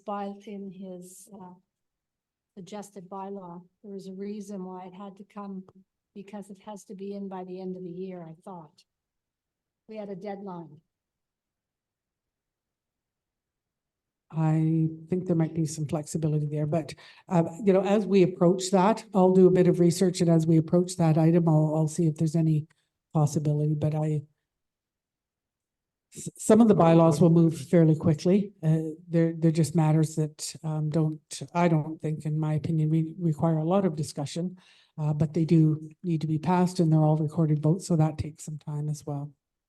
So anyway, to kind of keep the ball rolling, if we can, it sounds like the resolution that I read to you should say, now therefore be it resolved that the Council of Municipality of Whitestone hereby suspends the procedure bylaw and continues until completion. Is that?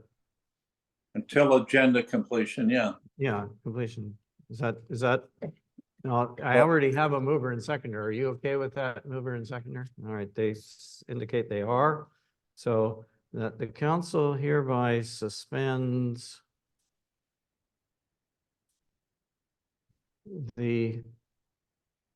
it's the curfew provision, right, of the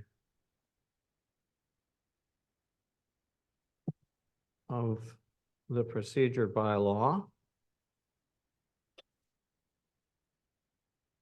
Sorry, I gotta write this down. Law and continues until the completion of business. All right, so if that's the motion, then can we call the question on that one? We have a mover and seconder, Mr. Mayor? The mover is Councillor Woods and the seconder is Councillor Bray, and they've. Very good. Councillor Bray, Yes. Councillor Lamb, Yes. Councillor Nash, Yes. Councillor Woods, Yes. Mayor Comrie. Yes. Motion is carried.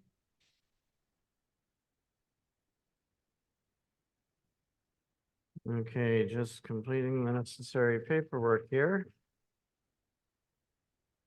Okay, that. Now that brings us to our consent agenda,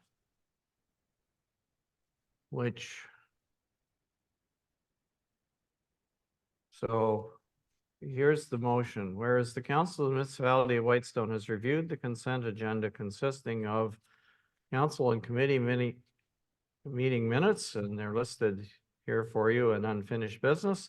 Now therefore be it resolved that the Council of the Municipality of Whitestone does hereby approve the following council meeting minutes, namely the regular council meeting minutes of November 21st, 2023, and that the Council of the Municipality of Whitestone receives for information the following, which is Maple Island Thrift Shop Committee meeting minutes of November 22nd, 2023, Recreation Committee meeting minutes of September 28th, 2023, and October 26th, 2023, and Cemetery Board meeting minutes of November 15th, 2023, and the unfinished business listing on pages 5 to 7 of the current agenda. Who would like to move that and second that? Councillor Nash moves, seconded by Councillor Woods. Any discussion on any of these? Not? I Oh, had sorry, one, Council- it was Councillor actually Nash. one really quick question and comment. It was under the, which meetings are they here? I'll be real quick. Thrift shop. And it's on page 109 of our agendas. And unfortunately, I guess it's a bank, so they charge. But I noticed that out of the point of sale revenues, the bank took like 15% of the revenues. So I'm just thinking maybe a thrift shop maybe can look into that and charge a fee if you're gonna put it through POS, but again, we lost 15% of anything that was sold under point of sale because of the fees charged to it. I was surprised at how much the fees were, that was all. Really just to Well, find something more. I can comment on that. And will when we come to the thrift shop, but I mean, their revenue this year was up to, I think it was $19,000, up 3,000 from last year. Josh Davis and Adam who are two wonderful members. Well, they're on the library board, but Josh is also on the thrift shop. Have done a wonderful job of bringing that system into both the library and to the thrift shop. And it only got put in July, so you're only looking, in half of the year, if you will. And they have a firm that they want to carry on because it's wonderful for people to tap and stuff rather than say, give us what you want, or it's 50 cents or $1 or whatever. So they're all behind it because they think there's a net value of it. And I trust Josh knows what he's doing. He does that for a living. So anyway, it's a similar system set up at the library, so it costs us there too. But anyway, that's just a general comment. So thank you. Okay. Any other comments or questions?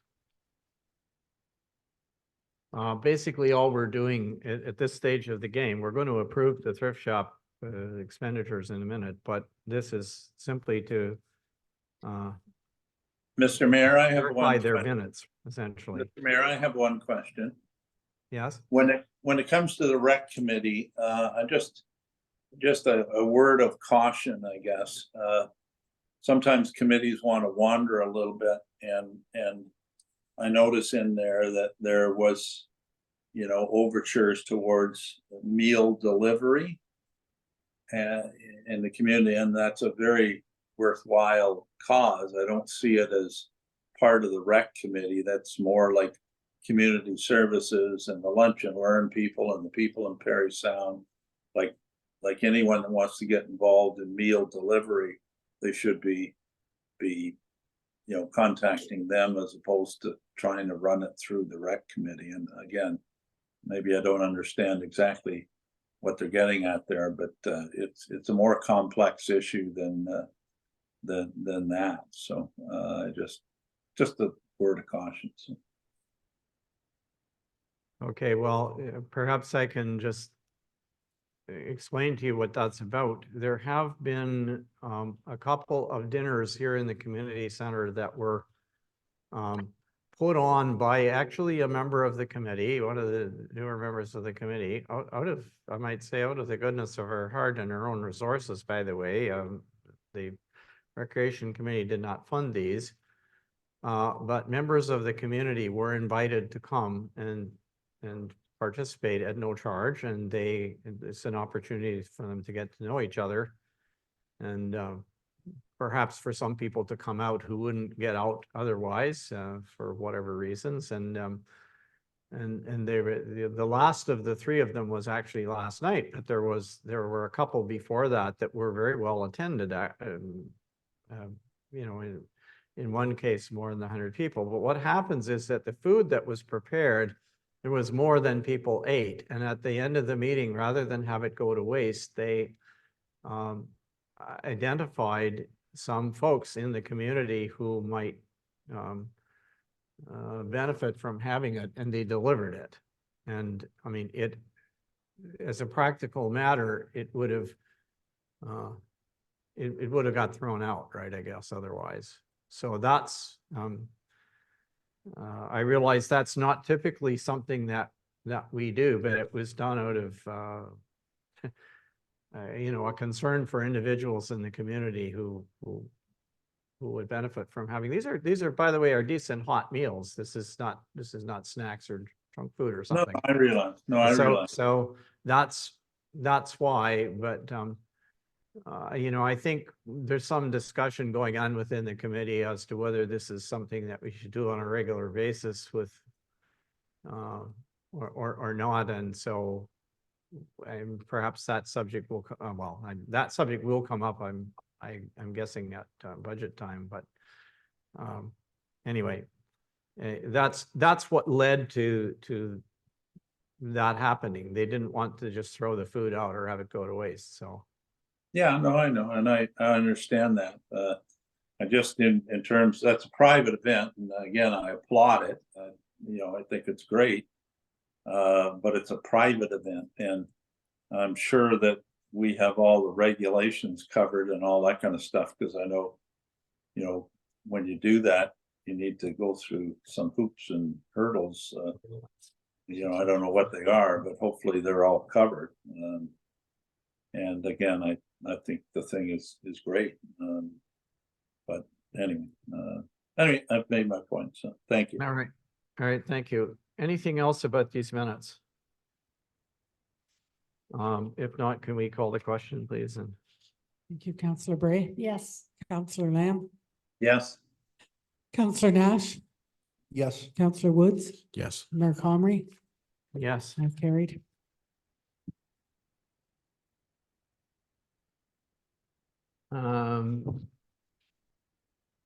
so under matters arising from the consent agenda. Okay, I gotta flip my page over here. We are being asked to approve the thrift shop committee recommended donations that are listed in that report that we just talked about from the thrift shop. They're and I don't know, have they been changed since that report or not? Pardon me? Are these numbers changed on the resolution? Do I need to read them or? Yeah, there's one change since from the minutes to this resolution. That is, it's a small change. The second item, which says Whitestone School Grade 2 Learning Mat, $600. In the minutes of their meeting, it was $300 to the after-school program and $300 for the learning mat.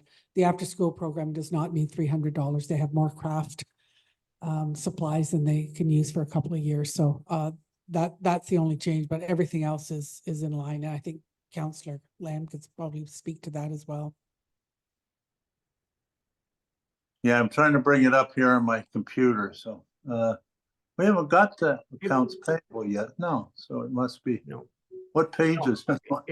It's in the in the package. It's matters arising from the consent agenda, and it would have been on your list of motions that Paula sent you Okay, just hold on, for let me bring, today's meeting. Item 7.1.2. I can read them to you if you want. no, I'll They're bring not it that up here. many. I'll bring it up, it's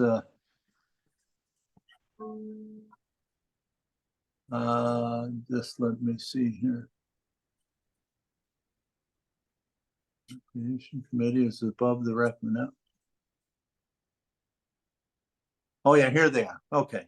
So I attended the meeting. They did very well this year. They gave out 19,000, I think, which is what they raised. Last year it was 16,000. These ladies and Josh are pretty proud of their accomplishments. In terms of giving out the monies, I kind of stressed to them, well, they were concerned a couple areas, that they just don't overlay what's been done in the past and say, we'll give it to that and give it to that.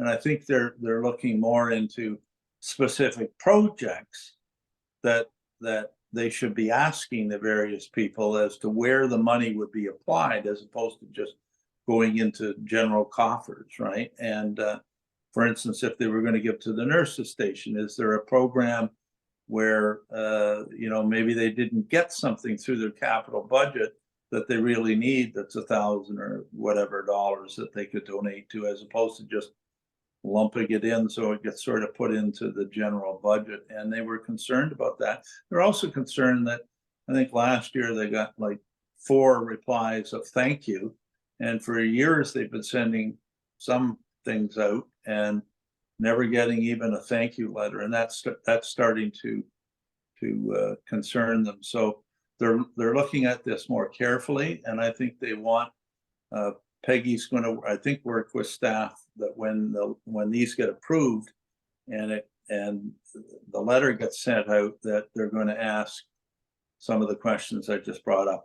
Next year, please supply us with a specific program or capital expenditure or whatever that we would be giving to. And but anyway, they did a great job, and it's a great community service. Anyway, that's, I think, all I have to say. Thank you. Would you like to move the motion to approve the, Absolutely, yes, I would. Excuse me, Mr. Mayor, I am terribly sorry. I missed this completely. I have to declare a pecuniary interest for 7.1.2. I have missed it. That, one Oh, of the the Legion. deletions.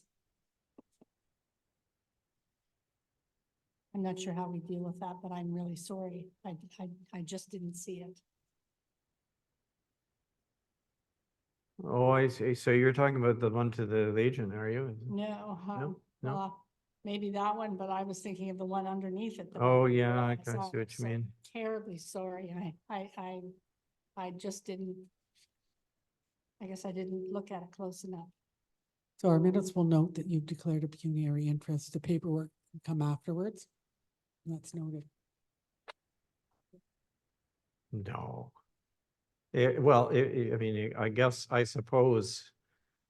I mean, it's hard, I guess it's hard to say because the community, I mean, I would, normally if this was a request from the Legion for funding or something, I would recuse myself as well, but this is a committee making a recommendation. No, I'm not Mr. on it, Mayor. so I'm not sure that this really is. Mr. Mayor, the committee received a request and a letter from the Legion. I know that, but the council didn't. No, I'm just saying there was a letter. That's all I'm trying to To point help out. everybody out, I think Hmm? council's the ones making the decision, if that helps anybody. We're the ones that can say yes or no or change it, right? So I think we are the ones making the ultimate decision. Well, all right, yeah, I mean, I guess just so we don't create any arguments, I'll recuse myself as well, based on the same thing that I never have in the past, but this is, you know, it's not I guess, you know. Well, why we're- don't we let Councillor Woods, the senior person in the room, call the question on this, I guess. Pass that on to Councillor Woods.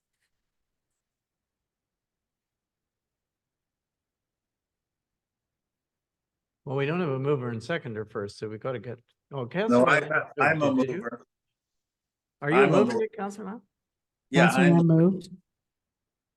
All right.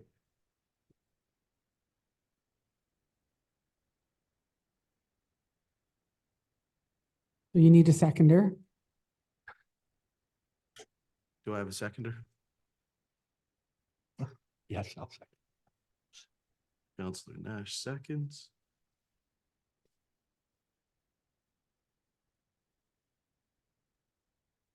Motion, You say call the question.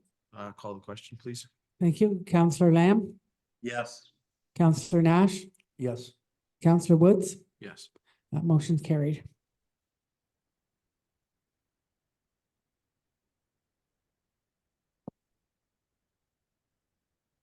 You should have sat in the big chair, Brian.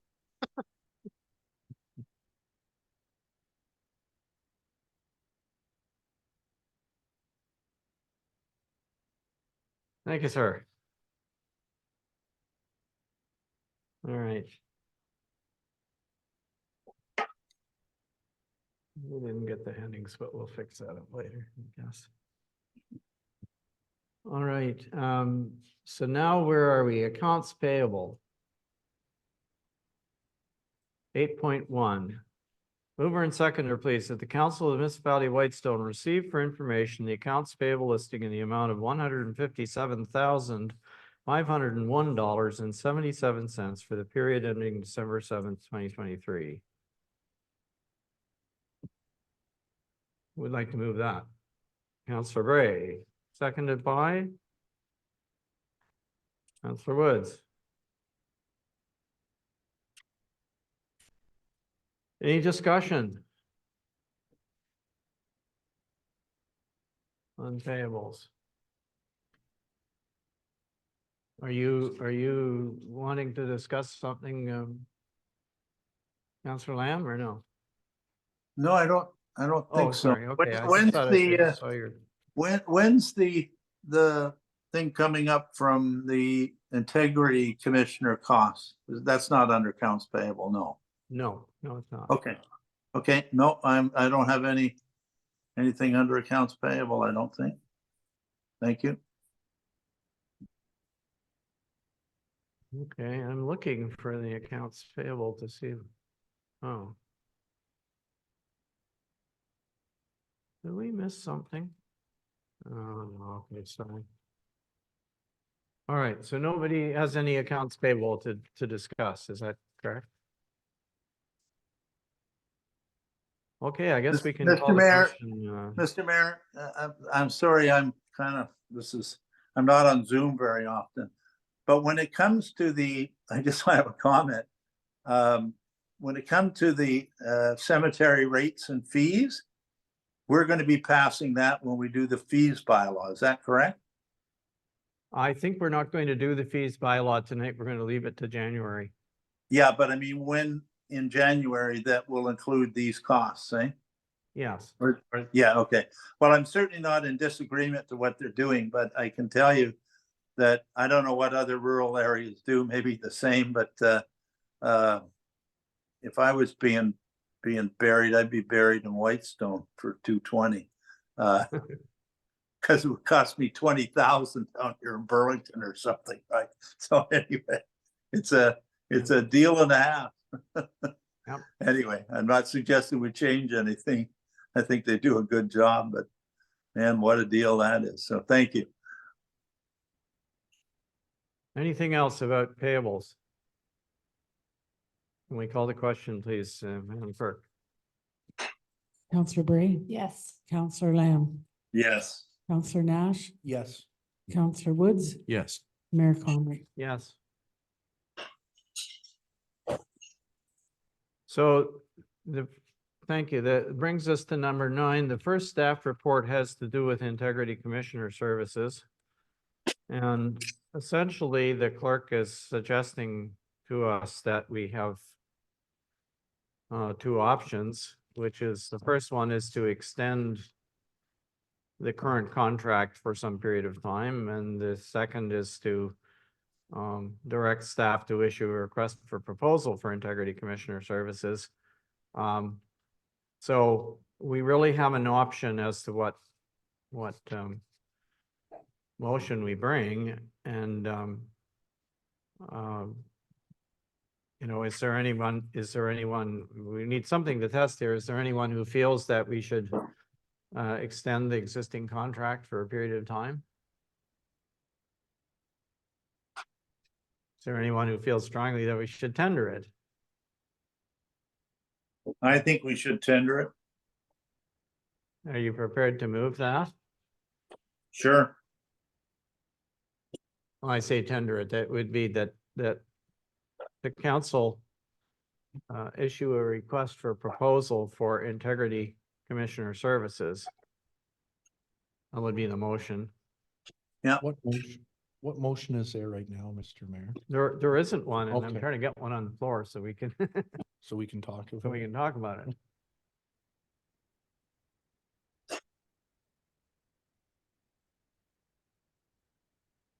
Can we do a motion to receive the report and then go from there? Well, you And mean, make a second motion after. okay, that? I'll let the clerk answer why we You can split the why motion. we're doing it now, right, is the issue as opposed to leaving it till another time, right? Yes, so to answer your question, yes, you can split the motion if you so choose. And I think the report is clear, the reason you want to make the decision mid-December is that if you want to do an RFP, you want to award that contract in February prior to the current integrity commissioner contract expiring, or you may continue to use him. You know, I suspect he'll respond to the RFP. I haven't talked to him about it, but he may. That's the only reason I was saying it. If we just speak to the report quickly, and then right after that, we'll make the second motion. Are we gonna go to tender? Or are we gonna renew their contract kind of thing? Right, and to be clear, it would be a request for proposal, Yeah. not a tender, yes. So. Well, all right, if you want to split it into two, let's just say that the Council of Municipality of Whitestone receives report admin 2023-14 for information. We'll just put a period there. Who wants to move that? Councillor Woods, and you're seconding, Councillor Nash, all right. So now we want to have some discussion about whether to receive the report, Dave. Okay, That's, who's, Councillor Ray, are you going first? I can go first then. All right. I just had a couple questions and comments. Let me just flip back to that page. Speak into the mic, Scott. Yeah, I was kind of looking at the report. Thank you, Michelle, for putting it together. And what I noticed was, I guess there's a few expenses in here that show 2022 and the rest that show 2023. And I was just kind of looking at them saying the cost for, I'll say an investigation, be it code of conduct or MCIA, on average for 2023 was 5,000.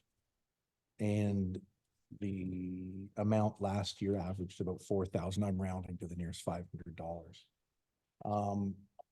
And when I was going through it, I appreciate staff that they kind of wrote out how much each item cost and then broke it out also to show staff advice, member advice, legislative and operational advice, education and training. And I was surprised, I guess, on a few things. I thought the education and training actually would have cost more money than it did, to be honest. And I thought member advice would have cost a little bit less based on if we look at if anybody declared a pecuniary interest and sought advice for each time they did that, there was 9 of them. So that would have worked out to about $2,000 each time somebody declared a pecuniary interest for what we have till date. I know I would have been some of those. I think I submitted 4 of them or so. And I'm sure other members reached out as well. And at $800 an hour or whatever, I'm rounding, very expensive. It can add up fairly quickly, right? So, but the one that got me, and I was just asking to see if we can get a little bit of insight into it, to see that whether we tender or we renew with Aird and Burles, is I thought the integrity commissioner was really for integrity commissioner related things. So I was curious what legislative and operating advice would be for the 22,000. It's kind of the only number that kind of jumped out. Right, I can, through you, Mr. Mayor, I can speak to that. So you're right, we hired, the municipality hired Mr. Mascaron to be the integrity commissioner. And that's a very specific role, has to do with member advice and what I know that not all member advice was related to pecuniary interest. It was all matter of things. I mean, I don't have all the details, but certainly in the first 6 months of the year, there was some questions that John Mascaron answered. What we discovered though, or what I discovered, is that Mr. Mascaron knows the Municipal Act inside out. So he proved to be very valuable when it came to interpretation. In fact, he didn't write the Municipal Act, but he's written the front explanatory notes of the Municipal Act with a partner of his, and it's a published document that I have in my office. So I actually started making a list of the things that I reached out to him for, and then I discontinued the list because I found it very helpful for a lot of explanatory notes when it came to the Municipal Act, the new members of council, some of the angst that was happening, some of the challenges that the municipality experienced in a number of ways, when, you know, in the last 12 months. So that's what the operation and legislative advice is. I actually was surprised that staff advice was so low, and I questioned on that. But the advice may have been to a staff member, typically myself, but it was related to legislative matters that are specific to the municipal act. So that's how he and his office divided up. All this information that you're seeing here came right from his clerical people, his staff, and that's how he divided up. And I too thought education and training was a little bit more, but that's how they divided up, and I didn't worry too much about it. The point is there was a number of things that this particular law firm did for us. And the total costs are what you're seeing. My expectation is that a lot of questions have been answered, a lot of issues have been resolved. So I wouldn't expect the council's going to see this level of activity next year, regardless of who they hire. And my last two questions on it would be, if we were just to renew Aaron Burles, if our contract was really for integrity commissioner and we have the legislative and staff advice, would we have to put it out for RFP no matter what if we want to include a legislative? I think Aaron Burles is great at, you know, integrity commissioner. They do municipal planning, they do land use planning. They're very good at a number of these things. But under our current contract, if we renewed it, would it be okay to include legislative advice? I'm hoping it is.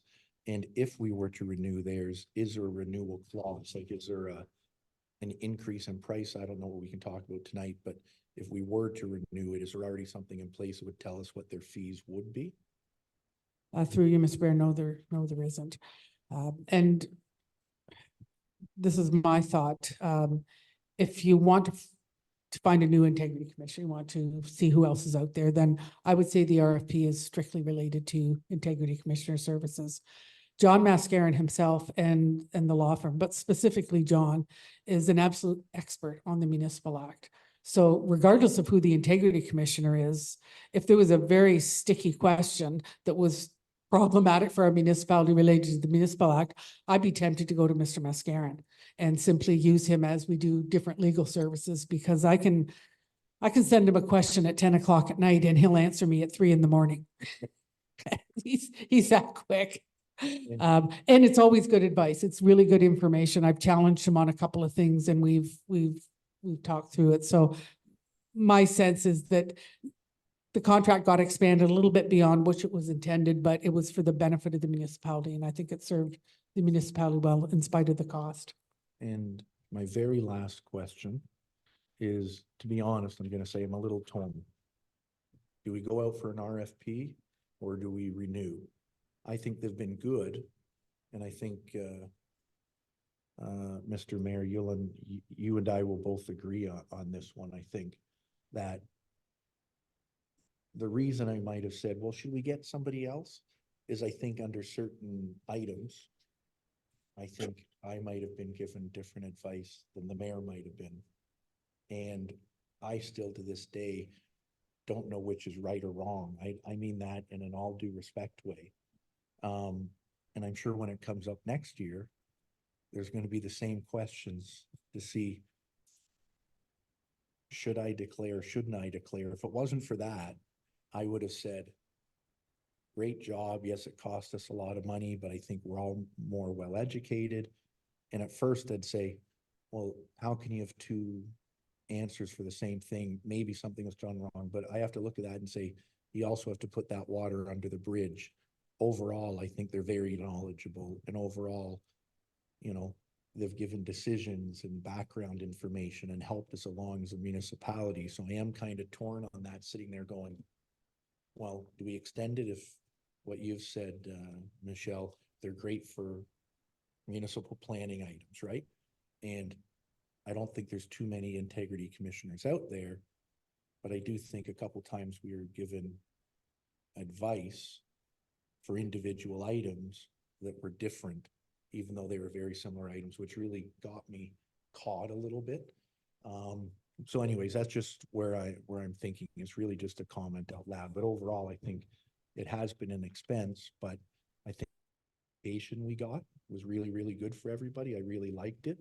And I agree, when I've had to declare something on one item, I think I had to declare it 3 or 4 times, he'd get back right away with long and, the more information you give them, the more they can get back to you and give you the advice based on what you've given them. So I do think if you have a question as a council member or a question as staff, you do get a very detailed answer back, but you certainly get it really quickly and you get it back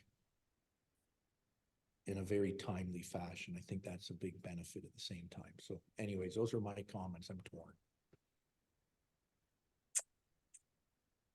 Mr. Mayor? Okay, thank you. Go ahead, Councillor Lamb. Yeah, I'm not surprised by these figures, but I'm very disappointed in them. I think overall as a council that spending $91,000 with an integrity commissioner, which hasn't, I guess it's just completing the year, is certainly alarming. Particularly when you look down and we can't control some of these things in investigations, no contravention. There's no contraventions of either the code of conduct or the municipal conflict of interest. And we spent $30,000 on those. And I know that we can't control who puts those in or whatever, but it's an alarming amount of money.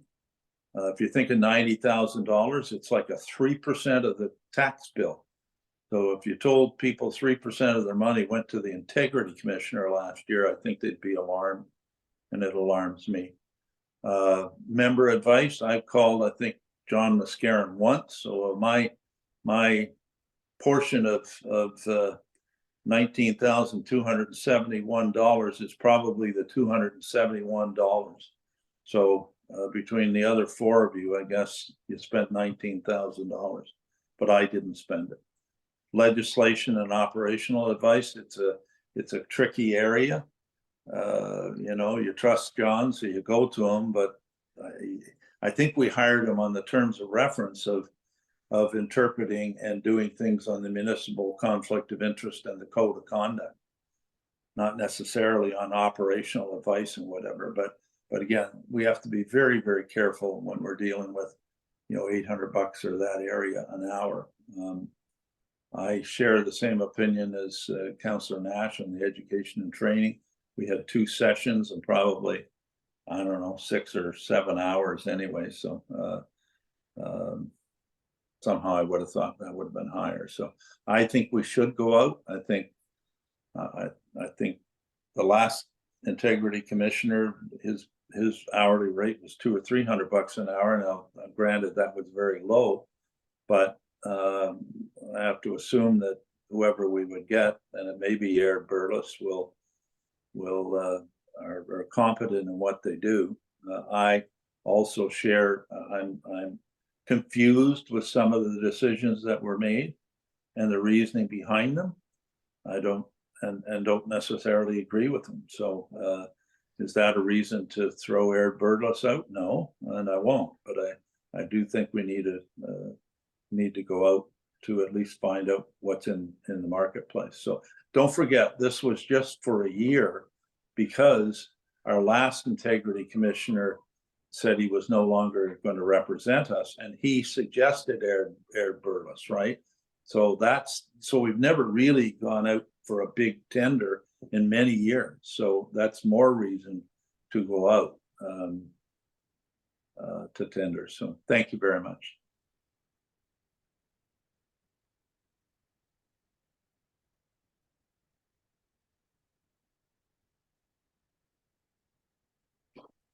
Thanks through you, Mr. Mayor.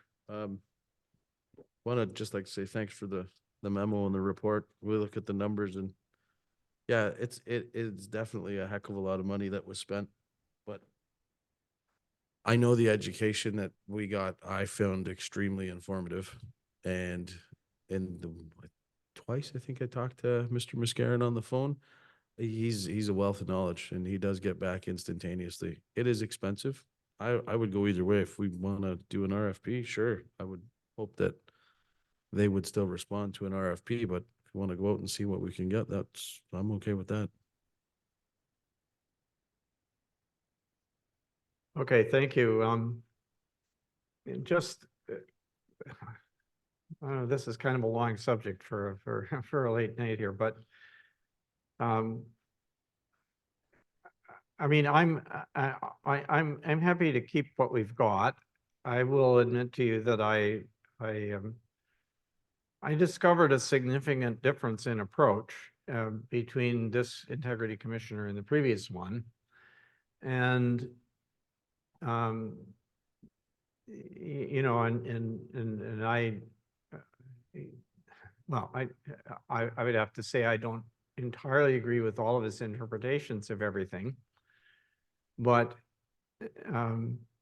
you know, he tends to the strict side of things, and I guess I'm kind of used to that. Now, the issue is, if you go back to somebody different, you could easily discover that someone else has a different approach to things, and you would end up getting advice again, and might be different advice in some cases. I mean, some people are very practical and say, look, you know, I know the municipal act says this, but you know, let's deal with the real world here. And of course, this points to a very large underlying problem that I don't want to take time to go into tonight, but this legislation was ill-crafted in the first place. And a number of us, and in fact, there are resolutions from AMO essentially calling on the government to fix what is essentially they see as a broken system, and it's broken in several ways, but it doesn't it doesn't deal adequately with some very serious things. And on the other hand, it tends to, you know, tie up other stuff in a lot of minutia. And so, and it's subject to abuse. And, you know, when I look at the report that says code of conduct complaints and MCIA applications, and they were either dismissed out of hand, which means that they either found that the complaint didn't fall within their jurisdiction or within the law, or it was deemed to be frivolous or vexatious, or investigated no contravention. So what does that tell you? That tells you that a lot of people are putting in complaints that are not warranted. And by the way, we do have a remedy for that. We can do what other municipalities do. We can charge people a fee, an administrative fee, to file their complaints and make sure that the conduit goes through the municipal office. And what municipalities that do this do is they say, fine, it costs you $200 to file a complaint. If your complaint is sustained, you'll get the $200 back. And if it isn't, we keep it, right? The municipality keeps it. So and there's nothing illegal about that under the current legislation, and people do it. You know, and I think another thing that we should probably consider, if we're going to reissue a contract, we don't have to do this tonight, but currently we're relying on the ombudsman, who are highly biased in a lot of ways, to investigate closed meeting complaints. And we don't have to do that. We can assign that task to an integrity commissioner, and similarly discourage some of the waste of time that goes on with you know, with the integrity commissioner, who treat every single thing, even though if you look at their stats, you will see that about 80% of the last few years of complaints have been dismissed by the integrity commissioner, but people still see that, well, it's free, so I can dump it in. And I think the idea that you can make a free complaint encourages abuse of the system on that side. So anyway, I'm personally, just to cut to the chase here, I'm personally happy to continue with them. I don't feel the need to you know, to go out to tender for the services or out for proposals, but I'm not opposed to it. You would see, and I guarantee you, you will get people who have lower billing rates than Aaron Burles do. But I think what would happen is we would end up going, assuming we end up having the same level of complaints, we would end up with, you know, just people going through the same thing, constantly asking the new person to see if his view of this, if we have to relearn what we already learned from John Mascaron. So anyway, that's my view of the matter, but I think we need to get a motion on the floor to do something, either to carry on or to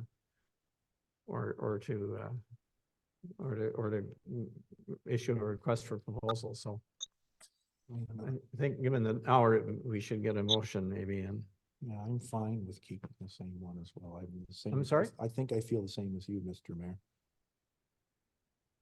so what do you In- want, what, in- are you I'm want to fine. move that we continue with the? Well, no, I'll see if anybody else wants to bring a motion, but Well, I'll probably get defeated, but I think that we owe it to our ratepayers to take this to a request for proposal or whatever it's called. You know, I guess I see people kind of sitting on the fence on it. You know, I'm alarmed. If you looked at what it was before, I'm sure it was like 10 grand. And I just think for optics and everything else, we should at least look at what's out there. I'm sure Eric Burles will still come back. And again, we haven't taken this out to bid for many years, but I guess if we want to pay $800 an hour and get decisions that people don't agree with, all of us have kind of said that, or some of us had anyway. Anyway, I'm probably going to lose, but I think we should go out to bid. So I'd make that motion. All right, so I'm gonna just take a separate paper for that, and I'm gonna ask if there's, Mr. Mayor, don't we have a motion to accept? the oh, you know report? what, we didn't, We you're haven't right. done that We yet. had, thank you. You can tell it's getting late. Yes, we need to vote on the motion to receive our CAO clerk's report first. Thank you. You have a mover and seconder for that? The mover I have is Counselor Woods and the seconder is Counselor Nash. Very good. Thank you. Counselor Bray, Yes. Counselor Lamb, Yes. Counselor Nash, yes. Counselor Woods, Yes. Mayor Comrie. Yes. So motion to carry to accept the report for information. Okay, so well, this is my last blank page I have here, but Counselor Lamb, you wish to move that the council of the municipality of Whitestone issue a request for proposal for integrity commissioner services. Is that correct? That's correct. Issue an RFP for integrity commissioner services. Is there a seconder for that motion? I'll second to discuss, Mr. Mayor. Okay, that is seconded by Counselor Woods. Moved by Counselor Lamb, seconded by Counselor Woods. Any further discussion? Gonna call the question? Counselor Bray, Yes. Counselor Lamb, Yes. Counselor Nash, No, Counselor Woods, Yes. Mayor Comrie. Well, I'll say, I'll say no just because I.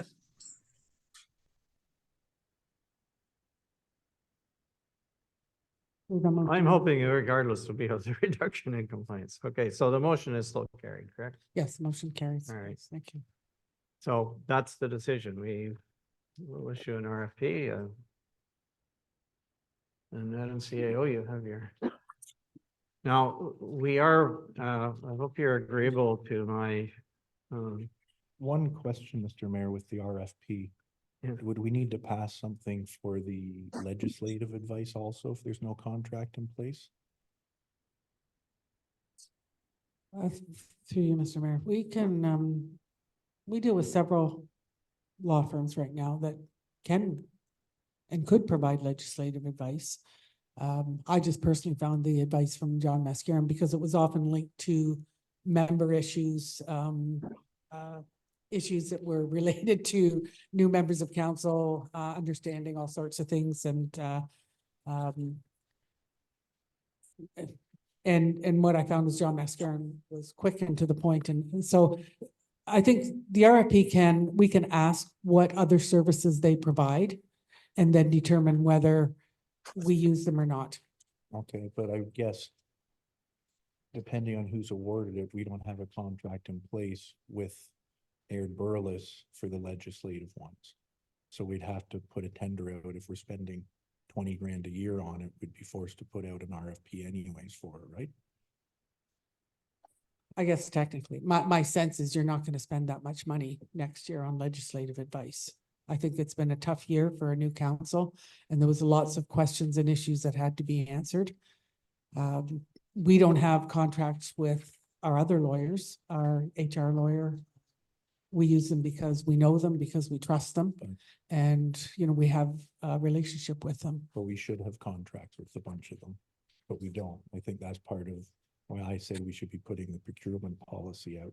If we're having a lot of contracts with people charging us tens of thousands of dollars a year, we need to have a contract in place or put it out for a fair RFP or fair tender. It's the whole part of municipal. Sorry, I don't. Council I can don't- award contracts based on I- single sourcing. Yeah, but you still need to publish it. And we still need to vote on it. I don't agree with that. I think if council directs, you know, for in a particular matter, something that is costly, but the staff have to have the ability to get legal advice when they need it for various things that they're doing. And they can't come to council when it meets once a month in order to get it sometimes. They have to get out and get done with That's why things. you And have we some- have always had that because there's a lot of things that are happening in the works where as they go through, we need some legal advice. I mean, basically, under normal circumstances, when we deal with the new bylaw or we deal with something significant, there's going to be some consultation. And they need the ability to go to somebody that they have confidence in that deals with the matter. They can't wait a month and bring it to council for approval to just do a small thing. I couldn't agree with you more, Mr. Mayor, but most municipalities would have their HR lawyer contract, your planning services lawyer contract. Some of it might be all the same lawyer. You can't be spending 10 grand with this lawyer, 10 grand with that lawyer, 20 grand with this lawyer with no contract out there, even if they're sole source. Sure we can. We still need to, but Mr. Mayor, we still need to vote on, if you read the procurement policy, any sole Wow. source contract. Okay, thank Needs you. to be That voted is your opinion, and we can have that discussion at another night when we talk about procurement maybe, but please not tonight. Okay, Fine. but the treasurer shouldn't be approving expenses if he reads the procurement policy and we don't have contracts with them. It's his job. Well, to not sorry, write checks if there's it- no contract. So I think we have to be really, really, really careful in giving $20,000 to lawyer firms we don't have contracts with, be it for HR, be it for integrity commissioner, be it for legislative changes.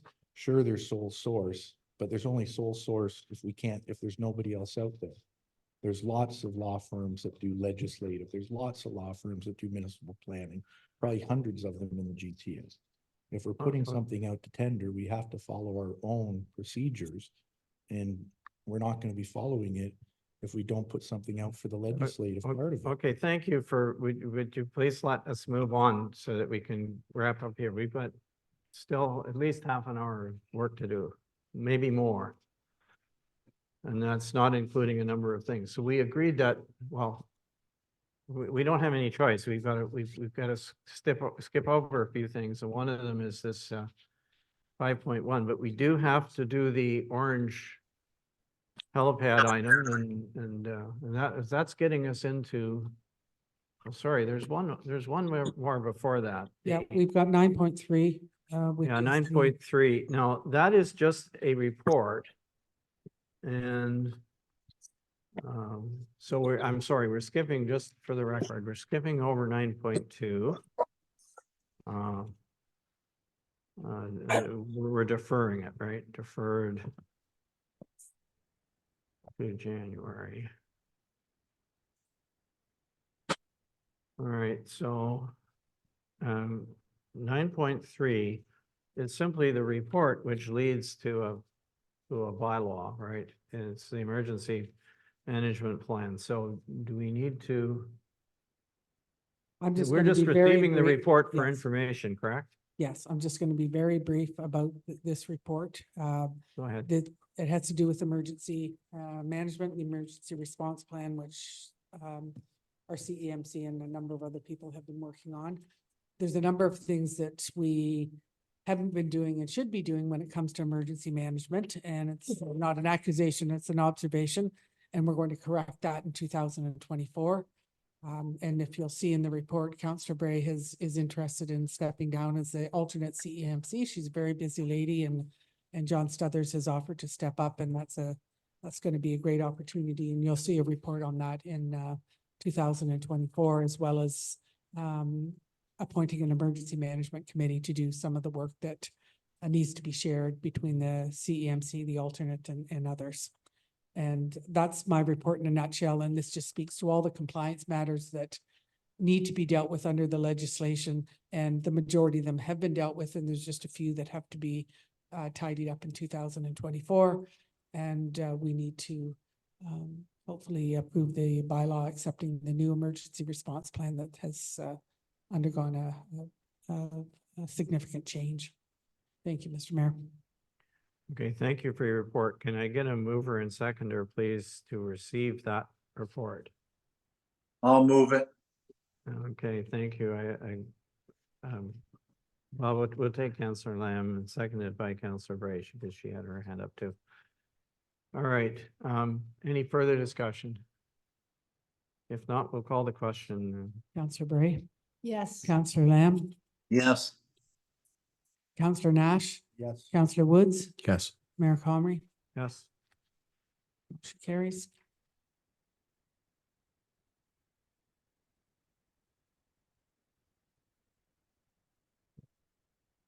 Oh, sorry. Still have the pages open in front of me. So the next section that we're in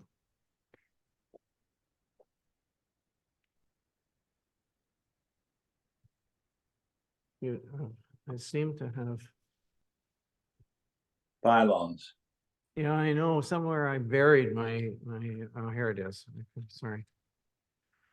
Yes, we are in bylaws and there's a whole bunch of them. So, but the first one is number 10.1 has to do with our contract with Orange for maintenance of the Ardbeg helipad.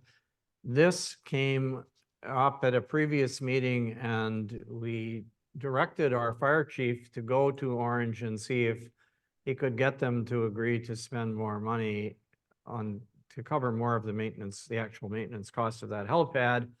They said, well, we're looking to update it next year, but this year we're stocking and we won't service the helipad. And we won't land at the helipad if you don't sign an agreement.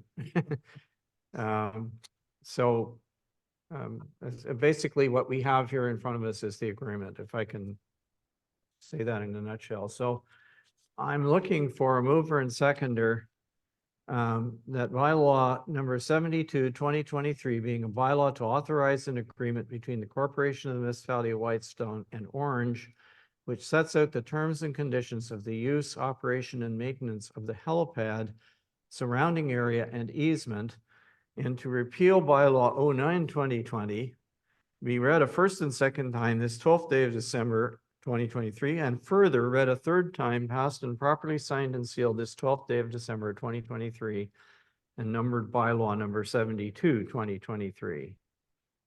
Who will move that? I'll move it. Oh, okay, I've got Councillor Woods was first, then Councillor Lamb second. Any discussion on this one? Okay, let's call the question, please. Madam Councillor Clerk. Bray, Yes. Councillor Lamb, Yes.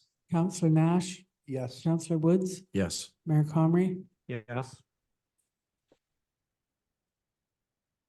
Okay, that one is carried, thank you. And I'm gonna get out of. Okay, so that brings us to 10.2.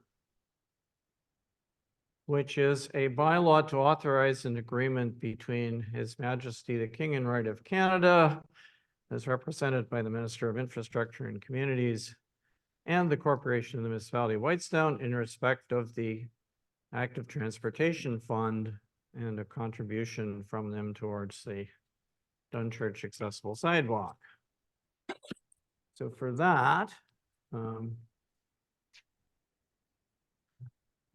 we need a mover and seconder that bylaw number 74-2023 being a bylaw to authorize an agreement between His Majesty the King and Right of Canada as represented by the Minister of Infrastructure and Communities and the Corporation of the Municipality of Whitestone in respect of the Active Transportation Fund and a contribution for the Dunchurch accessible sidewalk be read a first and second time this 12th day of December 2023 and further read a third time, passed and properly signed and sealed this 12th day of December 2023 and numbered bylaw 74-2023.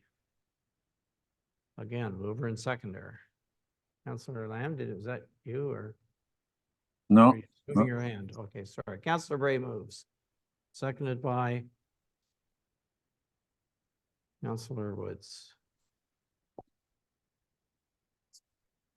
Any discussion on this one? Okay, we'll call the question, please. Counselor Bray, Yes. Counselor Lamb, yes. Counselor Nash, Yes. Counselor Woods. Yes. Thank you, Mayor Comrie. Yes. Motion is carried. So, active transportation.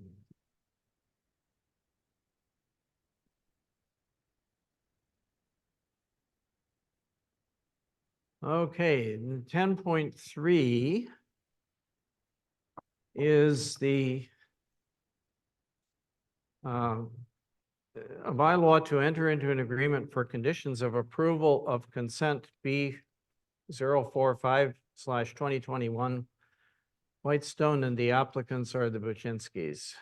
What about 10.2, Mr. Mayor? Sorry. Hmm? What about 10.2? We just did it. You just did that. You just voted on that. That was the active transportation Yes. fund? Yes.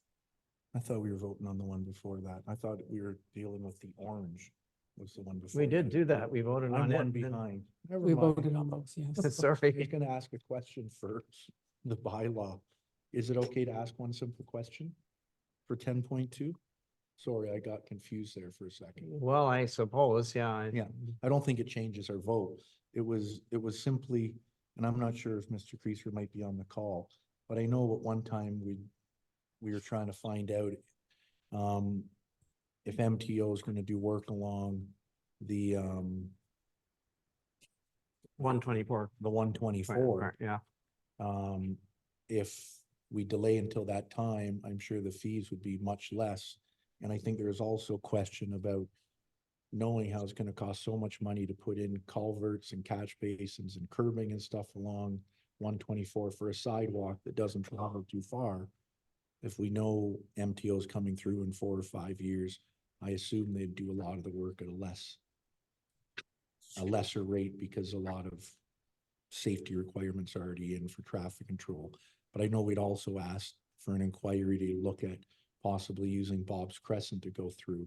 That road allowance we never closed off coming through there and going down Bob's Crescent instead of going along the highway, which might save tens of thousands. So I was just wondering where we stood with those items. Sorry, I got totally confused. I thought we were on 10.1, not 10.2. Doesn't change the vote. It was a question.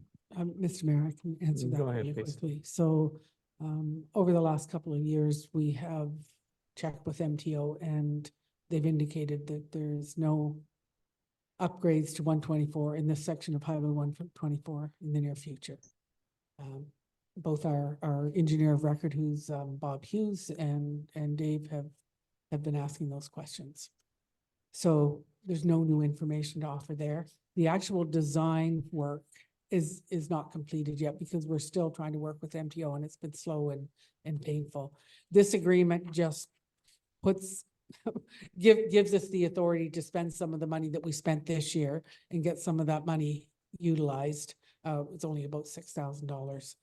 If council decided not to proceed with the sidewalk, because frankly, the cost of the sidewalk is going to increase year after year. And I expect our contribution is going to be more than $93,000 once we actually build the sidewalk, if we do in 2025. Council may just choose to scrap that idea. Was it ever looked at Bob's Crescent as an option yet? I think they've looked at Bob's Crescent, they've looked at curb and gutter, they've looked at an asphalt sidewalk. They're looking at some options, but the design isn't complete because it has to do with MTO. I think the straight from Marine Drive to Moore Drive is preferable, but Bob's Crescent is. And then we wouldn't need to work with MTO, but maybe if staff or the works could double check with MTO, because based on my work and my knowledge, supposedly that road's getting done in the next 5 years. Ground and redone all the way out to Highway 11. Right. So So they may pulverize and repave, but as far as reconstruct or widen. yeah, I don't think that continuing was with there. likely what happened. So what I'll do is I'll just push that back to Perfect. Manager Creaser. All right, thank you. And item 10.3. And again, this is the agreement for conditions of approval of consent for the Baczynskis. Mover and seconder, please. The bylaw number 75, 2023, being a bylaw to enter into an agreement for conditions of approval of consent B45-2021 Whitestone be read a first and second time this 12th day of December 2023, and further read a third time, passed and properly signed and sealed this 12th day of December 2023, and numbered bylaw 75-2023. Mover and seconder. Why didn't we do 10.4, which is merit, isn't it? No, we were at 10.3 yet. Oh, sorry. Okay, I apologize. I'm We'll down. get to that momentarily. Hopefully, if we can But- get a mover yeah, and seconder for but- this one. We'll move by but Councillor Baczynski's- Wood, seconded by Councillor Bray. Thank you very much. Any discussion on this? Can you call the question, please, Madam Yeah, Thea? thank you. Councillor Bray, Yes. Councillor Lamb, Yes. Councillor Nash, Yes. Councillor Woods, Yes. Mayor Comrie. Yes. And now we will come to the one that Councillor Lamb was asking about, 10.4. Mover and seconder, please, that bylaw number 76-2023, being a bylaw to deem Lot 5 in the municipality of Whitestone. Well, it's on the merit plan of subdivision in the municipality of Whitestone, not to be a lot within a plan of subdivision, within plan of subdivision plan 42M-628, that's the plan of subdivision, be read a first and second time this 12th day of December 2023, and further read a third time, passed and properly signed and sealed this first and second time this 12th day of December 2023.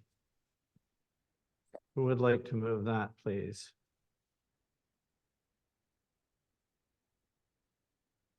I'll move it if no one else. Well, okay, Councillor Woods moves and Councillor Lamb seconds.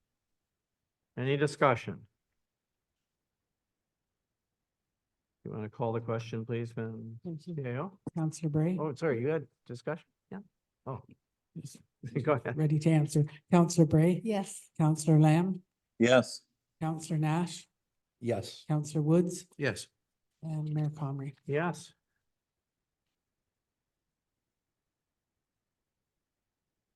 So that brings us to 10.5.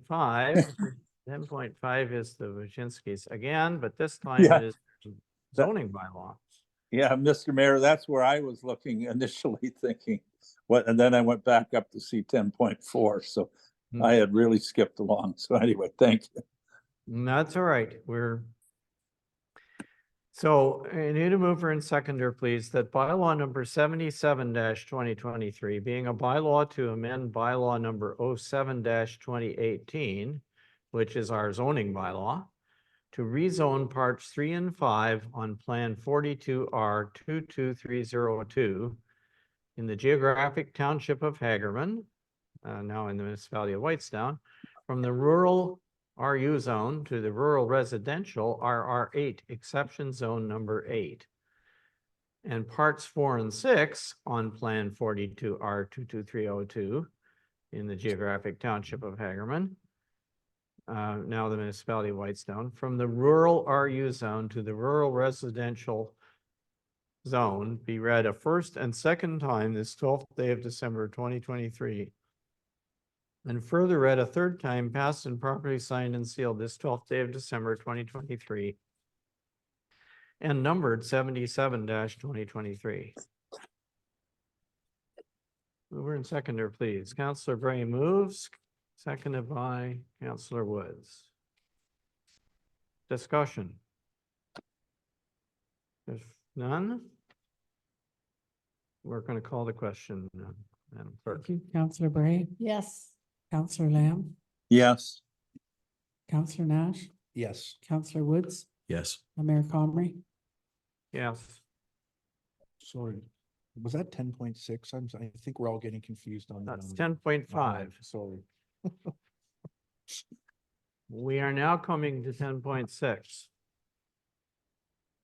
And sorry, let me get all the pages over. 10.6 is a bylaw to authorize an agreement with our new planning consultants, MHBC. So again, I need a mover and seconder that bylaw number 78-2023, being a bylaw to authorize an agreement between McNaughton, Hermson, Britton, Clarkson Planning Limited, that's known as MHBC, and the Corporation of the Municipality of Whitestone in respect of the provision of professional land use planning services, be read a first and second time this 12th day of December 2023, and further read a third time, passed and properly signed and sealed this 12th day of December 2023, and numbered 78-2023.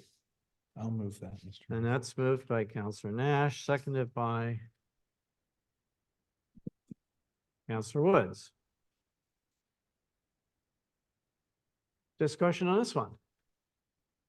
Councillor Nash. Thank you. Sorry for getting all the numbers confused there. I lost my spot. I guess I have a couple questions.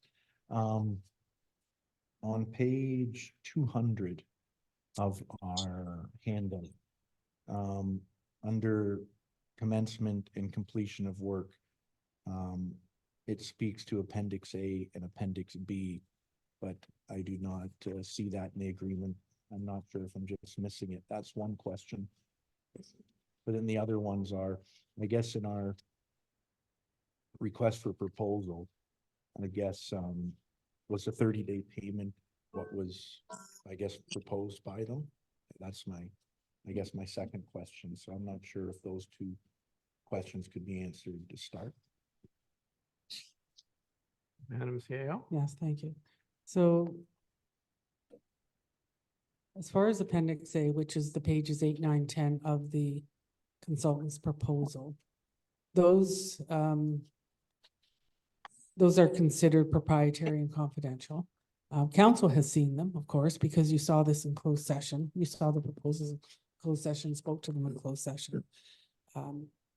And they will form part of this contract, of course, but the reason we were able to speak to them in closed session is because those items are confidential. Now, Council, if you still have their proposals, you will see those pages. Okay. They're just not part of the public record here. And as Appendix D is, sometimes what we try to do, frankly, is to shorten up some of the contracts that end up on the council table. For instance, the contract that the agreement we just signed for the active transportation. There was 6 or 7 schedules that go with it that have to do with reporting and that kind of thing. So council can have that information. In fact, you do if you still have the proposals. But that's why they weren't included in the public agenda. And I guess, You had a question about 30 days? well, yeah, it says upon 1.9, payment is 30 days, which I thought was being very generous in today's world for paying of invoices. So I was just wondering if that's what we'd agreed to or what was proposed in their proposal, or if that's something that was discussed afterwards. This clause came from them. So 30 days is typical. We often pay well before that, but give 30 days is not unusual. Can we try 60 and see what they say? Like, I'm guessing by the time we send an invoice to the client and get reimbursed, we're gonna be paying before we're paid, We do that right? now. So Absolutely. if it came from them, can we just ask and see if they're okay with 60 days? I don't know if there'll be a feel for that. And then going back to the last question about the proprietary information, if we're billing proponents the hourly rates that are being charged, I don't know how the hourly rates can be confidential information now, because it will all be out in the public. Every time there's a job done, we're paying what we're being invoiced, but nowhere does it show those fees. So I'm very surprised if we're billing the public those rates, it wouldn't be proprietary information anymore, and it should be in this contract that everybody can see, knowing what we're gonna be billed. Billing people, not a secret. Do we give them the rate or do we just give them the amount? The rate pair? Typically I'd have to see how AP does it. If the public wants that information, they can have it. They can have it through Freedom of Information. It's not here. I can't help the fact that it's not here. Why wouldn't it be? If this was what they provided, I don't know why I would be signing a public contract. And mind me for saying this, but it's kind of like voodoo, where nobody's gonna tell you what we're gonna charge for planning services. We've awarded the contract, but haha, it's all privileged. None of the public can see any of these numbers. Whereas, if we buy an excavator, 332,000. If we buy a new truck, 82,000. Every other number's out there. John Jackson fees are out there. We've talked about them before, but for some reason, this contract has no numbers out there. I don't think that's right, and I don't think it's proprietary information when it's been an awarded contract. There's a difference between opening up a tender and not sending out the information and awarding a contract. And unless I'm wrong, part of municipal tendering and awards is to let everybody know what the numbers were that were awarded. That's the whole reason why some companies don't bid public projects. So I'm not sure if we can check into that, but I was really surprised when I read that earlier and didn't see the rates, be it for photocopying or travel or mileage. And sure, somebody could go and say, I want freedom of information, but I would certainly hope if we're sending somebody a planning bill, which I guess engaging this company has probably tripled our numbers that we're going to be passing on to ratepayers on their planning acts. If our old planner cost $5,000 to file, I'm guessing we're going to see 15. And I think the very first thing we're going to see is, well, what's the breakdown to all these numbers? And we don't say to them, well, file an MFIPA to find out what our fees are. Where does it? Then I say we suggest you want this defer. vote? I suggest you defer it. You bring it back on January with all the appendices and award the contract then. That's all I can say. Where does it say we can't disclose their rates? It's not in this material. Is it in an appendix? No, it was just everything that was related to hiring of MHBC, frankly, was done enclosed. In fact, even the award of the contract was enclosed. It probably should have been an open. It wasn't. You can see in my memo. Council made a decision and we were asked to negotiate with that probably should have been an open. And it ended up being enclosed, or it should have come out and open at another time. So Through that's you- fine. Through you, Mr. Mayor, isn't this time sensitive? Isn't John the last, other than a file or two that he may have, if someone calls a week from now, aren't we directing them to this new firm? Like, Not if we don't have a contract. John so will, with, John will and- carry on. and he's okay with Karen, so there's not a time sensitivity to Well, I it. haven't talked to him, but there's nothing coming down the pipe. It's Christmas and I think there's a, But I'm just wondering what the consequences of bringing it back in December, and it sounds like, I mean, what is the issue simply not that the appendices are not here, or are we questioning the terms of the agreement? I think for my question that I asked, Mr. Mayor, through you, I'm questioning the contract we're about to sign as a public document for 4 years that is probably gonna cost $200,000 and nobody knows how much we're being billed an hour. It's top secret. According to not us, maybe it's the firm that's being awarded it, where any other municipal service contract that I've ever seen, the numbers are always revealed to everybody. And I'd also asked about, there's 2 other things here, which I think some of them were talked about, the conflict of interest. I think that we've spoken to, if I'm correct, or I was surprised not to read here, that they won't be engaging any work on the planning board side. So I thought that would have been written into the contract, that they've agreed in the contract not to do work for the planning board when they're working for the municipality. And there was 2 other things, which I think are really small things, but it was a current file reassessment by the consultant company to a new planner that they can bill for that, and hourly rates of a consult company in transit, except for mileage charges to be reimbursed. The current file reassessed and time related to the orientation of planning firms. I think when this comes back, we should say in a memo that if Councillor Woods has a planning file in for his 30-story building that he's going to be building, that the planning firm that bill's not going to go to Councillor Woods. The municipality is going to eat those. I don't think we should be charging double charge or charging our ratepayers for our new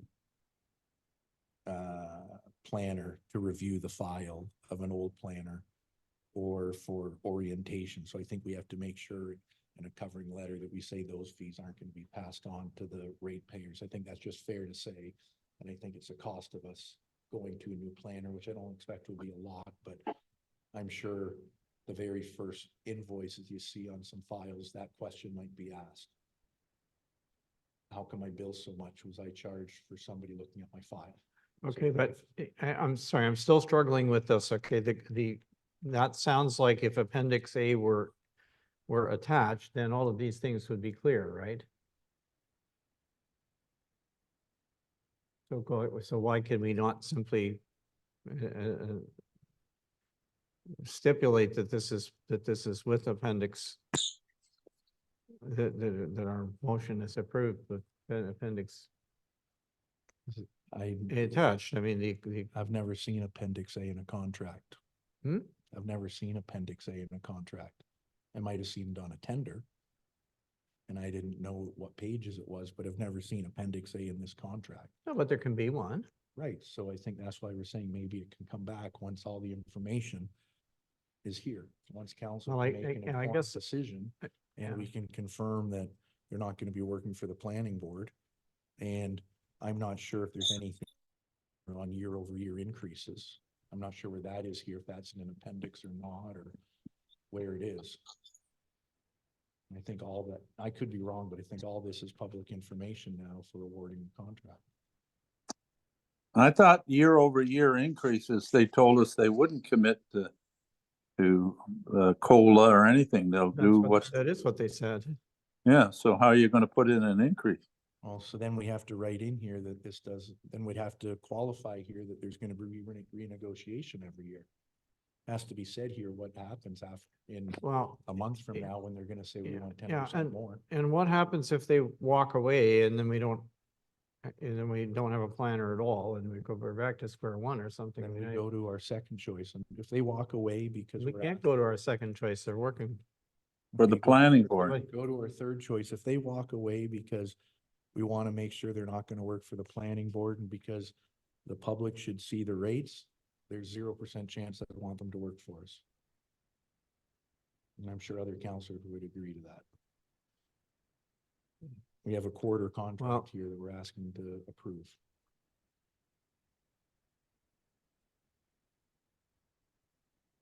Okay, so Well, I you're, suggest that, I'm sorry, there's a motion on the floor to award this. You're raising issues with it. And now mind you, you're the mover. But, So I'm basically going to be voting not to support it. well, Or we, but I guess I'm concerned as to whether everybody else thinks that this really needs to go back and be revisited, because keep in mind, that puts us on towards the third week in January. you know, but that's not, Mr. Mayor, with all due respect, that's not our fault as council that we don't have the information at hand. We can't say, well, because the information is not on hand, we should just pass it anyways and hope for the best. Like, our whole job is, part of it is a fiduciary, sorry, I can't pronounce the word, duty to make sure what we're signing, everything is correct. Not to be missing a whole bunch of financial information in a contract that nothing's shown here for. And who knows what the increases are gonna be, at least have it noted, or that they're not gonna work for the planning board. So I'm not sure if this whole agreement was written by them. I'm guessing we'd written the agreement, but I'm not sure what parts they'd included on themselves. I'm sure they'll anyways, I'm sure they'll be very, very, very happy for 30-day turnaround. Most municipal things I've seen have 90-day. well, but our staff Good is for saying them. 30 is fine, like, I don't know why we're Yeah, getting into the weeds and all this stuff. Some of the stuff is legitimate, Scott. You know, the appendices and what their rates are. I'm sure there's sensitivities from their end. But yeah, so maybe we just, rather than argue about it, have Michelle call them, say we have to be able to publish your rates as part of our transparency. So we're going to be doing that. And whatever your other concern was, I don't care whether it's 30 or 60 days, whatever staff can do. Certainly, I agree that they should put in that while they're under contract with us, they will not do work for the planning board in Perry Sound. I agree with that. So let's get those answered, come back in January and pass it, as long as John Jackson will continue to get files from now until we sign that contract. One of the problems with John is he's pretty much retired. He's not here 3/4 of the time. He's on vacation somewhere. So I don't know whether that will cause problems, but I don't want to pass something where you got all these questions. So let's defer the thing until January, is my opinion. And if you have okay, well, anything else, we can do that. I'm just concerned about this idea that we should start to renegotiate the contract, and I think that represents bad faith on our part. They did answer the questions that we had. We, you know, we're, Mr. Mayor, this is the part where we're doing we're reporting to the public on a decision that we did correctly make in camera, because we were considering amongst various proposals. We accepted their proposal. And we came into open session and told them and the public that we accepted it. I don't buy the argument that all of the, you know, it's the same with Integrity Commissioner Services. I don't think we gave all the nuances of everything to the public when we did that one, and they're not, no, we didn't. We did not put out the No. hourly rate. and they're not, and so I don't, but I Mr. mean, it's not a question of council has the information, but what I'm hearing is I'm hearing a request to renegotiate. Let's pay 60 days. Let's make sure that this and that. And the other thing, I think we dealt with those things and I don't think we should be dealing with them again. Mr. Mayor, with all due respect, I never once said to renegotiate. The CAO said they're the ones that put 30 days. If- It wasn't in the yeah. proposal, I don't Yeah, think. No. So I'm Thank, not, thank you, Mr. Mayor. If I may, 30 days is standard for any invoices that we receive. I would suspect that if they sent us an invoice and they spent time and effort on a file, that they want to be Yeah, paid within but- 30 days, and I think that's fair. I- I think as far as the rates, you're not incorrect that, and in fact, I visualize them being, posted on our website, so people know what they're getting into. It's just that the Appendix A wasn't included here, and neither was Appendix B, because I knew that council had seen it. So, and had staff forgotten to, I don't know what to say. If you want to defer it, I can't guarantee what John Jackson is going to say. I've been trying to get a hold of him for days, and he's not in his office. and No, As he far as, I think that we could receive a letter from these folks to say that, aside from the contract, that would be an addendum to the contract, that would say that they agree not to do work for the planning board. They've already said that they have no interest in that. if it's part, and I'm not renegotiating, Mr. Mayor, again, if it's part of our contract, it should be in the contract, not a subsequent letter. That's what was agreed to. If it was agreed that it would be renegotiated year after year, the contract, we're not renegotiating their tender. We're saying, put it in the contract. Let's have a contract written that's a fully executed contract with all the terms we've already said in it. All the numbers we've already said, that's it. Not renegotiating, But- just put the information in that should be there. And should be there now for us to look at and sign when it's coming to us. But Appendix A is appended to the contract. That's their proposal. Right, it's not here for us to look at. But you've already seen it. Was it called Appendix A, Mr. Mayor? It was probably, It's their proposal. no, it's a few pages out of their proposal. Okay, but I'm sorry, but the contract that we would sign, if this motion passed, would have their proposal attached to it and they would be bound by it. Correct, which is public information that the public should have. Every one of these books we get, be it 800 pages, should have all the documents in that we Uh, need. Okay, but Everything I is think supposed to this be is there. not, I'm sorry, I do not buy the argument that this is I think we better test the question that's here and see, and we can see if people feel that it needs to be referred, they can vote against this and then it'll be deferred till January. You want to call the question, Madam Clerk, please? Hold it. I was muted. Let's try to resolve this, okay? So there's 2 or 3 items here. The 30 days, I think Michelle has explained, 30 days isn't an issue. It's not an issue with staff. I don't have an issue with it, right? I don't think anyone else should have an issue with it. In terms of the Appendix A and B, let's make sure that whenever that we do put them on the website, let's make sure that we do reflect them all over the place, right? In Appendix A and B. I don't think anyone has a problem with that. That doesn't need to come back. We'll just, we'll just make it public, and anyone wants to see it, will see it in the future. Those are the 2 biggest things. What's the third thing? That's the only 2 things, isn't it? Like, why Councillor can't, Nash wants to make sure that they agree not to do work for the planning board. but they've already agreed to us. I agree that they should send us a written letter on that, right? And if it's not part of the contract, we can get rid of them and whatever. There's more clauses to get rid of these people than enough. I'm surprised they agreed with that. My God, it's, you can look at all the escape clauses in there. And again, we go down all this stuff. We're never going to get everything perfect. Like just say to them, we're going to sign this contract, but it's subject to you giving us a letter that says you're not going to work for the planning board as long as you're employed by us. And I'm sure they're going to say, we'll give you that letter. And if they say, we're not giving you that letter, then don't sign it and bring it back to council. But all this stuff being pushed and pushed and pushed and we don't get stuff done. And I get very frustrated with it. there's a solution if we want to have a solution to this.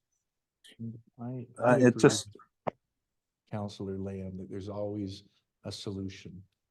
But like, to be quite honest, I think like Counselor Lamb says, let's just move on, let's not get in the weeds. But when we have a 5-page agreement, that by the time you add the appendixes, it's probably close to a 20-page agreement. Council should have those pages in front of us to sign. And my personal opinion, I know I'm gonna lose the vote probably, that's not what should be in our agenda package for us to sign. We should have all the information there. We shouldn't be needing to go back and saying, well, let's just sign it and have them attach a letter. That's just my opinion. I think we're a municipality. If we're gonna do it professionally, we should have all the information there for us to sign to start with, and not doing stuff afterwards because we want to get on with the council meeting and not bring it back. That's just my only question through you, Mr. Mayor, is, Michelle, is there anything in Appendix A or B that council has not seen and approved, No, enclosed? No. you've seen everything. Okay, thank you. Can we call the question, please? Counselor Bray, Yes, Counselor Lamb, We're voting to approve it, is that Yes. to correct? pass the bylaw. Yes. Counselor Nash, Nope. Counselor Woods, Yes.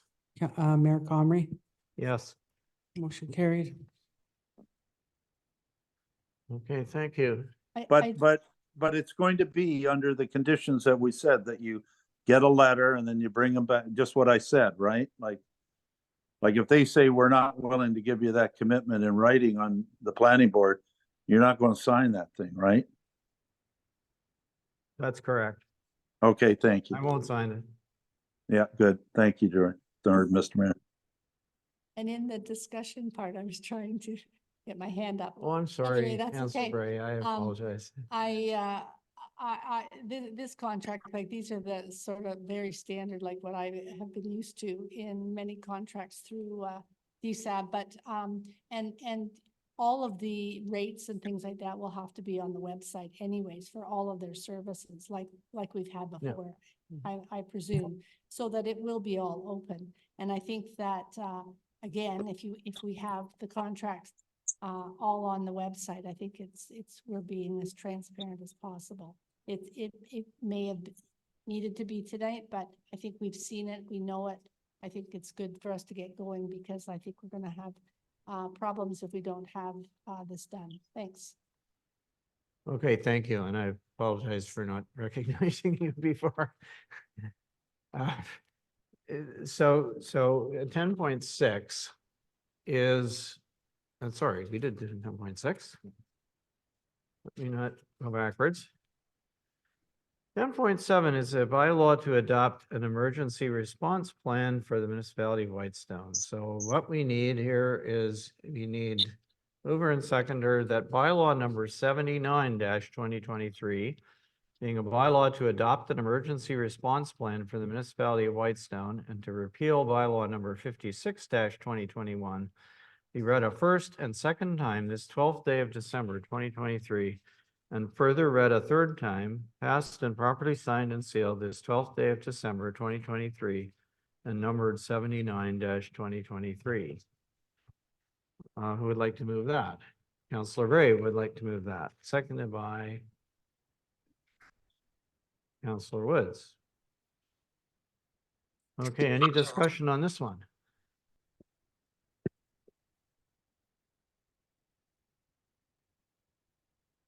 Okay, I'm not hearing any. Can we call the question, please? Counselor Bray, Yes, Counselor Lamb, Yes. Counselor Nash, Yes. Counselor Woods, Yes. Mayor Comrie. Yes. Mr. Thank you, Mayor, that's can carried. I take 2 minutes to go to the washroom, please? Well, I guess we can. We've got a little bit more to Okay, do. only 2 minutes. I'll be Yeah, fast. You better take your 2 minutes. Okay. You want to put the recess thing up, or not for 2 minutes? Not for 2 minutes. There's nobody online. That's right. Okay, so we're taking a 2-minute recess here.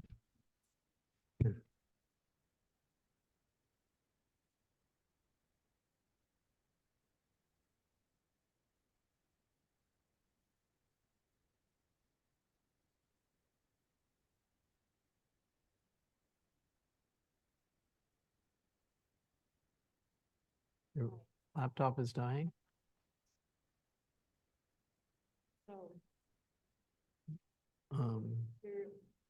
You know, there might, just hang on a minute, there might be one. Oh, let me. I think I can find you. one. Hang- And there's- I just need a little hot.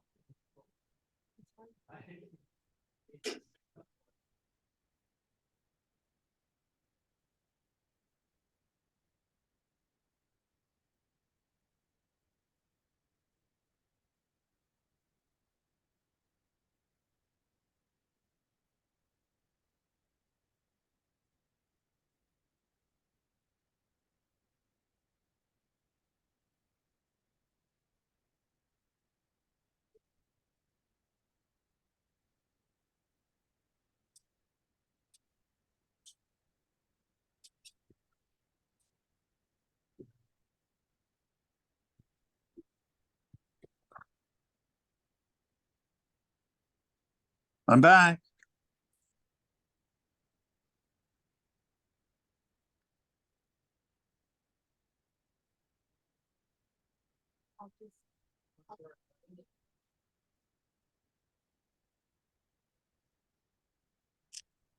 Yeah, sorry about that. I'm back. Thank you, Councillor Lamb. We're just, there's a couple of other people that have the same idea, so we just need another minute. Okay. Well, I kept to my 2 minutes. Hey, you know what we're doing? I just thought, we're testing our 1-day meetings a month early. It's just we're on the afternoon shift. Doing our full day meetings, Yeah. aren't we? How many hours have we been at it? 4 till, what time is it? It's coming up 6 hours, We're almost not there. counting the break, but There we go. anyway, 10.8 we're at. 10.8 is our beloved procedure bylaw. And I'm looking for a mover and seconder that bylaw number 80-2023, being a bylaw to establish protocols governing the proceedings of council, committee, and boards of the corporation of the municipality of Whitestone, and to repeal bylaw number 02-2002, bylaw number 34, 2004, bylaw number 84, 2007, bylaw number 40, 2012, bylaw number 40, 2020, and bylaw number 50, 2023. And does it not need to? Which is, we need some words that say be approved Oh, something. so. Okay, that, It's, that should, it's the same. what? Let me write it in. Okay. There's just a few words missing off the order paper. I'm sorry, and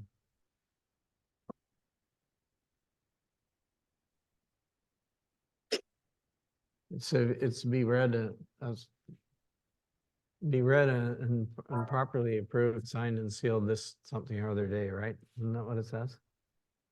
Great.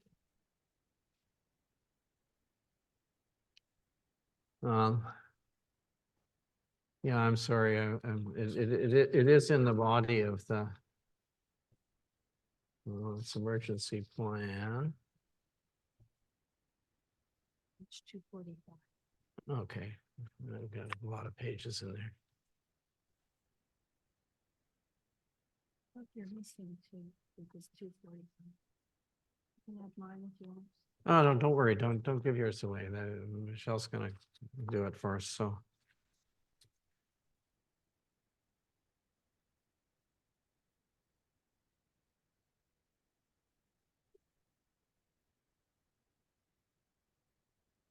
Oh, here it is, 2:40. You said 2:45? Yeah, That's all right. 2:45. Can't, my fingers won't go here. Just before. Yeah, what? Does that correspond to this? Well, the pass, the resolution to pass. That's okay. The resolution to pass the bylaw looks slightly different than the bylaw itself because it's giving you the authority for the bylaw. So if you read what I wrote there, right. that's covers it. Okay, I'm gonna read it again. We'll start over. Bylaw number 80-2023, being a bylaw to establish protocols governing the proceedings of council, committee, and boards of the corporation of the municipality of Whitestone, and to repeal bylaw number 02-2002, number 34-2004, number 84-2007, number 40-2012, number 44-2020, and number 50-2023 be read a first and second time this 12th day of December 2023, and further read a third time this 12th day of December 2023, and properly signed and sealed and numbered bylaw 80-2023. So can I get a mover and seconder for all of that? Councillor Bray moves. I'll second. Councillor Lamb is seconding. So we remove and second our procedure bylaw. Any discussion?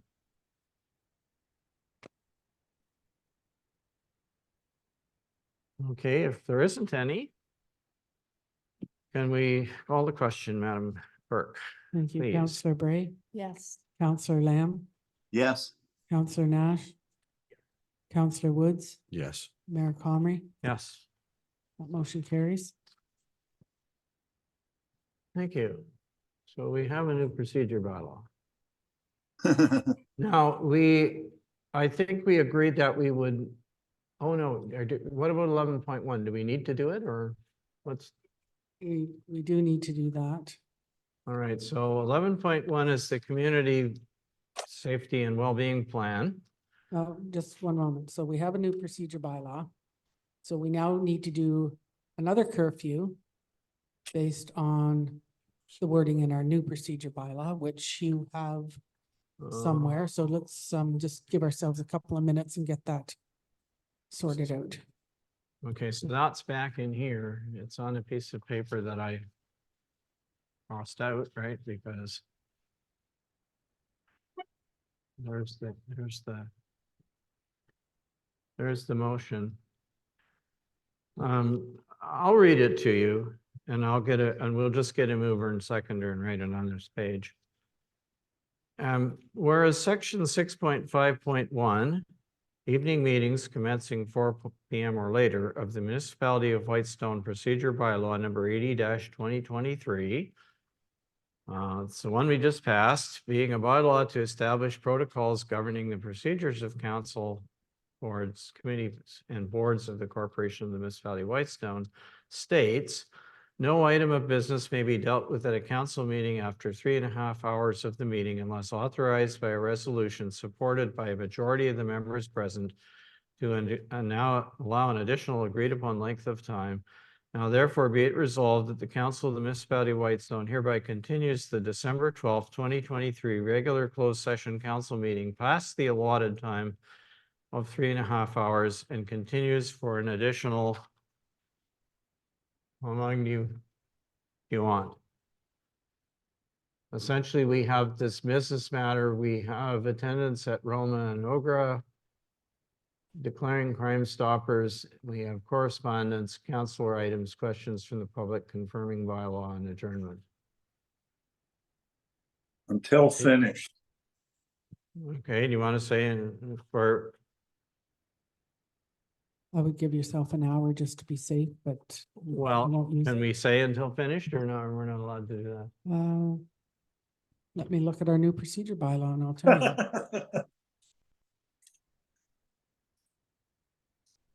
I was saying to other members of council when you were in the washroom that we're testing our all-day meeting Yeah. that starts in January. We're doing it in December. We're 6 hours in and we're 1 month early. We're on the afternoon shift. Yeah.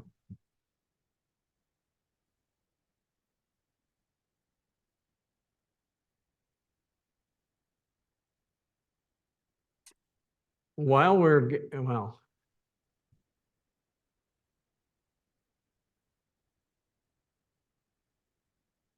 Well, let's just say continues until finished. Hmm. Yeah. Give me 1 minute. Let's get. All right, well, say for an additional hour. I really hope we don't spend an hour, like I'm getting to the point where I I think. prefer you say it additional hour and then probably won't use it. You'll move along quickly. All right, just put additional hour and we won't take it, okay, please. For an additional 1 hour. So who wants to move and second that? I'll move it. So moved by Councillor Bray beat you to it, but moved by Councillor Bray, seconded by Councillor Lamb. And we're gonna call the question on the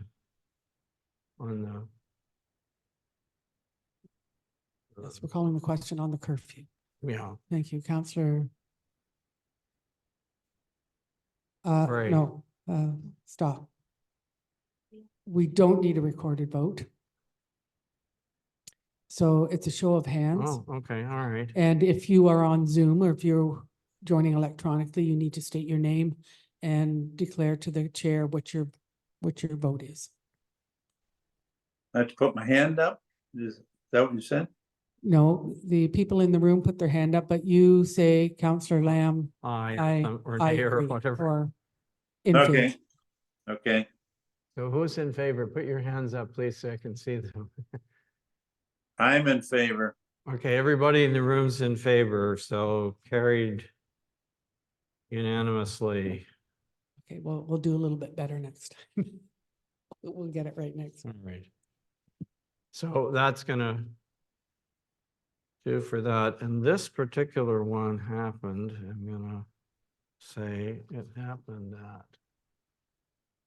It was 9:50, what, 53, 9:53 PM. I just,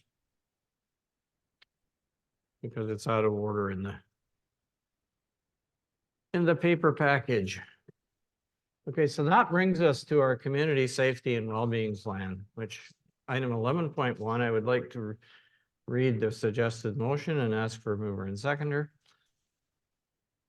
Whereas the Police Services Act 1990 was amended to include new requirements for the community safety and well-being plan, and whereas all municipalities across Ontario were instructed to develop and adopt a community safety and well-being plan in partnership with stakeholders and groups that are active in delivering services within the community. And whereas complex social problems cannot be addressed by police services alone, and that local service providers working in areas such as health, mental health, education, community service, social service, children's services, and youth services play an integral role. And whereas too often information and service silos are created which limit response effectiveness, providing an inadequate service that does not take full advantage of available resources. And whereas an advisory committee was formed in the West Parry Sound area that included various agencies and community organizations to understand the issues that residents of West Parry Sound area are facing with regard to safety and well-being. And whereas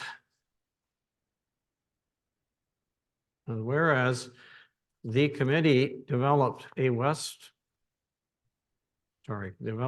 Parry Sound Area Community Safety and Wellbeing Plan, a multi-sector approach to community safety and well-being. Now therefore be it resolved that the Council of the Municipality of Whitestone received background information, a report dated November 15th, 2023, from Gord Harrison, Carling Township Fire Chief for information, and that the Council of the Municipality of Whitestone adopt the West Parry Sound Area Community Safety and Wellbeing Plan as presented. Would like to move that. Councillor Bray, seconded by Councillor Woods. Open for discussion. Did you want to kick this off, Councillor Bray, because you have some? Yeah, working knowledge of it, I I'll think. be really quick on this one. This has been going on for quite a while, this community safety and well-being. We, had a really good committee of community members and municipalities. We did a consultation, out to the communities, and each municipality reached out to their ratepayers, and we had an excellent, I will tell you, an excellent response from Whitestone. We also then went to our community services and got them to do a little bit of work on their, what they see as community safety and well-being issues, and also to, interview some of their clients so that we would have, a little better understanding about vulnerable people. And so we came up and we had a really good, amount of information that we could then start working on. And I think one of the pros in the West Parry Sound area is that we have something called the impact table. And this is a model that was started out in Saskatchewan, I think, and with a police force and community services trying to work on community issues together. And so we started that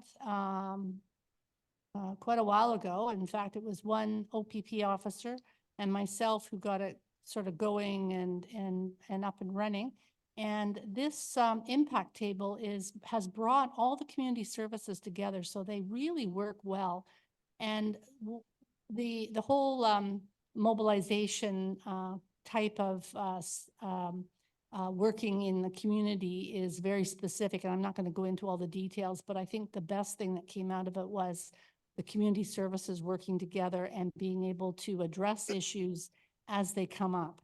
And so this plan really has now come back to the municipalities.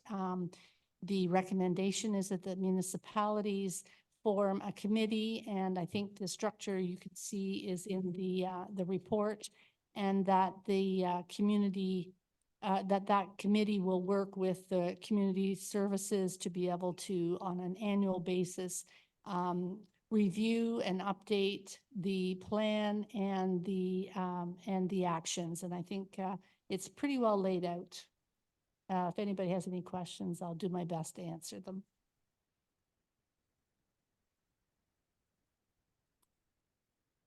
Thank you, Councillor Ray. Other questions or comments?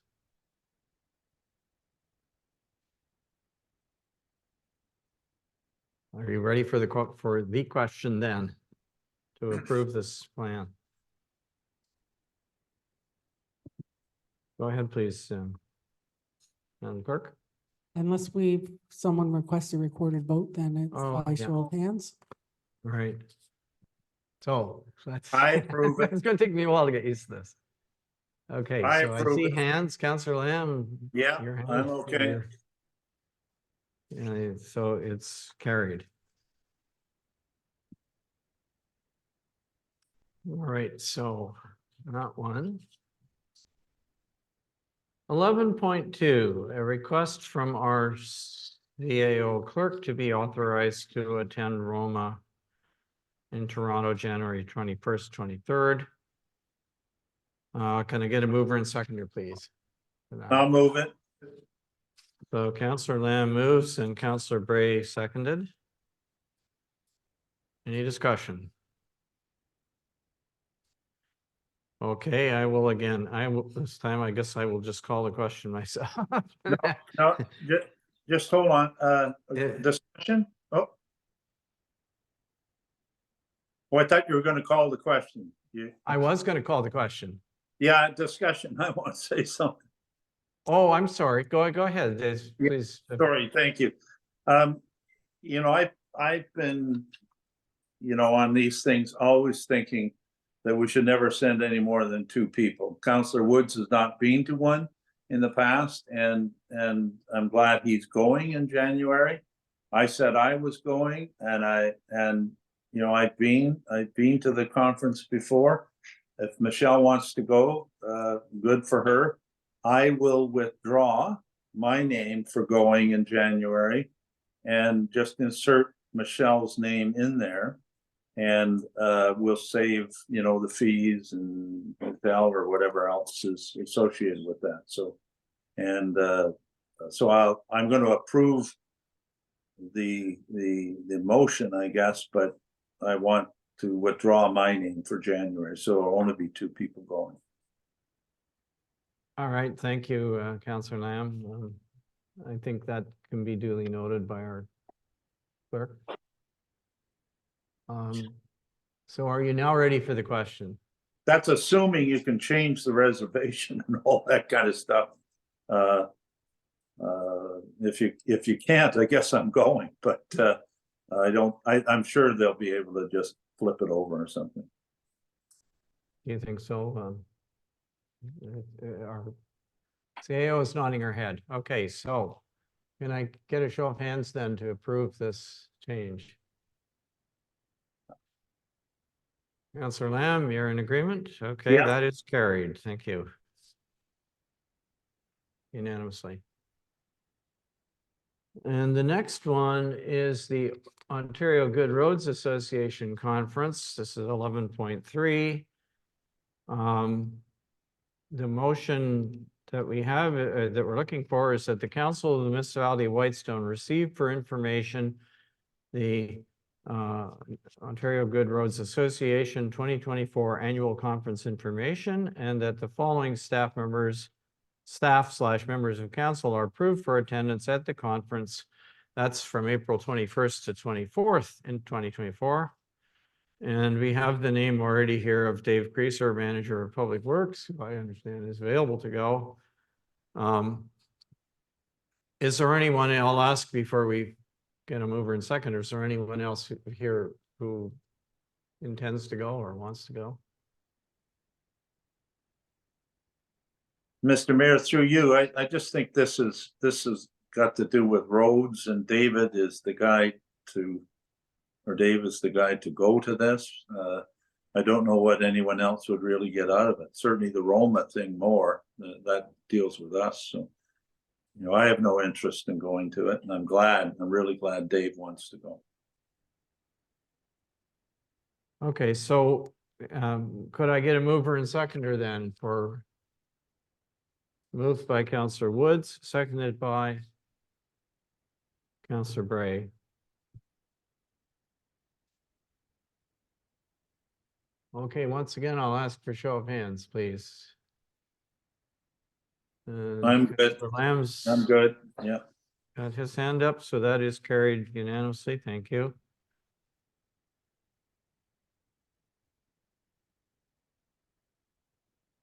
And 11.4, a resolution to declare January 2024 as Crime Stoppers Month. Whereas Crime Stoppers, an internationally recognized program, is a partnership of the public, the police, and the media, providing citizens with a proactive program to anonymously assist our police partners in the solving of crime, contributing to an improved quality of life in our communities. And whereas since inception, anonymous calls to Near North Crime Stoppers have assisted the police and other investigative agencies in receiving 22,468 calls from tipsters, contributing to the arrests of 1,786 individuals and over 4.3 million in property and cash being recovered, and seizing nearly $58 million worth in drugs. Now, therefore, be it resolved that the Council of the Corporation of the Municipality of Whitestone declares January 2024 as Crime Stoppers Month. And I don't see the bottom of it, but oh well. Nothing on the bottom, but that's okay. We need a mover and second. Moved by Councillor Wood, seconded by Councillor Bray. Any discussion on this one? All right, can I see a show of hands on this one? I'm good with it. Okay. Carried unanimously. Thank you.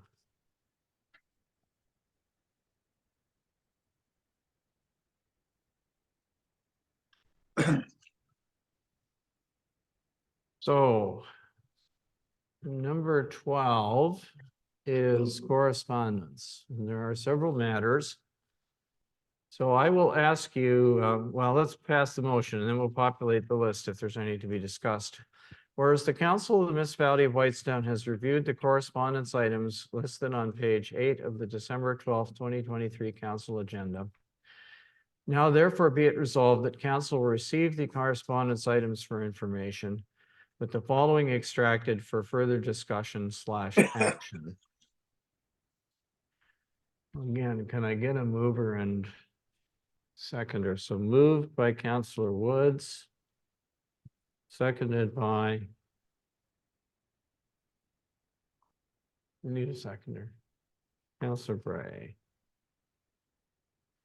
Okay, so can you, are there any of these particular ones that you wish to draw to our attention? Mr. Yes. Mayor, I have a few.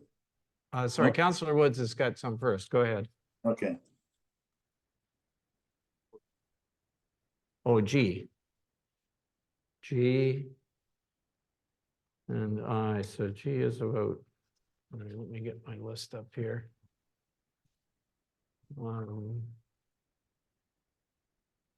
That's not my list. What did I do with my agenda? Okay, thanks. Sorry.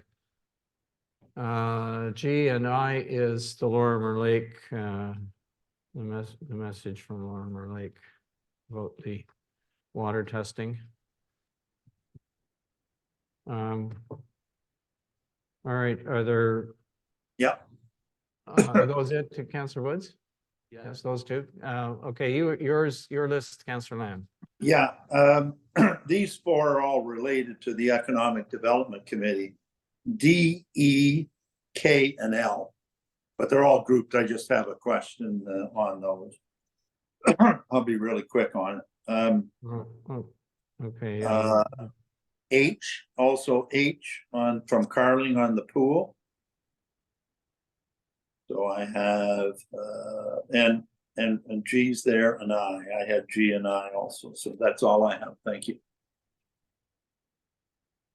All right, well, let's just take them in the order that they were raised, if you don't mind. Let's start with number G, item G. I know this is not the order they're in, but it's a very sound resolution requesting the education minister to not close rural schools, which I think they're concerned they might have given or be giving themselves the power to do that. They didn't in the past. Councillor Woods. I would like to send a motion that in support, same kind of idea. To me personally, I think that closing something like McDougall School is an absolute mistake for the entire area. You look at the size of the property that school's on and the shape that the school's in, it's a great spot. A lot of kids go to that school, a lot of great teachers, and I'd hate to see us lose a small area school like that because they think everybody's gonna fit in this mega school that's not even close to big enough. And it's not gonna serve us for the future. So, Mr. Mayor, as has been our past protocol, we'll prepare a resolution for the next council meeting in support of that resolution. All right. Staff has agreed to draft a resolution. So that number I was your second one, Councillor Woods, just a letter regarding the aquatic environmental report from the advice here. A couple of things. One, Lorimer Lake Association signs it, but doesn't somebody actually sign it? Like a president or vice president or something, sign a piece of correspondence when it comes across? It's just the first thing that I saw. In the one section here, where is it? I don't think it was a very accurate description of how we had the discussion at the council table. I don't think that any of us said that we were gonna cut lakes out and stop doing testing totally. I thought we all had some pretty good questions and they all kind of seemed to be the same from what I could remember, unless somebody wants to correct me.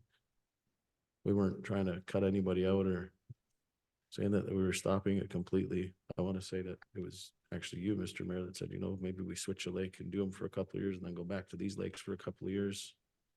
So we're not losing out on all the data. I don't think that they have this explained properly. Not the way that I seen the meeting anyway. And I think it'd be a good idea for us to send them a letter back saying that they were wrong on some of what they're saying that we said during that meeting. Just my Mr. opinion. Mayor, Mr. Mayor, if I might. Yeah, okay, go ahead, sure. Yeah, I'm concerned and I was going to pull this letter also. And, you know, the idea, everyone who comes in has to have a signature, and it may be, you know, from some email, but you know, there has to be a signature on everything. Anything that comes in anonymous to us, we don't act on. I'm not suggesting this was anonymous, but I am suggesting that there should be a signature on it before we put it on a public document like this. Council, secondly, and because I am mentioned in here, I take great exception to some of the things that were in here. Certainly, I think I did question, you know, what are we spending on and what do we get for it? I don't apologize for that. But I do, you know, they're sort of inferring that I wanted to drop Lorimer Lake, and that isn't what I wanted at all. In fact, all I questioned was the 3 years and the 10 years. I said when Dennis Morrison told us about this 3 years ago, it was sort of like start, you know, have Whitestone for 3 years. You don't need any more, right? And I mentioned that. And I said, it's not 10 years, but we should carry on with Lorimer and Wawashkesh for next year until they're finished their 3rd year. And then move on to another, move on maybe this year or 2024 to a new lake. And after I suggested that, you, Mr. Mayor, agreed with it, right? So I think they're trying to lay blame where it really isn't. I have a fiduciary responsibility to ask people what we're spending on and what we're getting. And I'm not embarrassed about that, but I don't like being misinterpreted. So I agree with Councillor Woods that we should at least clarify the record that I never said get rid of Lorimer Lake or question why we picked those 3 lakes. I know why we picked them. I was on council and helped pick them. Right? You know, like again.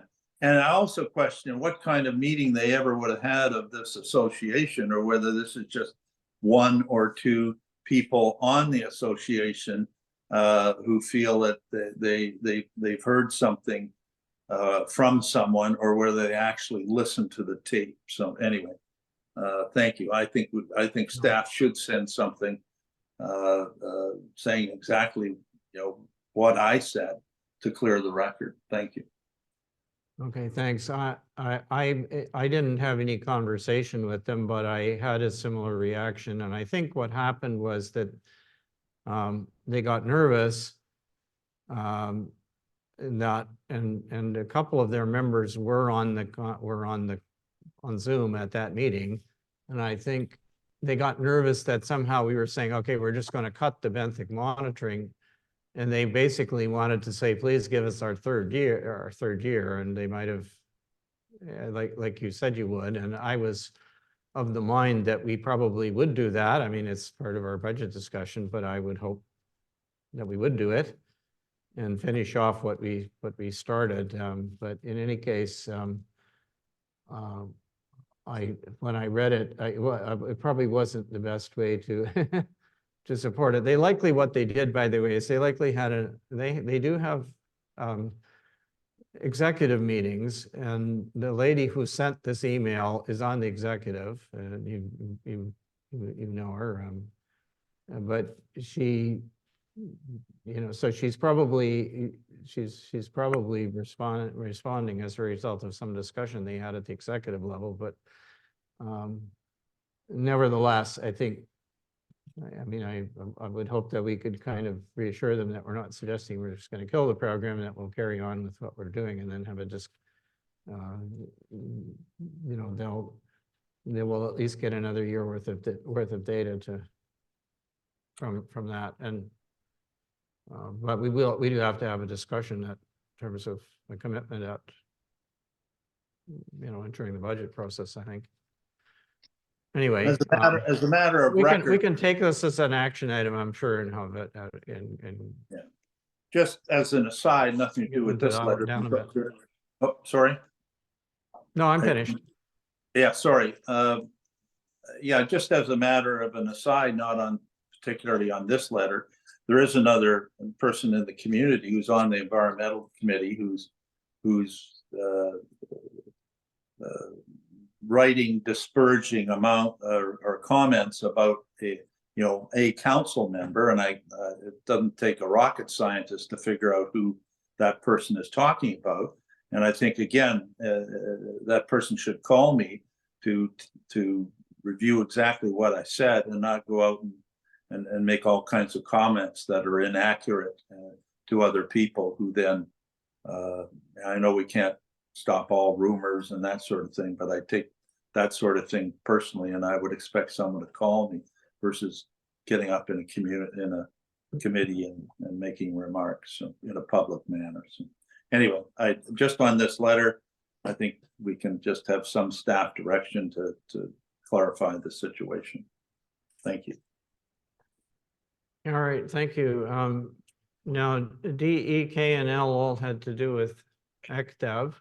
Oh, sorry? Just before we pass that, can I make one more quick comment? Yeah, Mr. sure, Mayor? go ahead. Is it just us that's doing the benthic water monitoring on Lorimer Lake?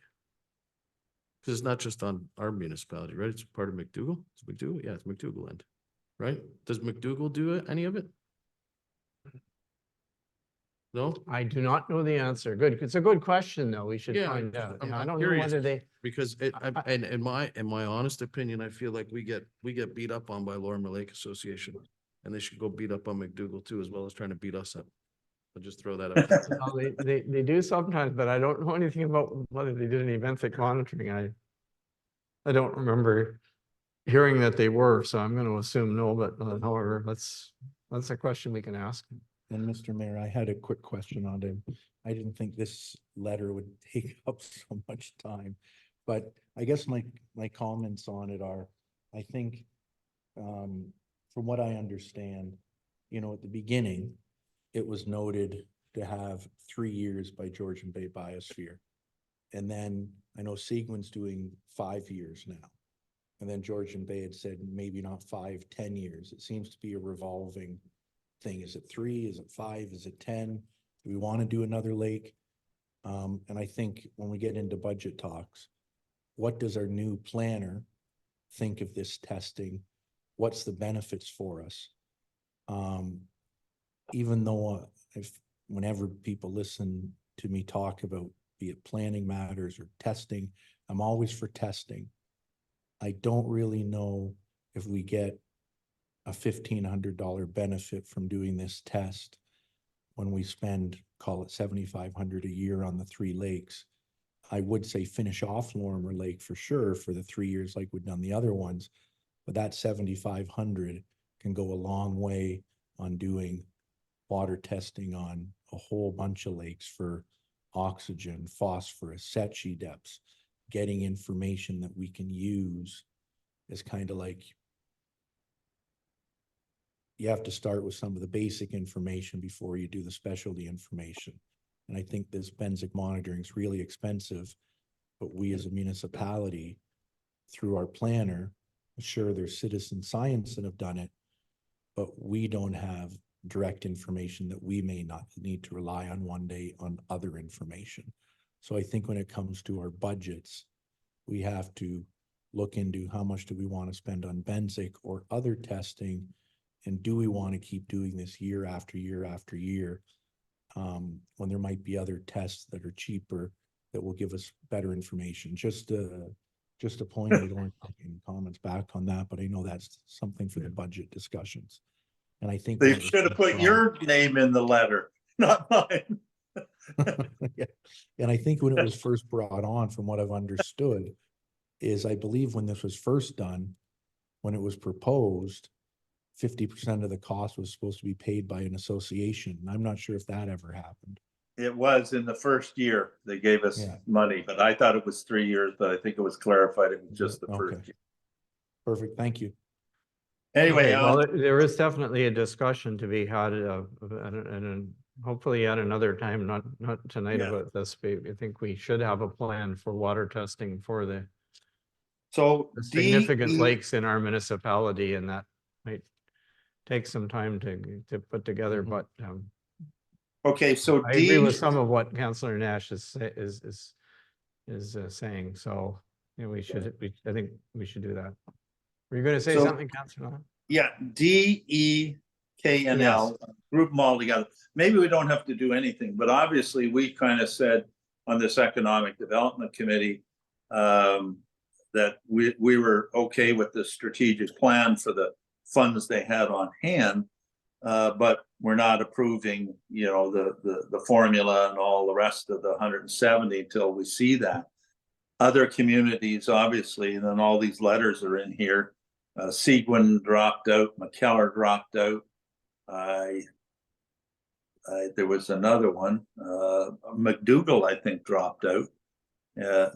Anyway, so it's going to dissolve, obviously, because there's no way that we're going to pay 6 point some odd percent of 170,000 now. You know, our contribution would go up significantly if we were to do it. So my question, quite frankly, is, do we need to do anything, or does our motion, do we need a motion to say we now formally, you know, withdraw also, or do we just leave it the way it is? And I guess that's a question of our clerk.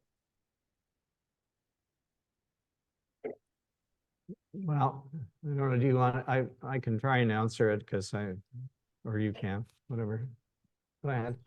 Yeah, I think the answer I have to that question is it's whatever council wants to do. If you want to, at this point, simply withdraw and not participate in the strategic plan or any further matters related to ECDEV, then that there has to be a resolution indicating that.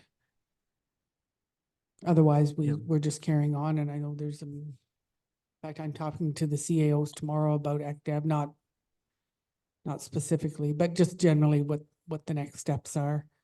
There's a meeting planned for, was it January 10th, Mayor Comrie? For Yes, I think or- that's yeah. correct, yeah. So the folks that are still in are moving along, but if it really just depends on what Whitestone Council wants to do with this. Oh, if they're moving along, then I don't think we should be in agreement to move along. Like they're going to spend 19,000 on a plan that can never be implemented.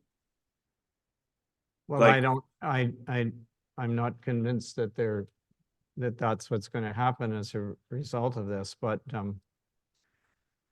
I mean, I have to tell you, I guess I'm very concerned in a way in that, there was at least theoretically some not planning, but some ECDEV resources that we could draw on when we did have a regional ECDEV officer. But I mean, the significant thing that's happened here really, McKellar would have opted out in any case, I suspect. But Seguin, my interpretation, and I haven't talked to Ann about this, but to the mayor, but my sense of this is that they've decided to go their own way. So they're kind of, in a sense, vying for, they want to have some control over their own economic development in Seguin.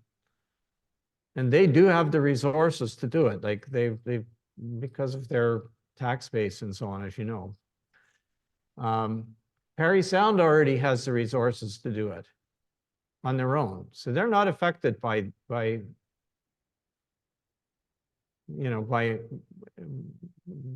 if this whole, regional thing dissolves, they're not affected by that really.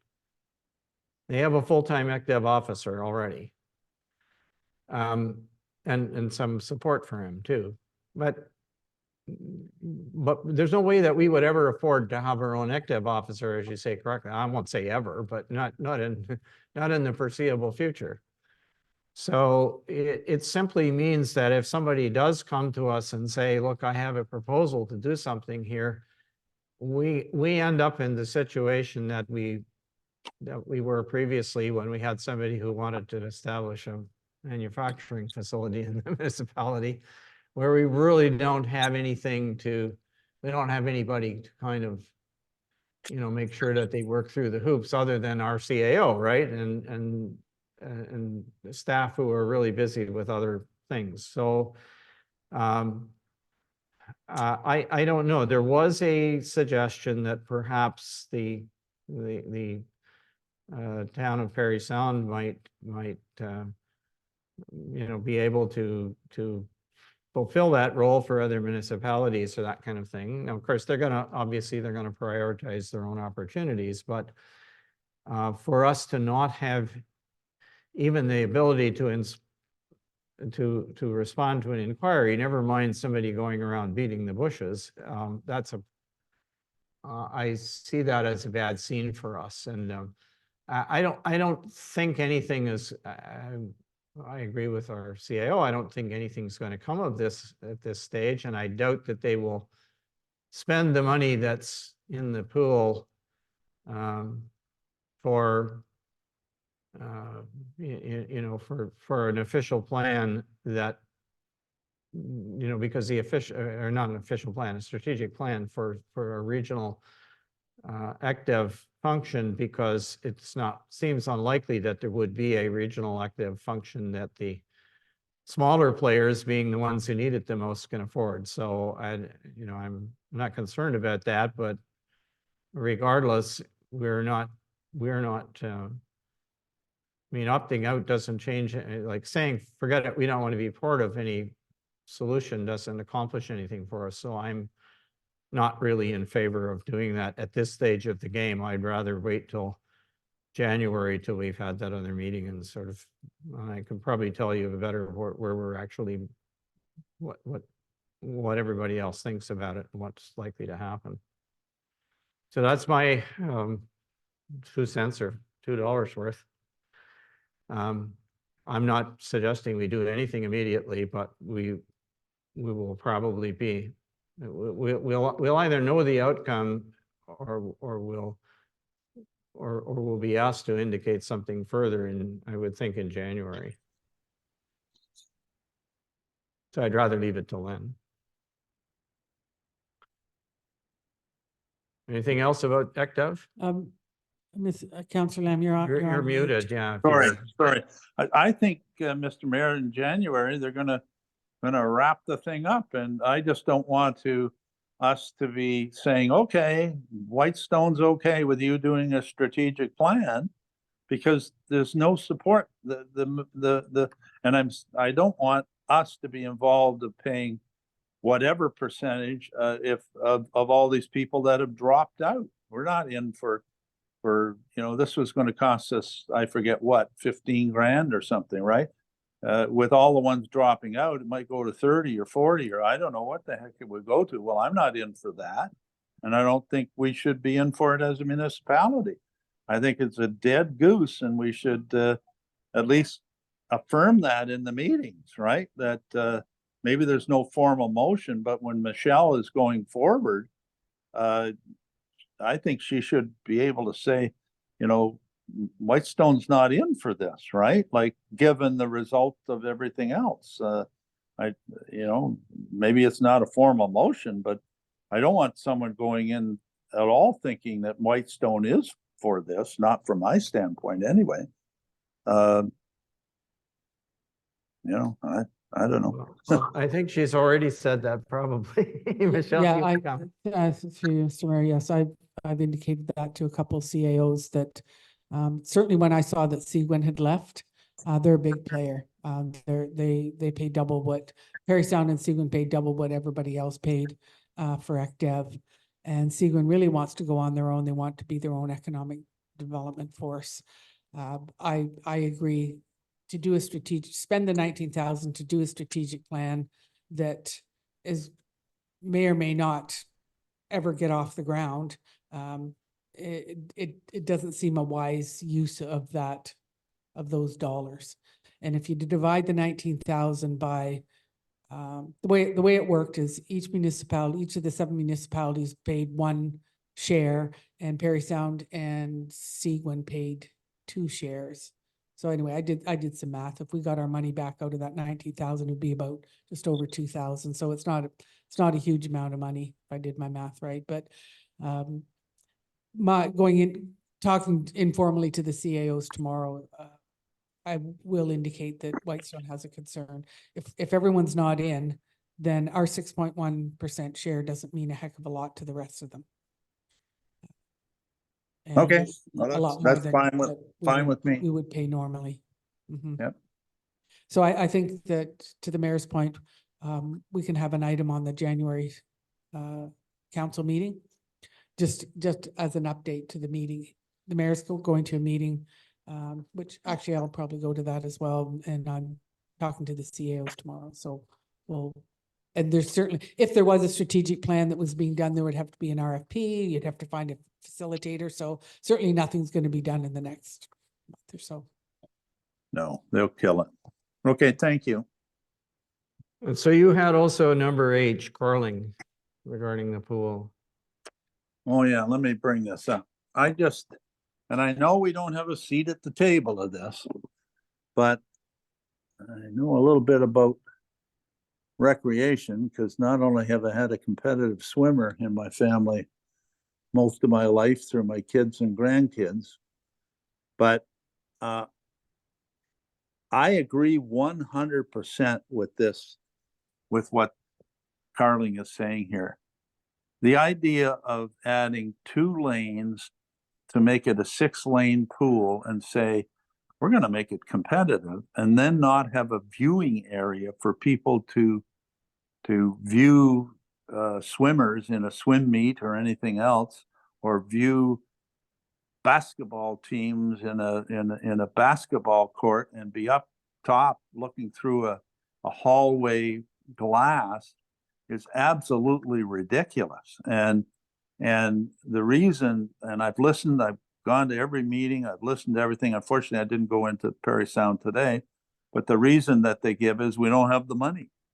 We should probably be putting a second story on for a viewing area, but we don't have the money.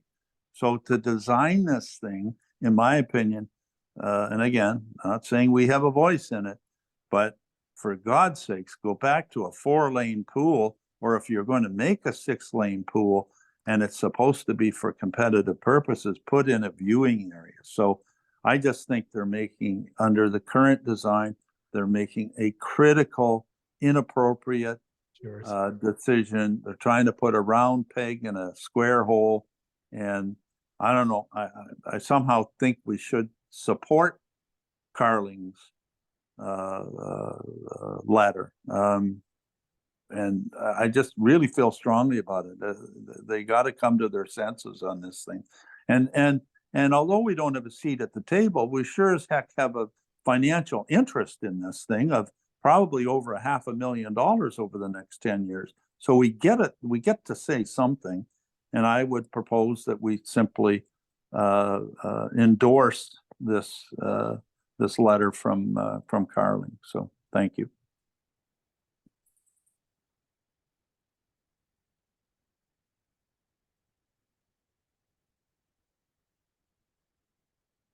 And Any if other you go comments to about this? the websites, that's like, if there were 40 comments, and there were, that they've since taken down, they were all, don't do this. You need a viewing area. You need a viewing. It's hit everyone. It's starting to hit their communities, and people recognize this grave error. And I think we should do something about it. So anyway, thank you.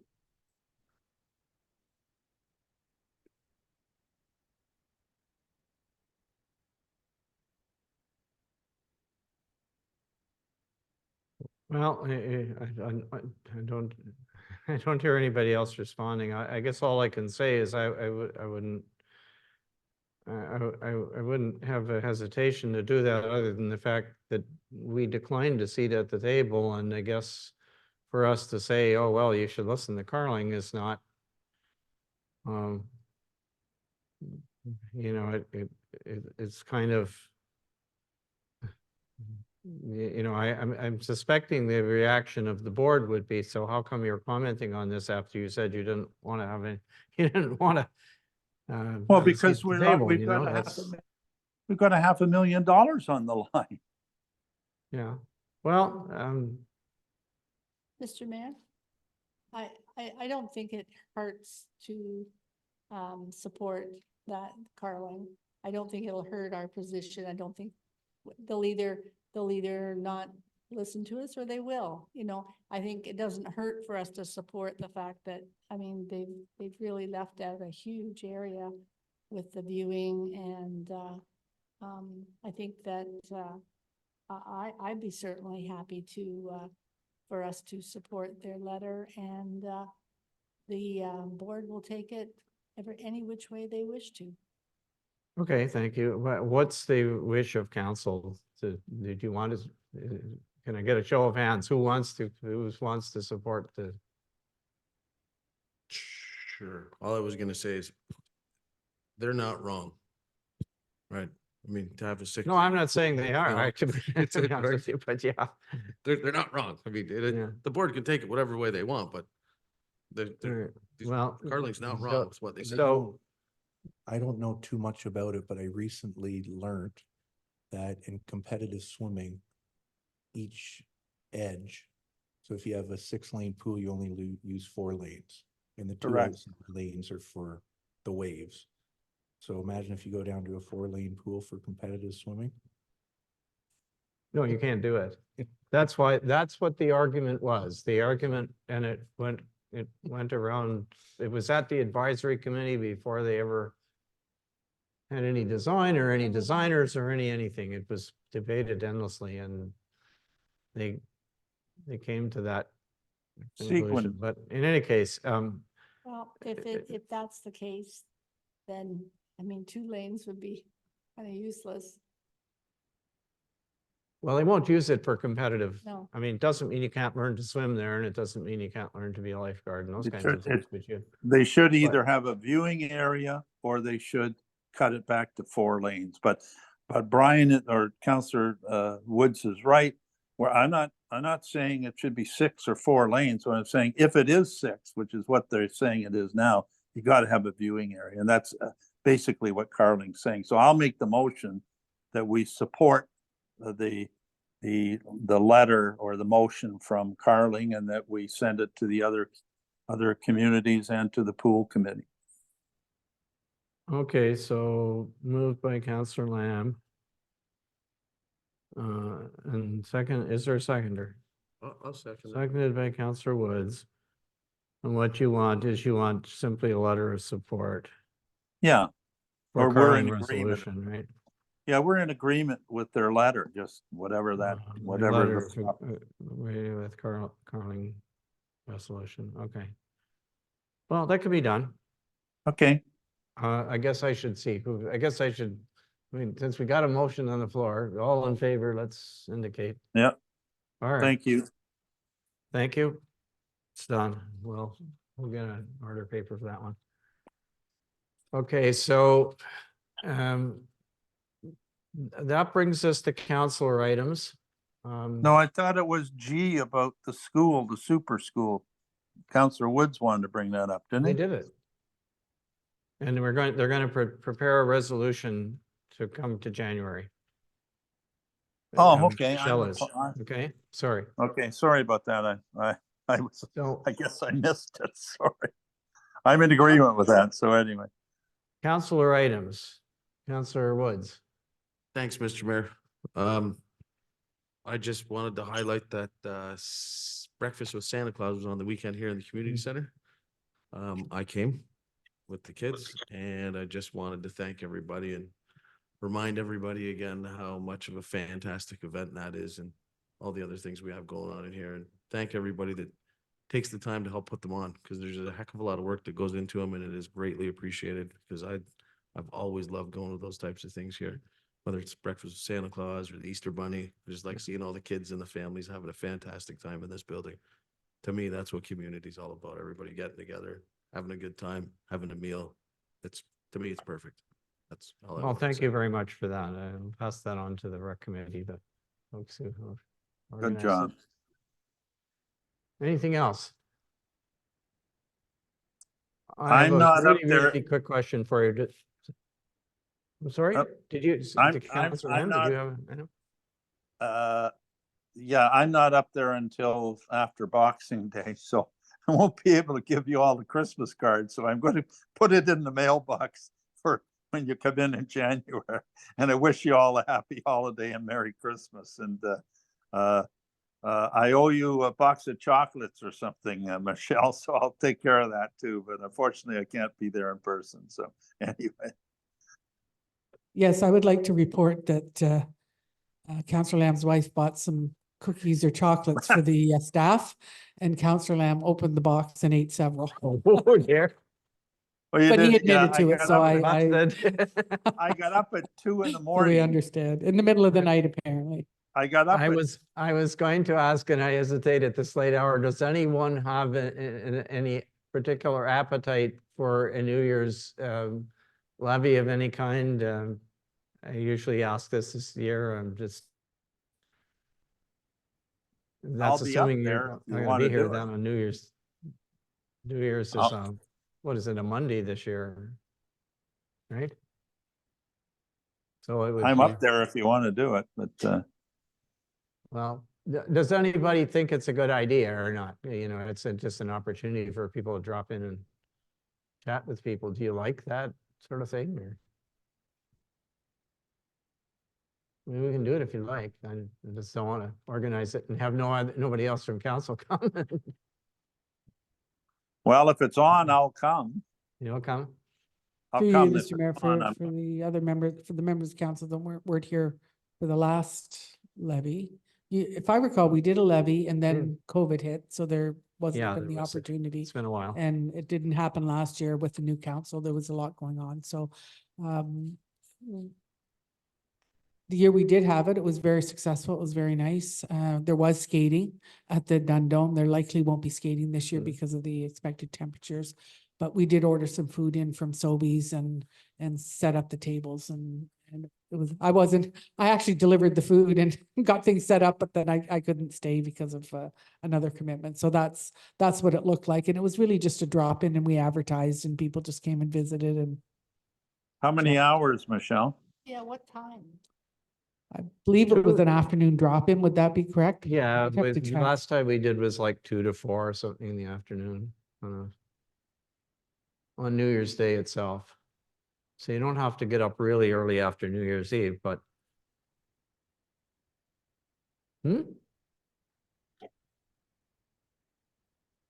But would you get up by 2 o'clock? Yeah. That's the question. Oh, yes. I can try to.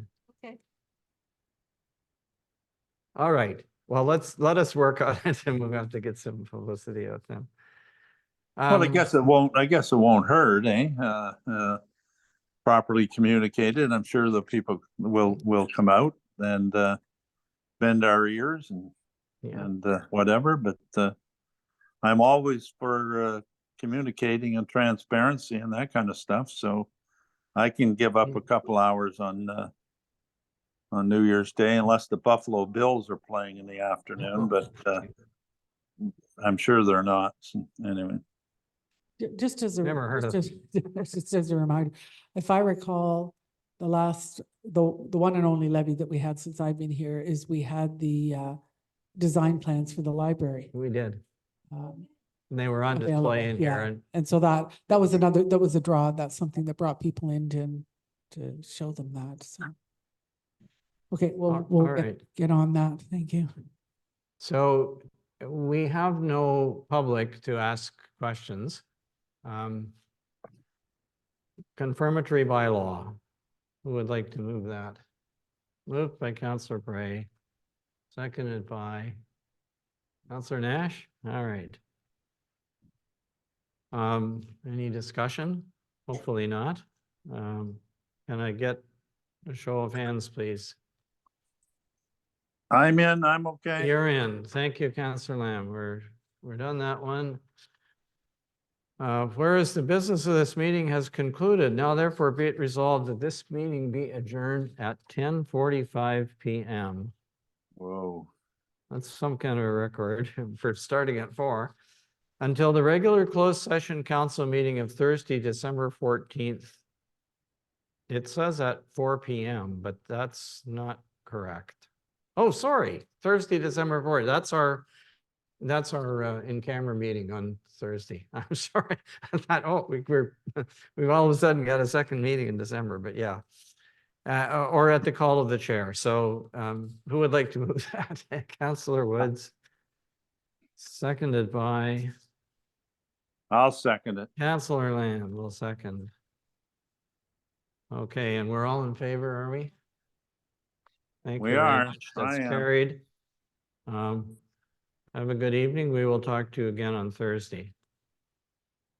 Okay, thank you, everyone. That's what's left of it. I mean, the And, evening. we'll be Merry together on Christmas, Joe. Thursday, so we can wish happy Christmas. Oh, yeah. Yeah, you'll be That's on right. Thursday. Okay, thank you, everyone. Good night.